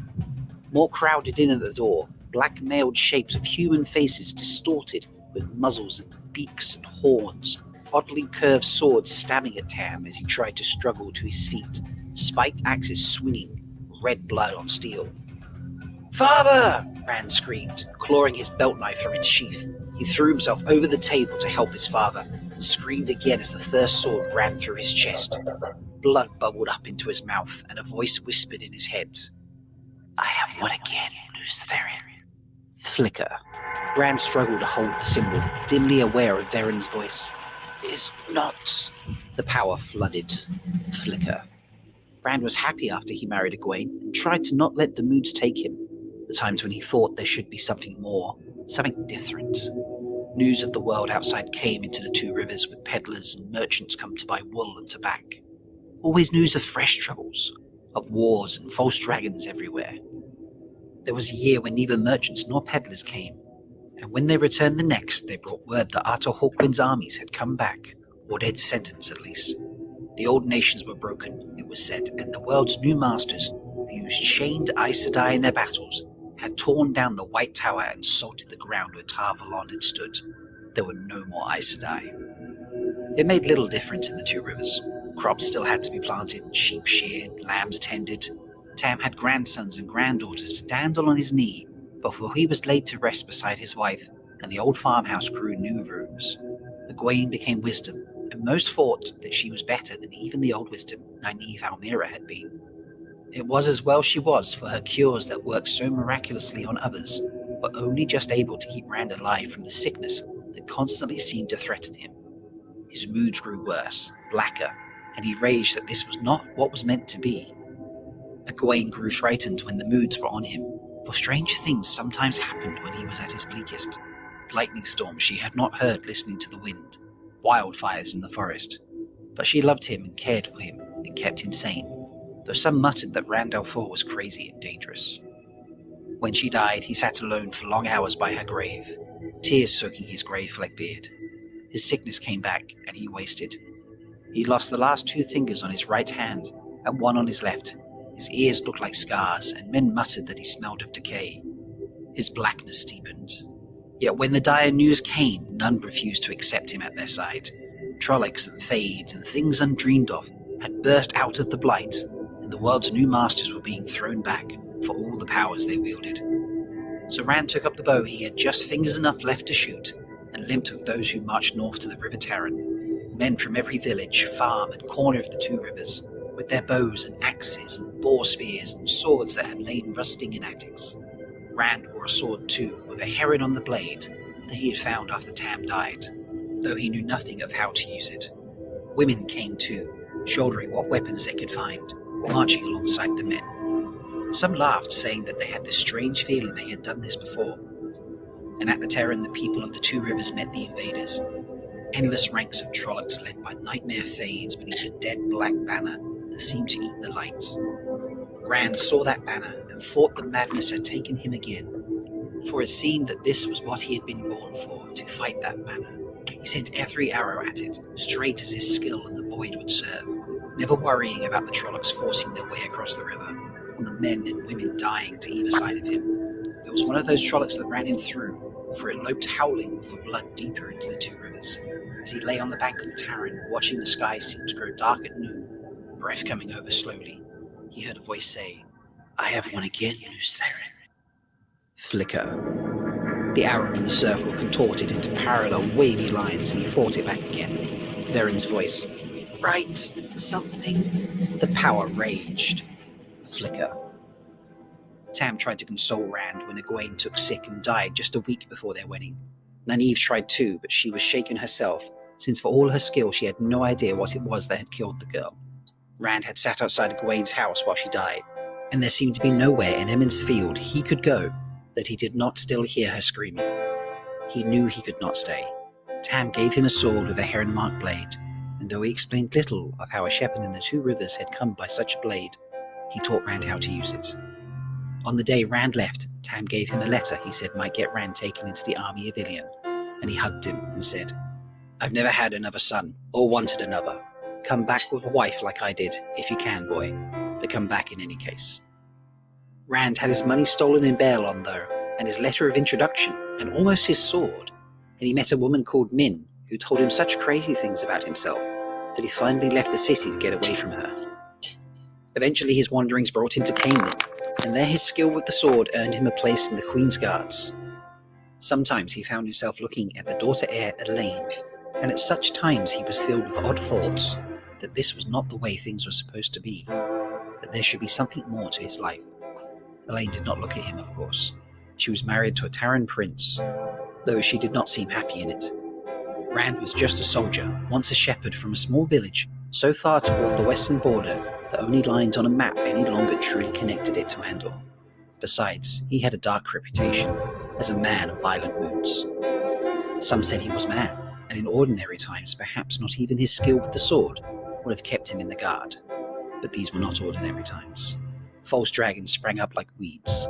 Every time one was taken down, 2 more proclaimed themselves, or 3, till every nation was torn by war. And Rand's star rose, for he had learned the secret of his madness, a secret that he knew he had to keep, and did. He could channel. There were always places, times, in a battle when a little channeling, not big enough to be noticed in the confusion, could make luck. Sometimes it worked, this channeling, and sometimes not, but it worked often enough. He knew he was mad, and he did not care.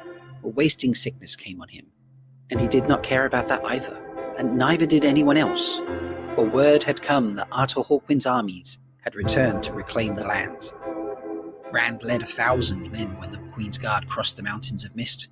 He never thought of turning aside to visit the 2 rivers. He seldom thought of the 2 rivers at all anymore. And he commanded the guard when the shattered remnants retreated back across the mountains. The length of Andor he fought and fell back, amid hordes of fleeing refugees, until at last he came to Caemlyn. Many of the people of Caemlyn had fled already, and many counselled the army to retreat further. But Elaine was queen now, and vowed she would not leave Caemlyn. She would not look at his ruined face, scarred by his sickness, but he could not leave her. And so what was left of the Queen's guards prepared to defend the Queen while her people ran. The power came to him during the battle for Caemlyn, and he hurled lightning and fire among the invaders, and split the earth under their feet. Yet the feeling came again, too, that he had been born for something else.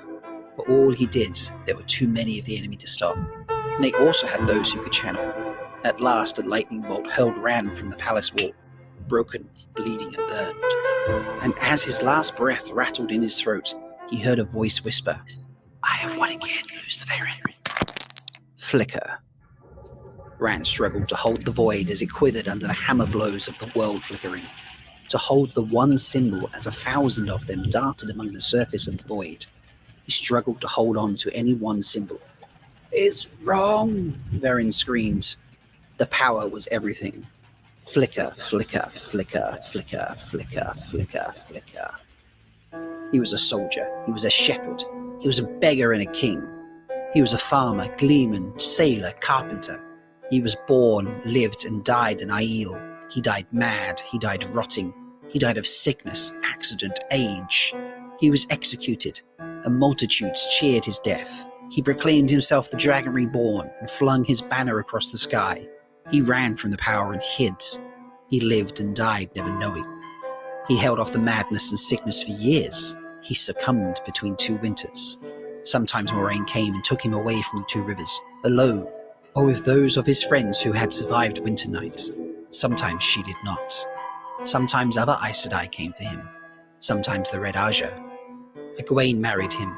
Egwene, stern-faced in the stole of the Amyrlin seat, led the Aes Sedai who gentled him. Egwene, with tears in her eyes, plunged a dagger into his heart, and he thanked her as he died. He loved other women, married other women, Elaine and Min, and a fair-haired farmer's daughter met on the road to Caemlyn. And women he had never seen before, he lived those lives. 100 lives, more, so many he could not count them. And at the end of every life, as he lay, dying, as he drew his final breath, a voice whispered in his ear, "I have won again, Leigh-A." Flicker, flicker, flicker, flicker, flicker, flicker, flicker, flicker, flicker.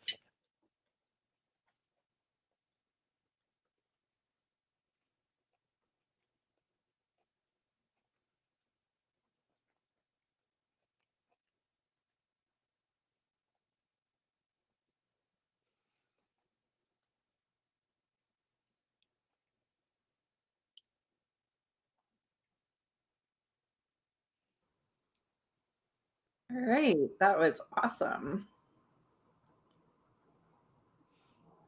Is anybody else back? I'm back. I'm back, but I have no control over the screen right now. Yeah. Unless, actually, maybe if I try to add this back. There we go. Look, it's us. It's us. Woo. All right. So if you just zoom out a lot, basically, so you can see the whole thing, I oops, I forgot to open up the rest of those rooms. So and just go ahead and also move up. Yeah, so like make it shrink. A lot more. Okay. Yeah. Cast reduction. Perfect. So there are, of course, it helps probably if I have my stuff up so I can ping. Yeah, so you guys are down here. Oops, what did I just do? Y'all are down here. No. Yep, you're down here. This room was just going to be empty. There's a couple of places that you could have gone investigated. There's potential of having guards in here. Up here, there were going to potentially be prisoners if we had time. But what y'all are going to do is you're going to enter through this door and go immediately up this tower. So you're going to go up these stairs.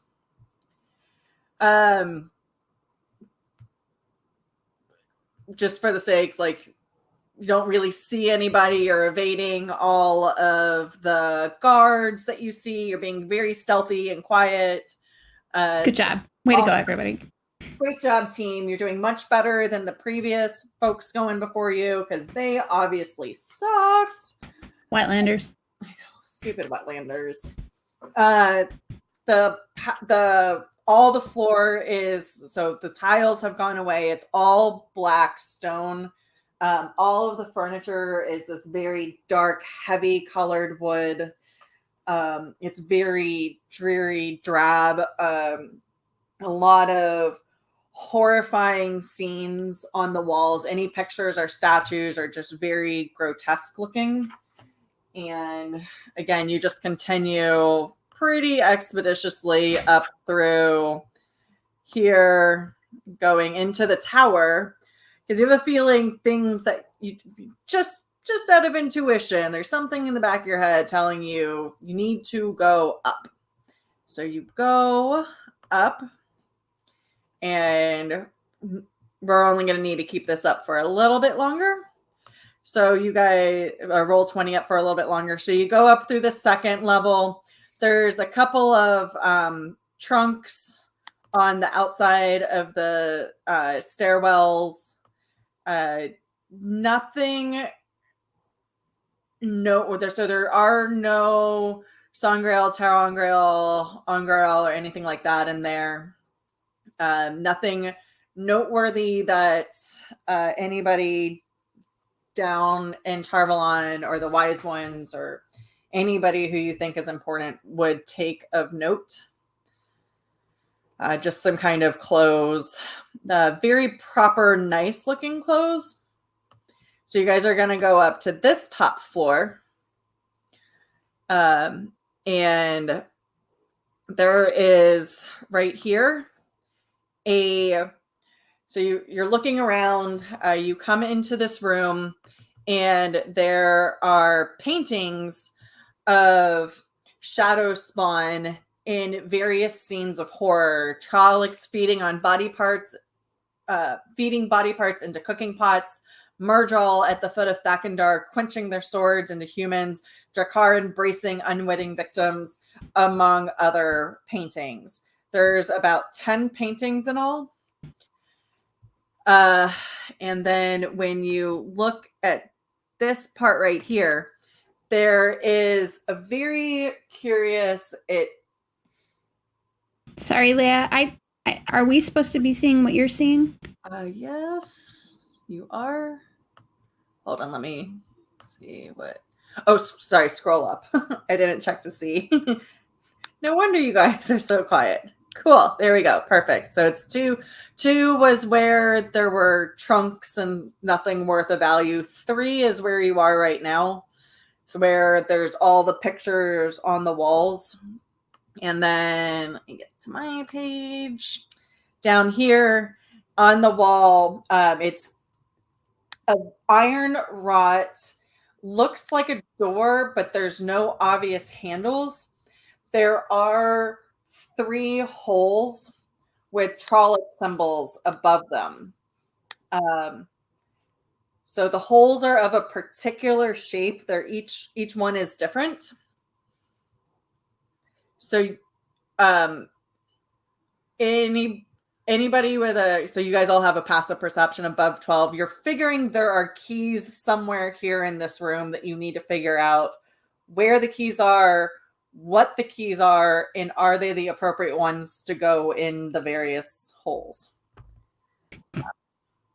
So we need to put stuff in holes. Yes, you do need to put stuff in holes. So we don't need to roll 20 anymore. I just wanted to show you what the rooms look like and where things were. So we're not gonna. There's not gonna be a combat here or anything. So if you want to just go back to our beautiful faces, you can. So I think we should search. We should search the room. All right. Is everybody? What are you looking for? Keys. Keys. Are they on the paintings? I'm looking for something. Are the badges on the paintings the Trolloc badges that turn into the keys for the thing? So you're looking. So Savoya, you're looking for those symbols on the paintings. Yes. All right. Quip, what are you looking for? Something for Savoya to lick. I can put my Quip. Go back and look at your languages real quick. Can what's her face Star Dancer like sniff them out or something? I don't know. As someone who speaks Trolloc, do I see anything that I can read that's important? So yes, you and Quip both speak Trolloc, so you guys are going to be able to translate those words into bear, bat, and eagle. Okay.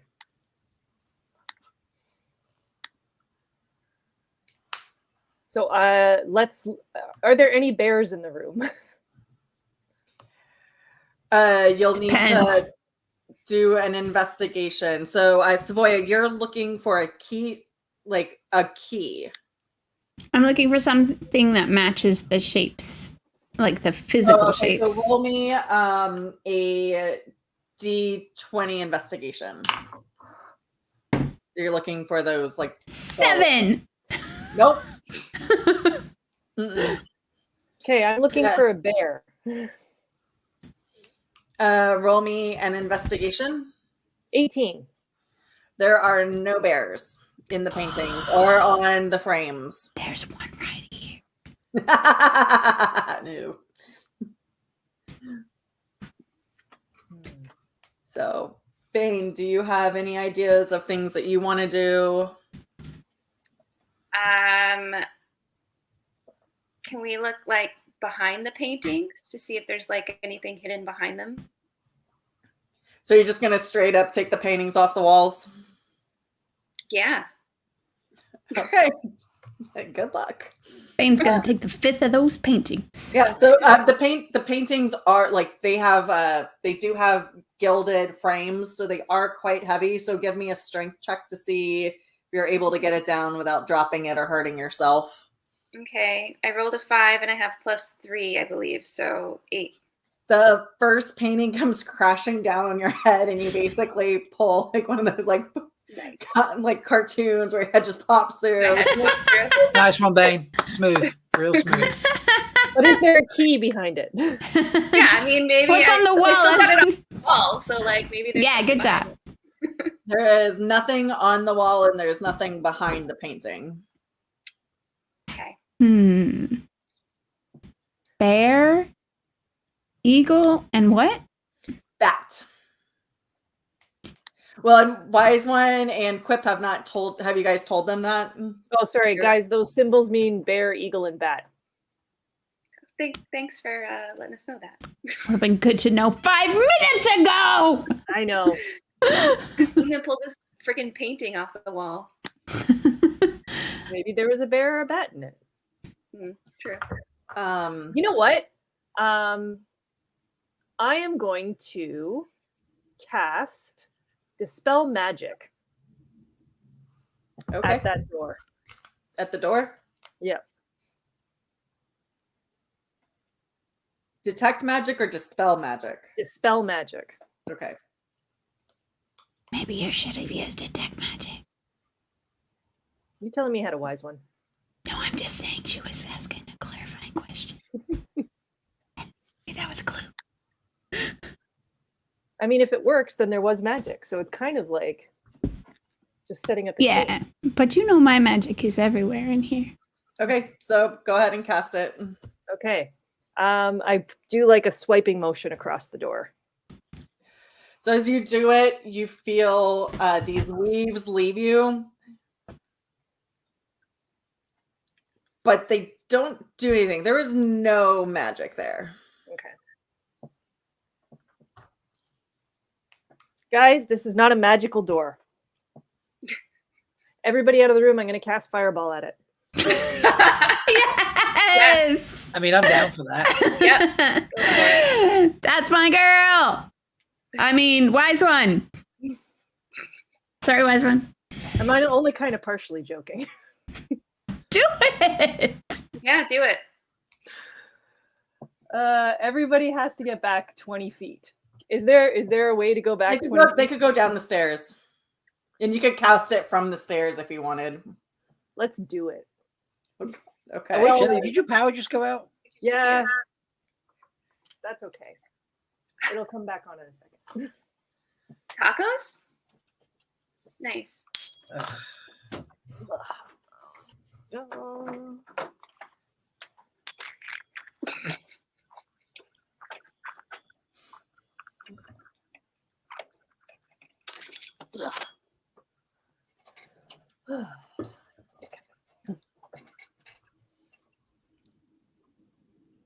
So go heading. I'm hiding in the stairwell. Okay. You're doing fireball, not firebolts, correct? No, fireball.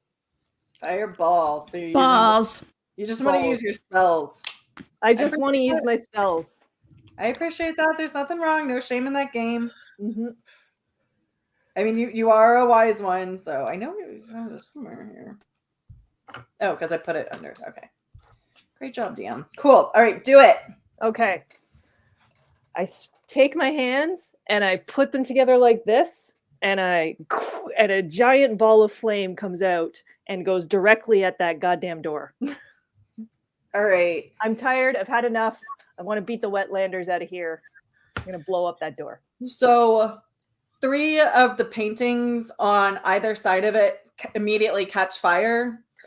You will see from where you are after the fireball dispels that there is this puff of smoke around it. It's not smoke, it's just lingering effects. And as you look at it, you're like, that was a poison trap. The door was, or the... Yeah, so the door is still intact. Oh. Everything's still intact, but you dispelled a poison trap. Yes. Nice one. Oh, I'm so satisfied right now. Everybody else can go on. I'm just going to take a minute and admire my handiwork. We're still in the stairwell. Go ahead, guys. I dispelled a poison trap. There could be more. I don't know, but... All right, so Quip, since you're one of the ones that translated it, you're going to notice that that each of the Trollic runes translated into common have different numbers of letters in them. Hey, everyone. Each of those words is made up of a different amount of letters. Great job. I have no idea what that means. How many letters? In common. 4, 5, and 3. Mm-hmm. So like a bear, eagle, and bat? Wait, say that again? Bear, eagle, bat. Yeah. Bear, eagle, and bat. Yes. 4, yes. 5, and 3. Yes. Okay. So if they've got different numbers of letters, you guys might want to start. I go to each one and I just knock 1, 2, 3, 4, 1, 2, 3, 1, 2, 3, 4, 5. So you'll notice that there's different numbers. So start looking at the paintings, even though 3 of them have been lit on fire and are still smoldering. Did the paintings have numbers on them? They don't have numbers on them, but start looking at them. So they've got different types. Are there different numbers of creatures on each of the paintings? There are, and there is. If you start looking at them, Savoya, you'll notice that there are Trollocs in every single one. Okay. So is there a painting with 4 Trollocs? Yes. Okay. And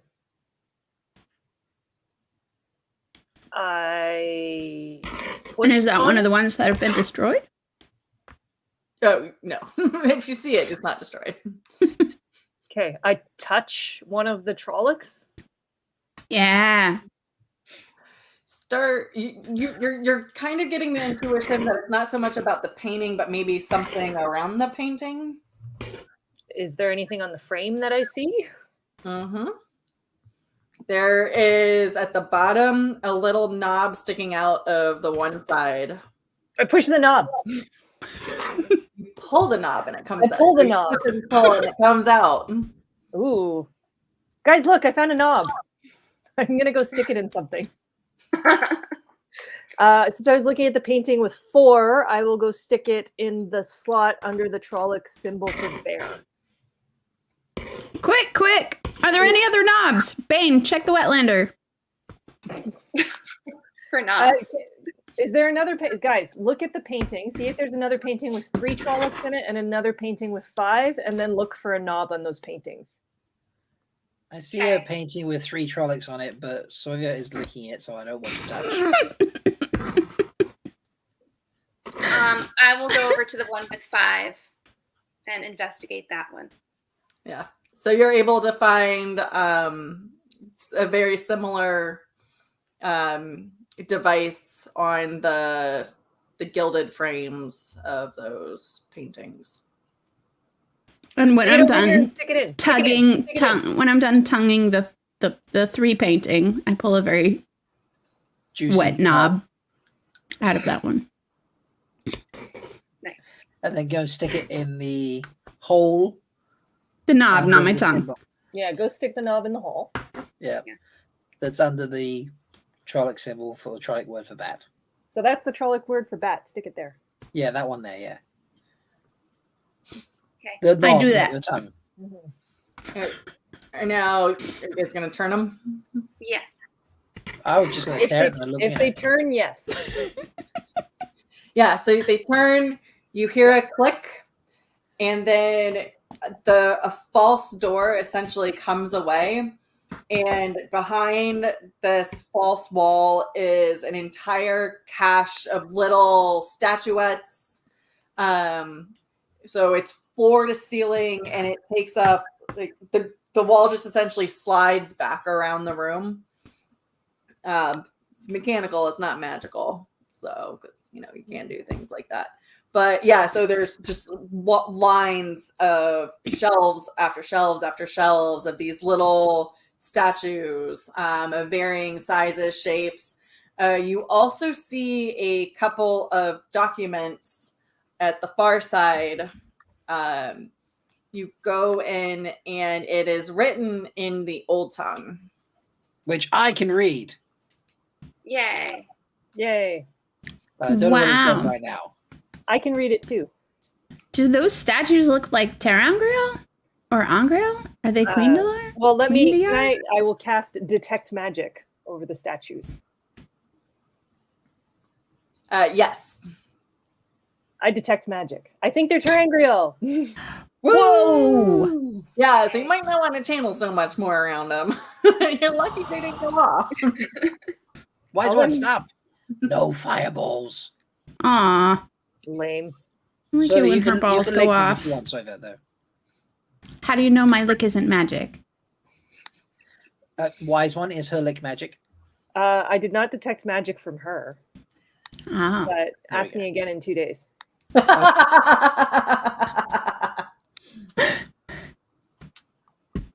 It's magic. Oh. Okay, so what was the mission that Nynaeve Sedai and Wise One Avienda sent you on? I vote we grab all the Terangriel run outside and use the Terangrial that takes us back to the tower. I was going to say, can we use the Terangrial that takes us back to the tower here and just toss them all through? Because I don't know if we can carry all of these. This is true. That's a good point. You could see, so you do have 2 of them, so you could see how long it stays open and see what you can get through. If you want to start just shoveling, because you do have 2 of them. The horse is also outside. So, I mean, you could leave the horse up in the blight if you wanted. Maybe. Maybe we should. Maybe someone should go read that old tongue stuff. That's true. Would you like to do the honors, Quip? Sure. It says, so it's Kid Leif Terangrial. So it's written in a poetic stance. It seems like it might be a prophecy, but it's not any prophecy that you've ever heard before, and it seems fairly ominous. Ooh. Can you read it out loud to us? I didn't write it down, so Paul reads it out loud. Boy, that sounds ominous. It does sound ominous. The redeemed liquor. That sounds very scary. We should be wary and keep an eye out for a personal situation that resembles that. I think we should grab everything and run downstairs to the horse. Like stuff your pockets as much as you can. Yeah. Run downstairs. Or shall I bring the horse upstairs? At this point, you guys can do whatever you want to do because I'm not going to like put up any more baddies. Just for retconning sake, you guys have essentially cleared the fortress. Nice. Ooh, okay, where's that balcony? I want to rappel down the cliff. Yeah. Give me athletics check to see if you don't fall 40 feet. Okay. All right. I will do that. I'm going to closet away a few of those Terangrial into my own pouch. Give me a sleight of hand to see if anybody notices. And I think everybody's passive perception's like 12, 13, so you just need to beat a 12, 13. We'll say 13. I rolled a 6 and I have a +6, so I have a 12. 12. You are struggling to get down. You slip a couple times. You scrape up your legs a little bit. Give me a 1d4 bludgeoning damage. Okay. Wait, can I just point out that Sova only rolled a 6? I rolled a 6. So Mm-hmm. I spotted her trying to steal those Terangrial. It's like sticking out of my cadence sword like this. And I'm like, I don't care if you've licked it, give that back. No. So I rolled a 1 for bludgeoning damage. Right. Yeah. So I'm good. Okay. Just like I scraped my knee or something. Yeah. Okay. Yeah. Bain, can you bring the horse back up?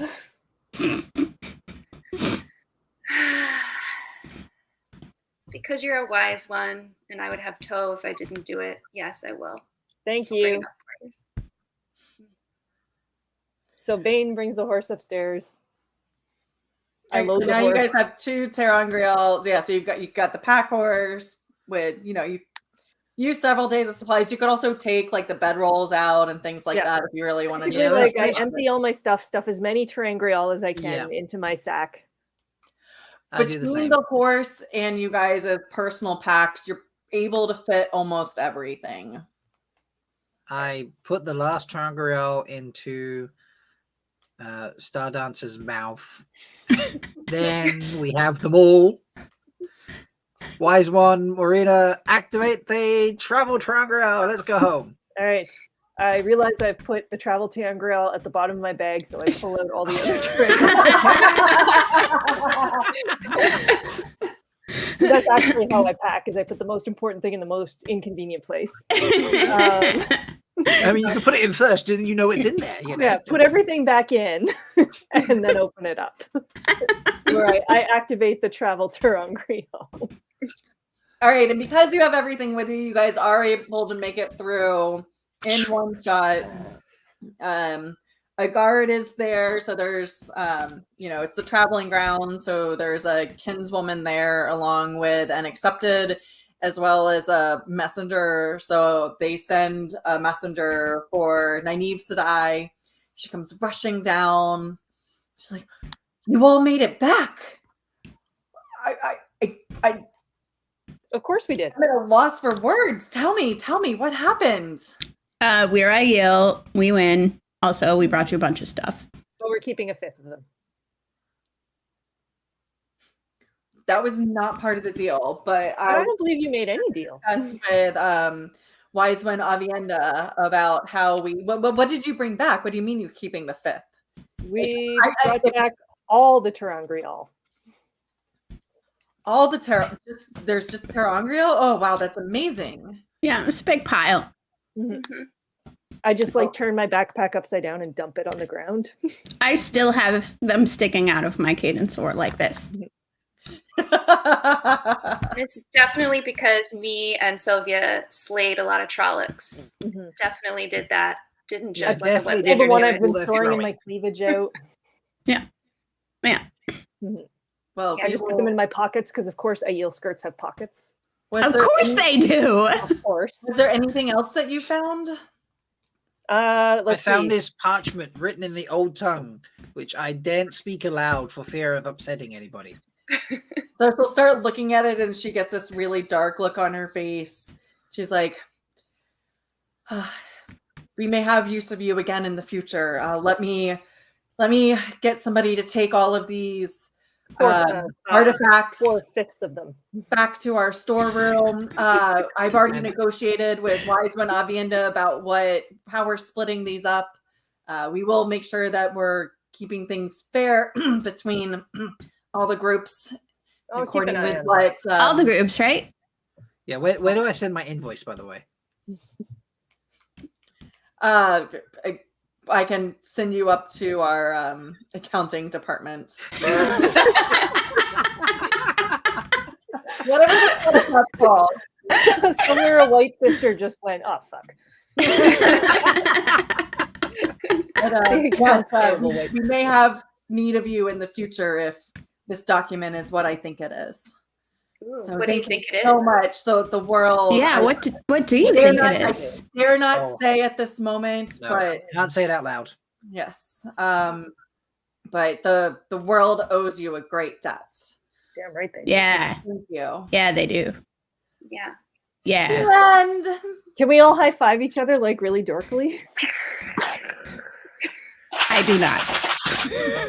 I mean, performance checks, if you're able to do that, a high five and all get it in there. So everybody roll me a performance check for one last roll. For the high five? Yeah, for a high five? High five. I rolled an 8. I rolled a 2. Wait, where'd it go? I rolled a 14.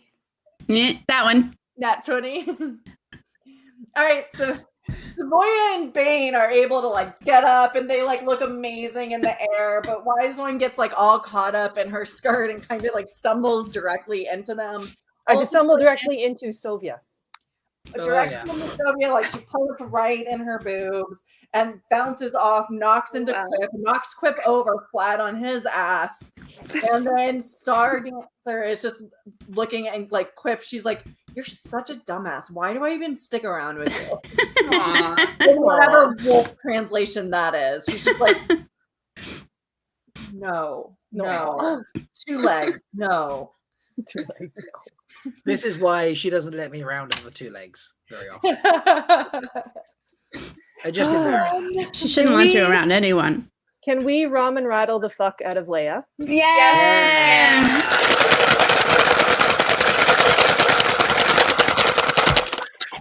That was fun. Nicely done. You're Hope amazing. you guys enjoyed it. Thank you. That was super fun. Thank you, Foldies. Yeah. I do also want to play the ad one more time, just because there's some new people in the chat. Oh yeah. When we close out. But anything else you wanted to wrap up with, Leigh-A, Rob? Happy 1 year anniversary. Happy 1 year Yes. Yeah. Hopefully everybody enjoyed it. Those were able to join live, and even people who watch afterwards. I hope that you guys had as much fun as we did. Thank you guys for dealing with my level of mania that revolved around all this. So. You're great. Oh no, it was just the right amount. That was awesome. Might have got a little manic today. Not gonna lie. Awesome. That was great. Yeah, and thank you again to the Foldies for this amazing ad. Oh, this is brilliant. You guys did great. This is just phenomenal. I love it. So I can't wait to make more ads with all of you. For sure. And I can't wait for part 2, The Adventures of the Wise One and the Maiden. Yeah. We need a licking advert apparently. So I'm just saying, the greatest love story ever told? Perhaps. Perhaps. All right, here is Viagara.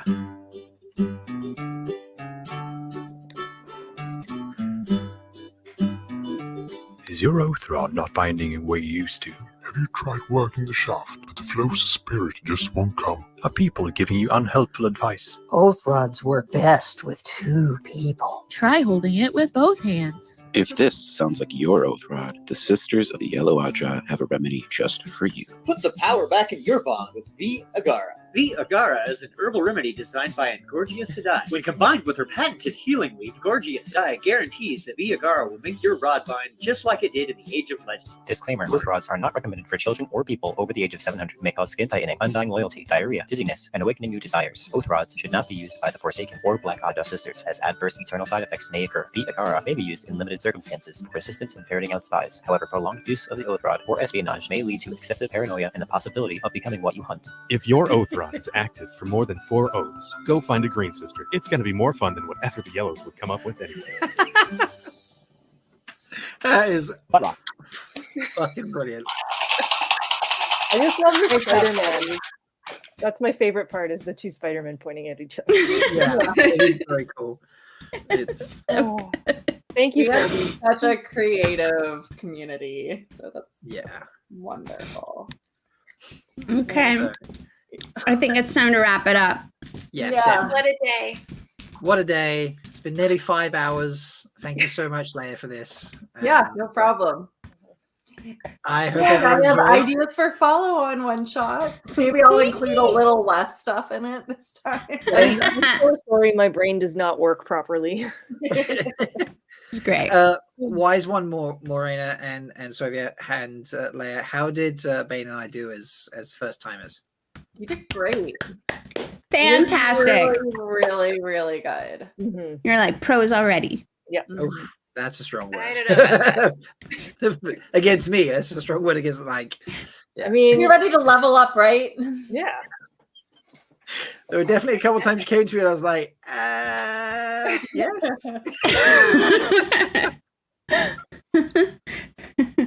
Yeah, I think that first combat was probably a little hard for you, just because like with mud, there's just. Yeah, fighting with mud was not something I expected would happen. It's fun. You expect the unexpected in D&D. Yeah.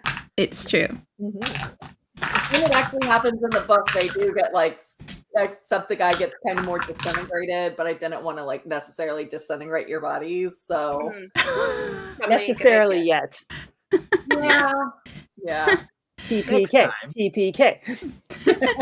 All right, folks. No one died. No one died. Yes, this is very true. How did we I manage? wasn't mean enough. Yeah, I you don't guys are know. very nice to us.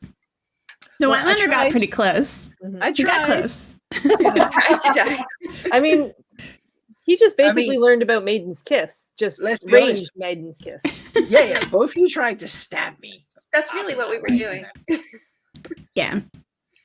They We took weren't both hiding of it. the women literally. Yeah. All right, folks. Let's wrap it up. Until next Thursday, where I won't be here because, I can't make every week apparently, and I'm not making this one. But these ladies will be having fun without me, I'm sure. Ooh, another all ladies No, show. Shelly, you're not making next Thursday. No, it's just we don't have any fun when you're not here. No, it's very Oh. boring. Yeah, I'm it's sure. terrible. I'm sure. I'm sure. Probably this is shouldn't true. even watch it because it's just going to be no fun at all. Yeah. Okay. Mm-hmm. What about the Foldies? Would they have fun if they watched it? Yes. Yes. Yes. Okay, but you won't, and I won't. You won't. Okay. I think they're lying to me. All right, Anyway. that was the longest goodbye ever. Inception check. No. Deception check. All right, folks. Until next time, may you always find love, water, and shade. So, bye. Bye.